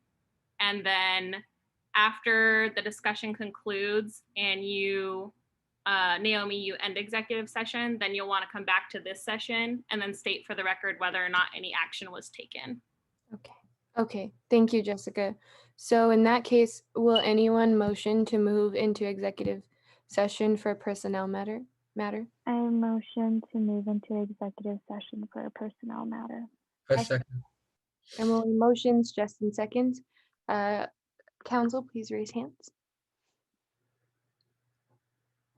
Also, Doria and Nathan, please don't feel obligated to stay.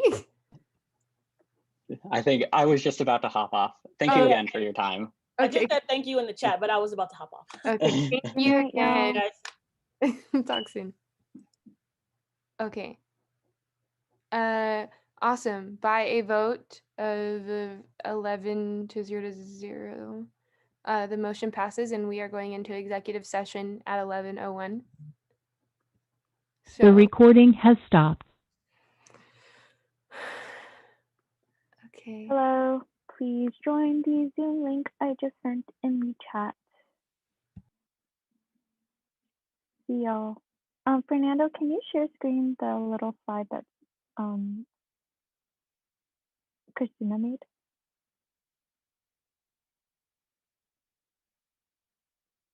Thank you.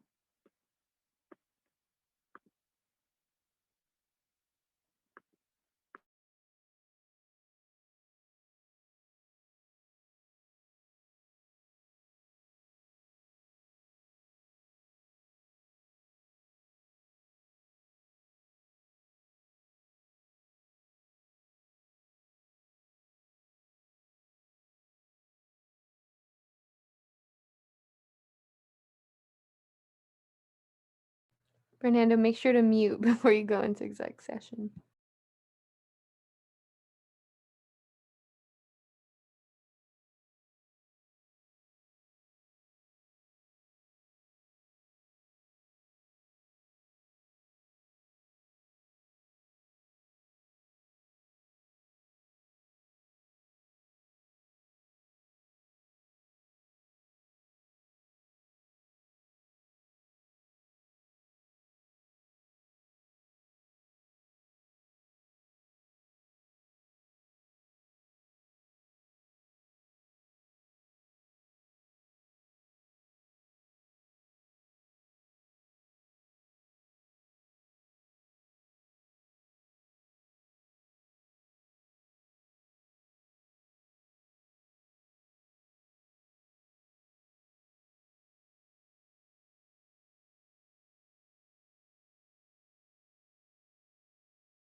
Everyone.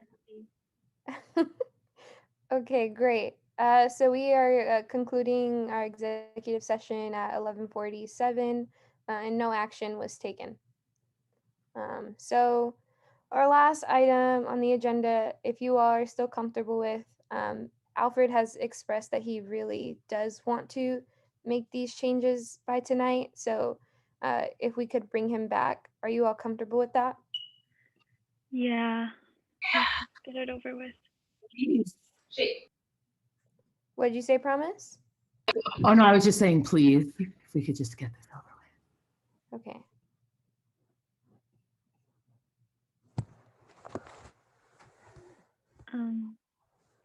Let me I see text him. Christina's hand. No, he's back. Oh. Okay. Alfred, go ahead.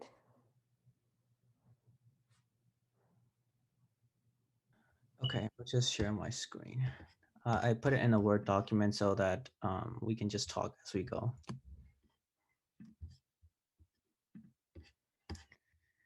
Okay, so I added January for everyone, and I added February and March. It just has the candidate application packets when they're released, and then we have the candidate in February. We have the candidate info session on the 4th, and then 11 and 18 there are 2 USAC info sessions, and that's the only events that's going on in spring. That's going on in winter quarter. So after that, applications are due on the 12th here, which is the last day of week 10. And afterwards, it's just like I made the necessary changes that everyone was asking for candidate debates. I changed it to 6 p.m. instead of 8 p.m. I also changed endorsement hearings to 8 p.m., 6 p.m. from 8 p.m. And then I moved voting period up a week to week 6 instead of week 7. And then I added the ballot presentation for the just like to present to council about the entire ballot of the candidates and referenda that's currently submitted to the elections board. But yeah, that's all the changes that I made. I included everything that that everyone was talking about, especially for the time zones and for the ballot presentation and for the rest of the months that's in winter quarter. Okay. And what are the final ballot add-on for student petitions? So this is for so this is like so since like student-led petitions they generally like take a lot longer for signatures collection. I'm thinking that it will be best to give them a little bit more time after the ballot presentation to still collect signatures. And then like because my UCLA's I've already coordinated with my UCLA, and the ballot is locked by the 23rd. So like anything can be changed on the ballot up to the 23rd. So I don't want to necessarily shut down the door for those who are trying to collect signatures if they really want to be on the spring ballot. But then if they're after this point, then they would just a special election would just be called. For the fund, that's what this is for. So if the student-led petitions are submitted by this time, the Dean of Students office has 3 days to validate them. And if they're validated, then I would present to council here, just like for the final ballot add-on for the final ballot item, if there is any. And has this been done in the past? Patty? Oh wait, sorry. Patty, you can go first. Two things. One, have we received confirmation from student affairs that 3 days is 3 days enough time for that type of approval? That'd be a question. Yes. So for that, I did talk with Dr. Geller. Dr. Geller, please correct me if I'm wrong if you're still in this He's call. not on the call. Okay. But 3 days, she said it takes 3 days for the 2 to 3 days for the Dean of Students office to validate signatures.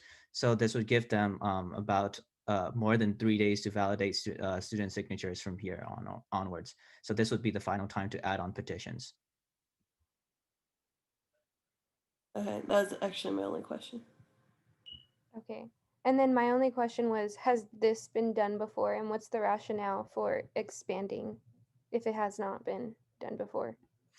The rationale for expanding it is because if for petitioners who really want to be on the spring ballot, there was nothing in the E code or in the Constitution that prevented a ballot from being added, like as long as it's technically permissible.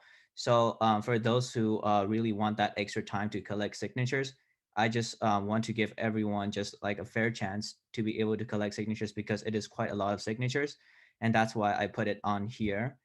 Just like 1 week, like I gave them just two, like even not even 2 weeks, but just yeah, like just two additional weeks to collect signatures if they want to be on the spring ballot. That's like the rationale for it. In Because addition to what's the normal amount of weeks that they have though? the normal amount of weeks that they have is starting from fall quarter and all the way to spring quarter. So they're allowed to, but they're not allowed to collect signatures during the breaks. They're not allowed to collect it during finals week. So like I didn't see it as a problem that the signatures, their petitions be added as long as they meet the MyUCLA timeline. But if my but like that's like my only rationale because technically this is possible for this is possible, and if they wanted to collect signatures, that's I didn't see any reason why um they they could they could be given that extra time given that there's a lot of signatures to collect. Yeah, I mean, I just want to note that there's a reason why referenda and ballot initiatives are very hard to pass, and that is for good reason. I don't think it should be very accessible, or at least not even very accessible, but very easy to just willy nilly change things um, to student fees or even to just add a student fee. I also don't think when we think about our Constitution that it should just be really easy to add things. And that is something I firmly believe because we all know how different from time to time student politics is. Um, so I just want to note that um, out of fairness for other student voters or for people who have ran very, very tough referenda campaigns in the past, uh, this hasn't always been the case. And I also want to note too that there is another option for those ballot initiatives to get on the ballot. It's through council. If council wanted the initiative or supported the initiative to come for a vote, not to pass the initiative, but for it to come to a vote in front of the student body, the council would do so. And I do think that in this moment, I also want to protect council's authority in these matters too. So that's my challenge to the final ballot add-on for student positions. And of course, that's for all of you to think about. But I do think that that is something that you all should think about as those who have votes. And I disagree with this timeline. Um, And I wanted to, or I know Alfred, you might have a response. If not, then we can call on Bacher and Aiden. sure. Aiden, Bakor and Aiden can talk first. Okay. So, Naomi, you brought very great points. One thing, so in terms of the accessibility of referendums for like student-led petitions, the burden of collecting signatures, whether it's like depending on which type of initiative it is, 5%, 10%, or even 15% in the case of constitutional changes. That is already a very high burden that, if achieved, is enough to show that there is support for this. And the addition of 2 weeks um, wouldn't be making this an easier task by no means, especially with this timeline. And technically, since um, the like the duration of collecting signatures being starting from fall is mainly due to the assumption that the director of the chair of the e-board is elected at the beginning of the quarter, of the fall quarter, which usually doesn't happen, including this year. And so, in a sense, there's already some time taken from the supposed timeline. So these are like 2 points. And the thing is, while council do have authority uh, to add things on ballot, and I do believe that uh, any organization should start with that and open dialogue with council. But it's clear in the constitution that students do have that ability, and it does not interfere with the USAC authority in any way. It's just another route. Finally, per the constitution, there is a 15-day window where like USAC do have to call for elections um, if they receive a petition. So either way, is like if a petition was received, it has to be called in 15 days. So that is there as well. Um, so technically, if this is submitted by this deadline, then council is obligated to call for that election. Um, so yeah, I think those are like few points I wanted to clarify, and also just to disclose, so that you know where I'm coming from, and I think Emily and Aiden both know this, which is that I'm planning to introduce constitutional amendments. I'm still discussing that, and obviously, it has to go through CRC and all the way and to council. Um, but like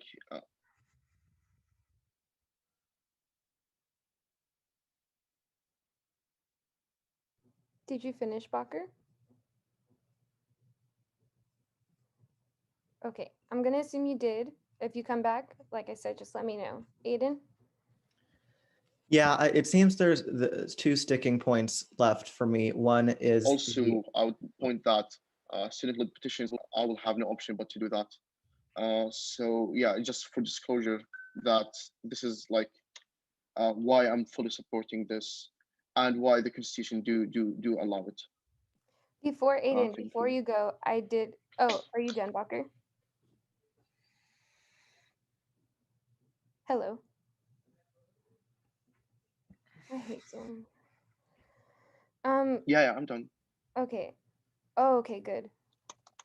I just wanted to say that as someone who is thinking about running a constitutional amendment before, even if I didn't have the votes for it at council, I still wouldn't advocate for the ballot petition or petition ballots to be extended because I respect that process. Aiden? Yeah, I mean, there are two sticking points here. One is the one that has just been mentioned. You know, the ballot presentation is the ballot presentation.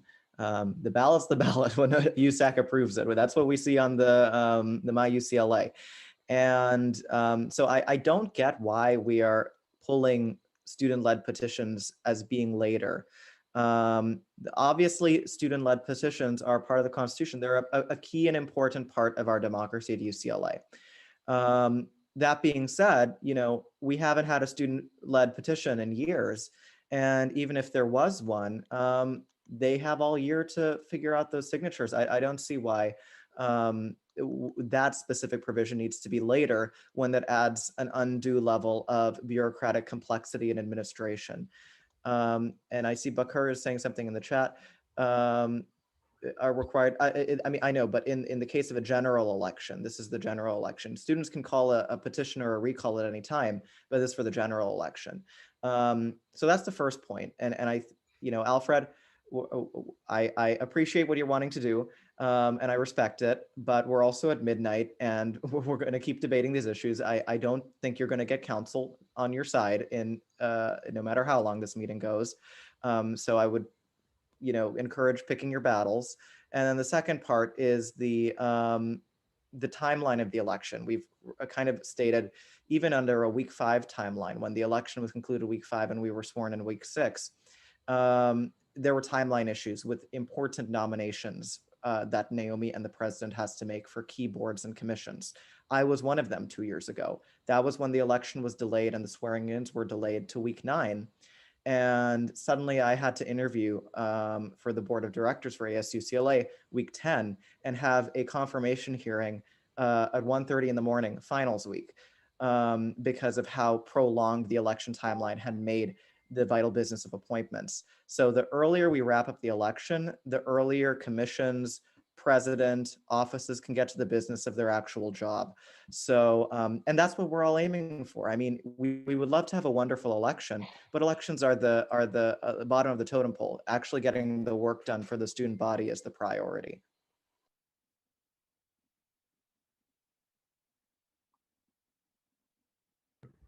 Aiden, like, were you saying that as to like the election timeline? Because I did push it up like to week 6, like everyone asked. It's up by 2 weeks, but it's still 1 week later than the norm.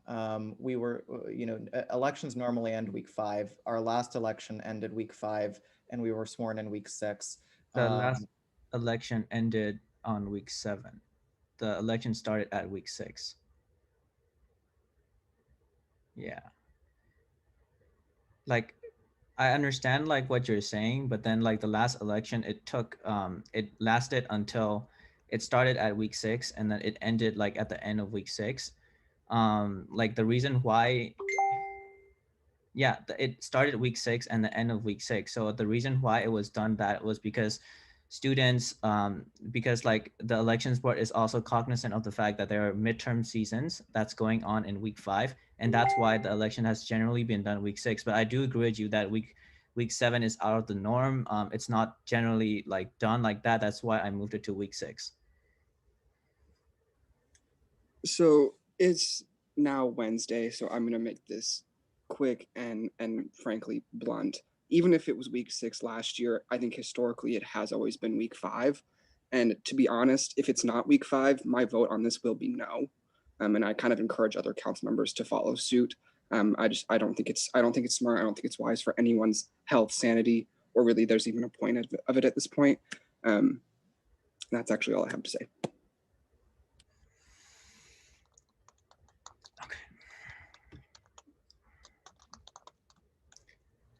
So, so for that, then like what then is everyone saying that you want to be at week 5 and extend it like to somewhere around like afterwards? Because I do still want to give students enough time to vote, and I don't think 5 days is I don't think 5 days is sufficient for students to vote. Yeah, I mean, I'm not opposed to it being week 6, the election taking place week 6. I think my sticking point or whatever is the ballot petition add-on. I think when the ballot is presented, the ballot should be presented. And if there's a petition that comes forward and it's not during the general election, then it's called to vote and whatnot. But yeah, I think since like the ballot like is a huge problem with people, I'm fine with the ballot, like I'm fine with this like not being here. And then what, like I think whatever that's gonna happen is going like it's just like it's probably like whoever like is fighting over this is probably going to end up going to J board over this. So like I'm completely fine with this not being here. Like if you want the ballot presentation to be everything to be completed by April the 6th, I'm also fine with that. So I can just take that off. Alfred, could you scroll down a little bit, please? Yeah. Thank you.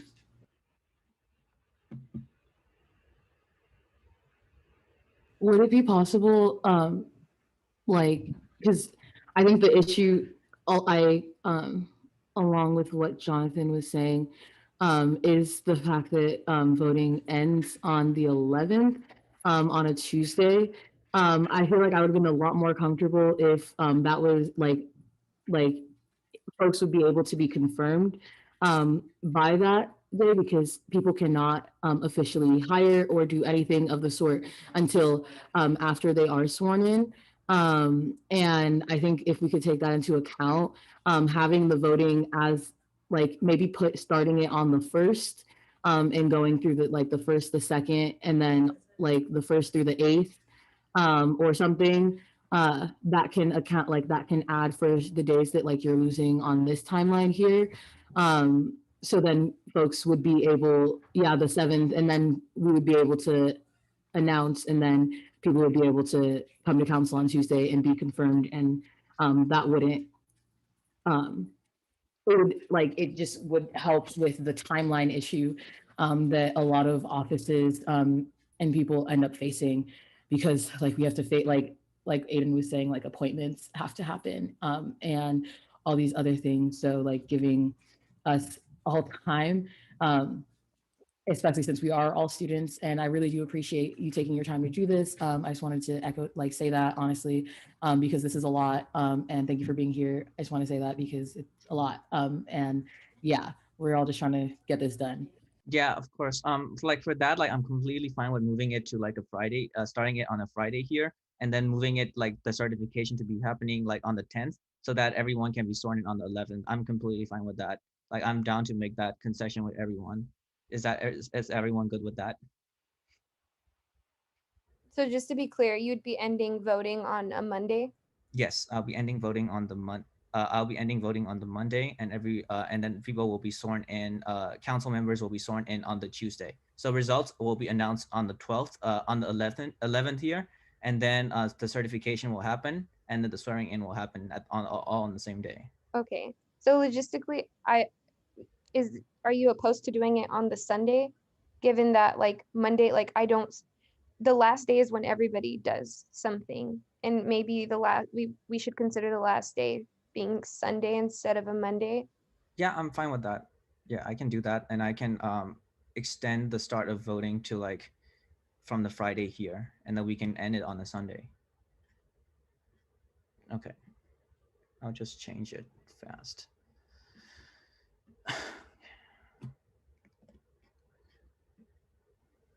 That's a good point in the chat, Eden. I don't know if we should. Or, yeah. Can you say that out loud, Aiden? I Yes. can say it. Oh, go ahead. Oh yeah, no, I was gonna say to flag, you know, the voting results need to be pulled by a My UCLA staff member. So any kind of results announced in a weekend would, we don't know if they'd be working a weekend. The tradition is to announce on a Friday. And I don't know if that has been changed ever.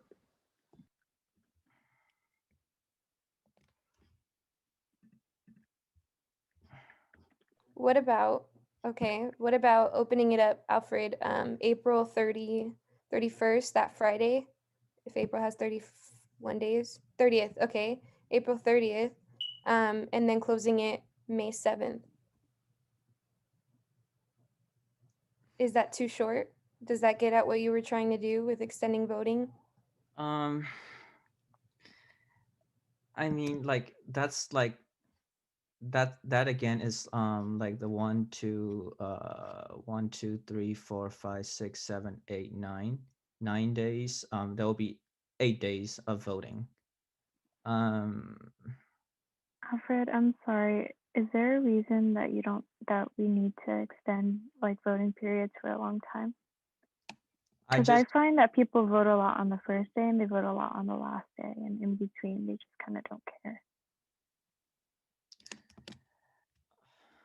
Okay, I think then we can start like voting on the 30th. If that's the 30th, I have to change everything back. We can start voting on this time, and then we can start voting on the 30th, and then like if everyone wants, then like we can end voting here. That's still gonna give us, I think, 8 days of voting, if that works with people here. Yeah, I would say 8 is more than the 5 that we originally had. So, Jonathan, I saw that your hand was up. Old hand, I'm sorry. Oh, sorry.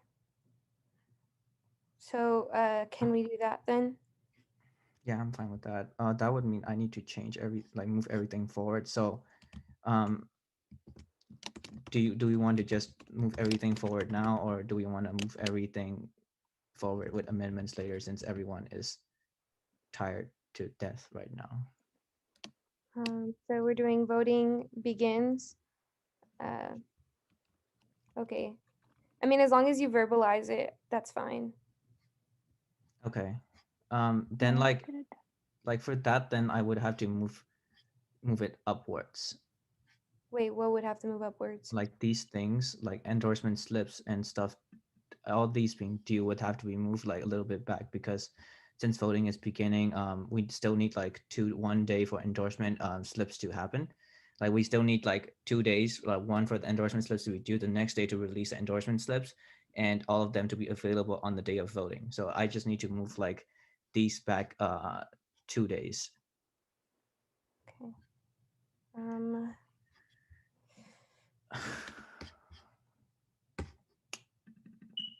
that I don't know.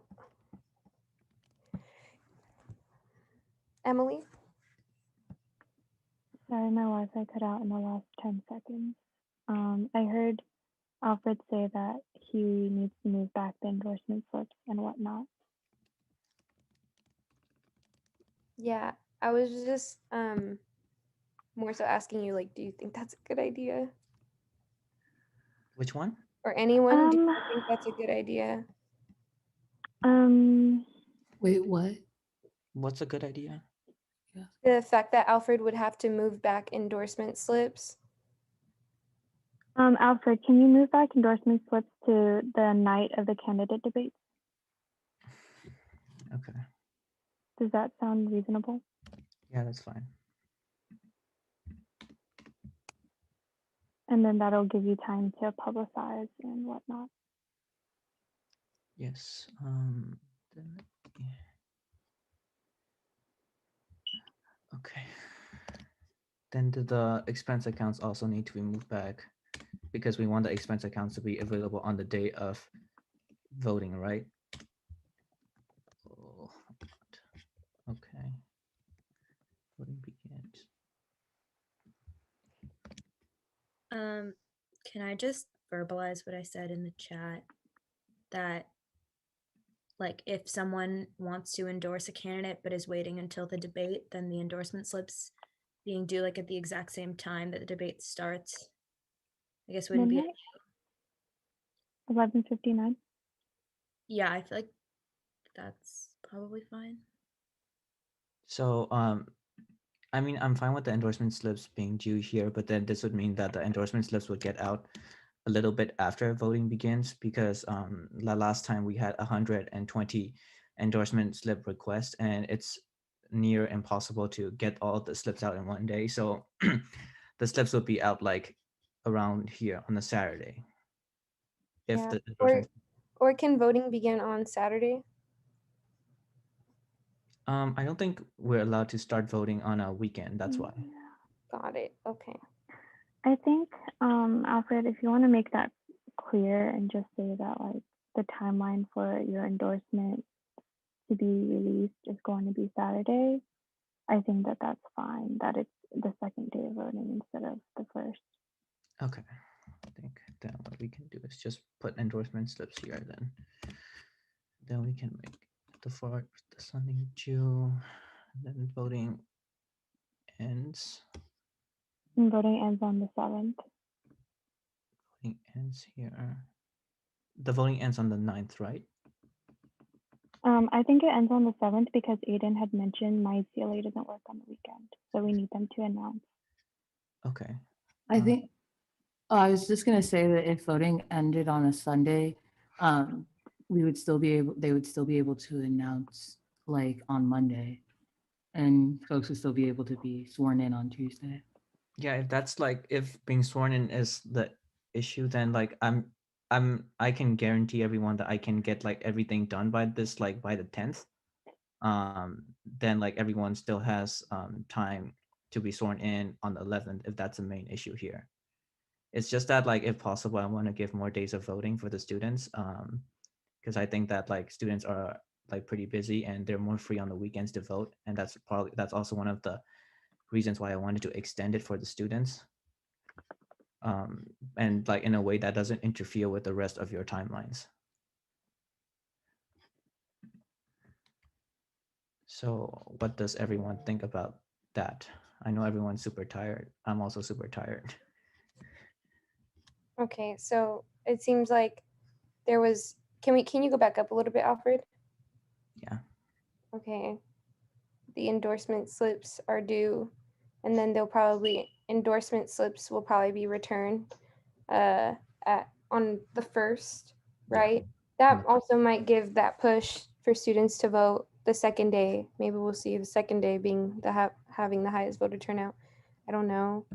If we end voting on the 7th, don't students still have the first weekend to vote? Yeah, they do. So I'm not opposed again to voting ending on the 7th, which is how it's traditionally been done. And also, like, students just work on Friday night deadlines anyways at UCLA. So I don't think that that's a bad idea. But I just, again, want to go back to the final ballot add-on for student petitions. Don't worry, I will take that up.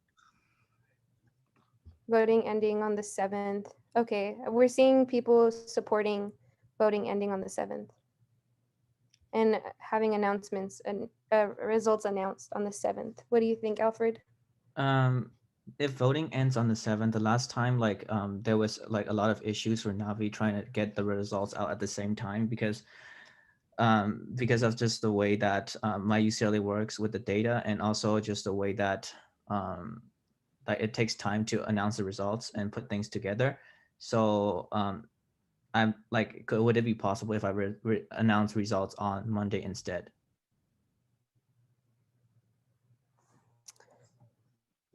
So the votes would end on Sunday then? The votes can end on us on the 7th, but then like I think it's wiser to give us like at least one day to put together the results and then announce it to the student body. That's what I'm saying. But then like the reason why like it also has been traditionally done on a Friday is because like it's always in person, and there's no school on Saturdays and Sundays, and that's why like um, it was traditional that voting ended on a Friday. Yeah, I did want to note though that I I don't I do not want to see what possible things could happen if results were leaked over the weekend or something like that. Like I would just, if voting ends on Friday, I feel like it should just be announced on Friday too. That's like just unnecessary anxiety for candidates too. Like I don't think that's right. Aiden or Patty, sorry. Yeah, traditionally that's always how they do it, and usually voting will end at 5, and then they announce it at 8. And that's been the tradition. Sometimes it's taken a little bit longer to do the announcement. And the other thing that also gives administration all of Monday and Tuesday for us to prepare if we're doing the transition meeting that next Tuesday, just so we can have all the paperwork prepared and ready to go for the newly elected officers. Okay. For Aiden, do you want to talk first? Yeah, I'm very particular about having results announced on the Friday. I think it's been a tradition for as long as anybody can remember. I mean, you look at the Daily Bruins from the 60s, and it's the similar images of Meyerhoff Park, students like, excited that Friday evening. And think about if you're a candidate, how would you like getting the start to your week losing an election? I think people need the weekend to recover. And yeah, I think Monday would just cause a lot of unnecessary stress on a lot of people, including administration, including students. And why break a tradition that has been a part of UCLA history for so long? Okay. Yeah, like sure, I can do it on 10 p.m. But then like just like as like a note of caution to everyone, we like it takes a lot of time to render the video and to put all the results in there, so it can take long. If it can take longer and the results may not be completely out, that's why I'm trying to give us like a buffer zone. Last time Navi said he would announce the results at 6 and the voting closed at 2, and even then he had a lot of issues getting out the results on time, and that's why I'm talking about like giving us a day for voting, but to announce the results. But then like if everyone here really wants it to be announced on a Friday, I can do that. But it just Yes, would, we do want it to be announced on a Friday. okay. I can make it at 10 p.m. And then I think we can end voting at probably a little bit earlier, probably at like 4 p.m. like 4 p.m. because like I do need that like buffer zone to create that video to announce the results. Yeah. I mean, on Friday, whatever time you think it should end is fine, is to give you that buffer zone. Aiden, go ahead. Could you make the buffer zone earlier? Like, the norm I remember is voting ending at noon at some elections and then announcements at 5 or 6. 10 is pretty late for a lot of people. So that's what I was thinking. I mean, a lot of people will have to stay up for this. So like a 2 and an 8, is that okay? Yes, please. 2 and 8. I feel like 8 is a good like compromise in the middle. 2 and 8. It's enough time to give Alfred, barring any like technical difficulties. And honestly, like if you like lose or win at 8, that's a good thing either way. Okay. Yeah, like One, yeah, go ahead. sorry. Sorry. I just wanted to say it's not a good thing like necessarily if you lose. Just wanted to clarify what I said. Okay, so I removed the ballot stuff for council because I think there's a lot of opposition. I don't want to drag his entire calendar down over that. And for voting, then there will be, I think, how many days? 8 days, right? 1, 2, 3, 4, 5, 6, 7, 8. 8 days of voting. I think that's 3 more days than like what usually is given. So I'm okay with that. Okay, can I get a motion?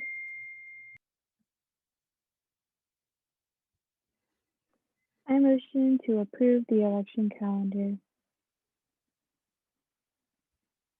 I second. Emily motions, Noe seconds. All who are voting yes, please raise your hand.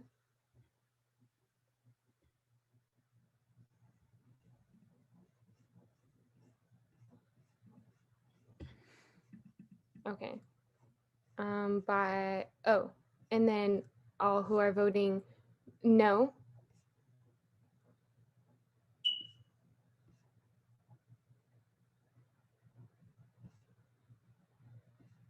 Okay. And then all who are voting or who are abstaining.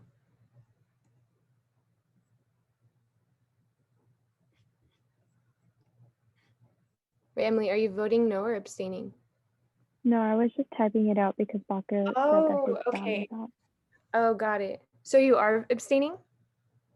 No, I voted yes earlier. Okay, that's what I thought. Okay, great. By a vote of 11 to 1 to 0, the motion passes and the election calendar is approved. Thank you all. And I'm so sorry, Alfred, for all that you had to go through tonight. Thank you. To all of us, honestly. But so the packets come out on Thursday? Sorry, Yes. the packet will come out on Thursday. Wonderful. Thank you so much, Alfred. Really do appreciate you and your work. Thank you. Thank you all. So, okay, that's the end of our agenda. We are concluding this council meeting at 12:26. Good night, everyone.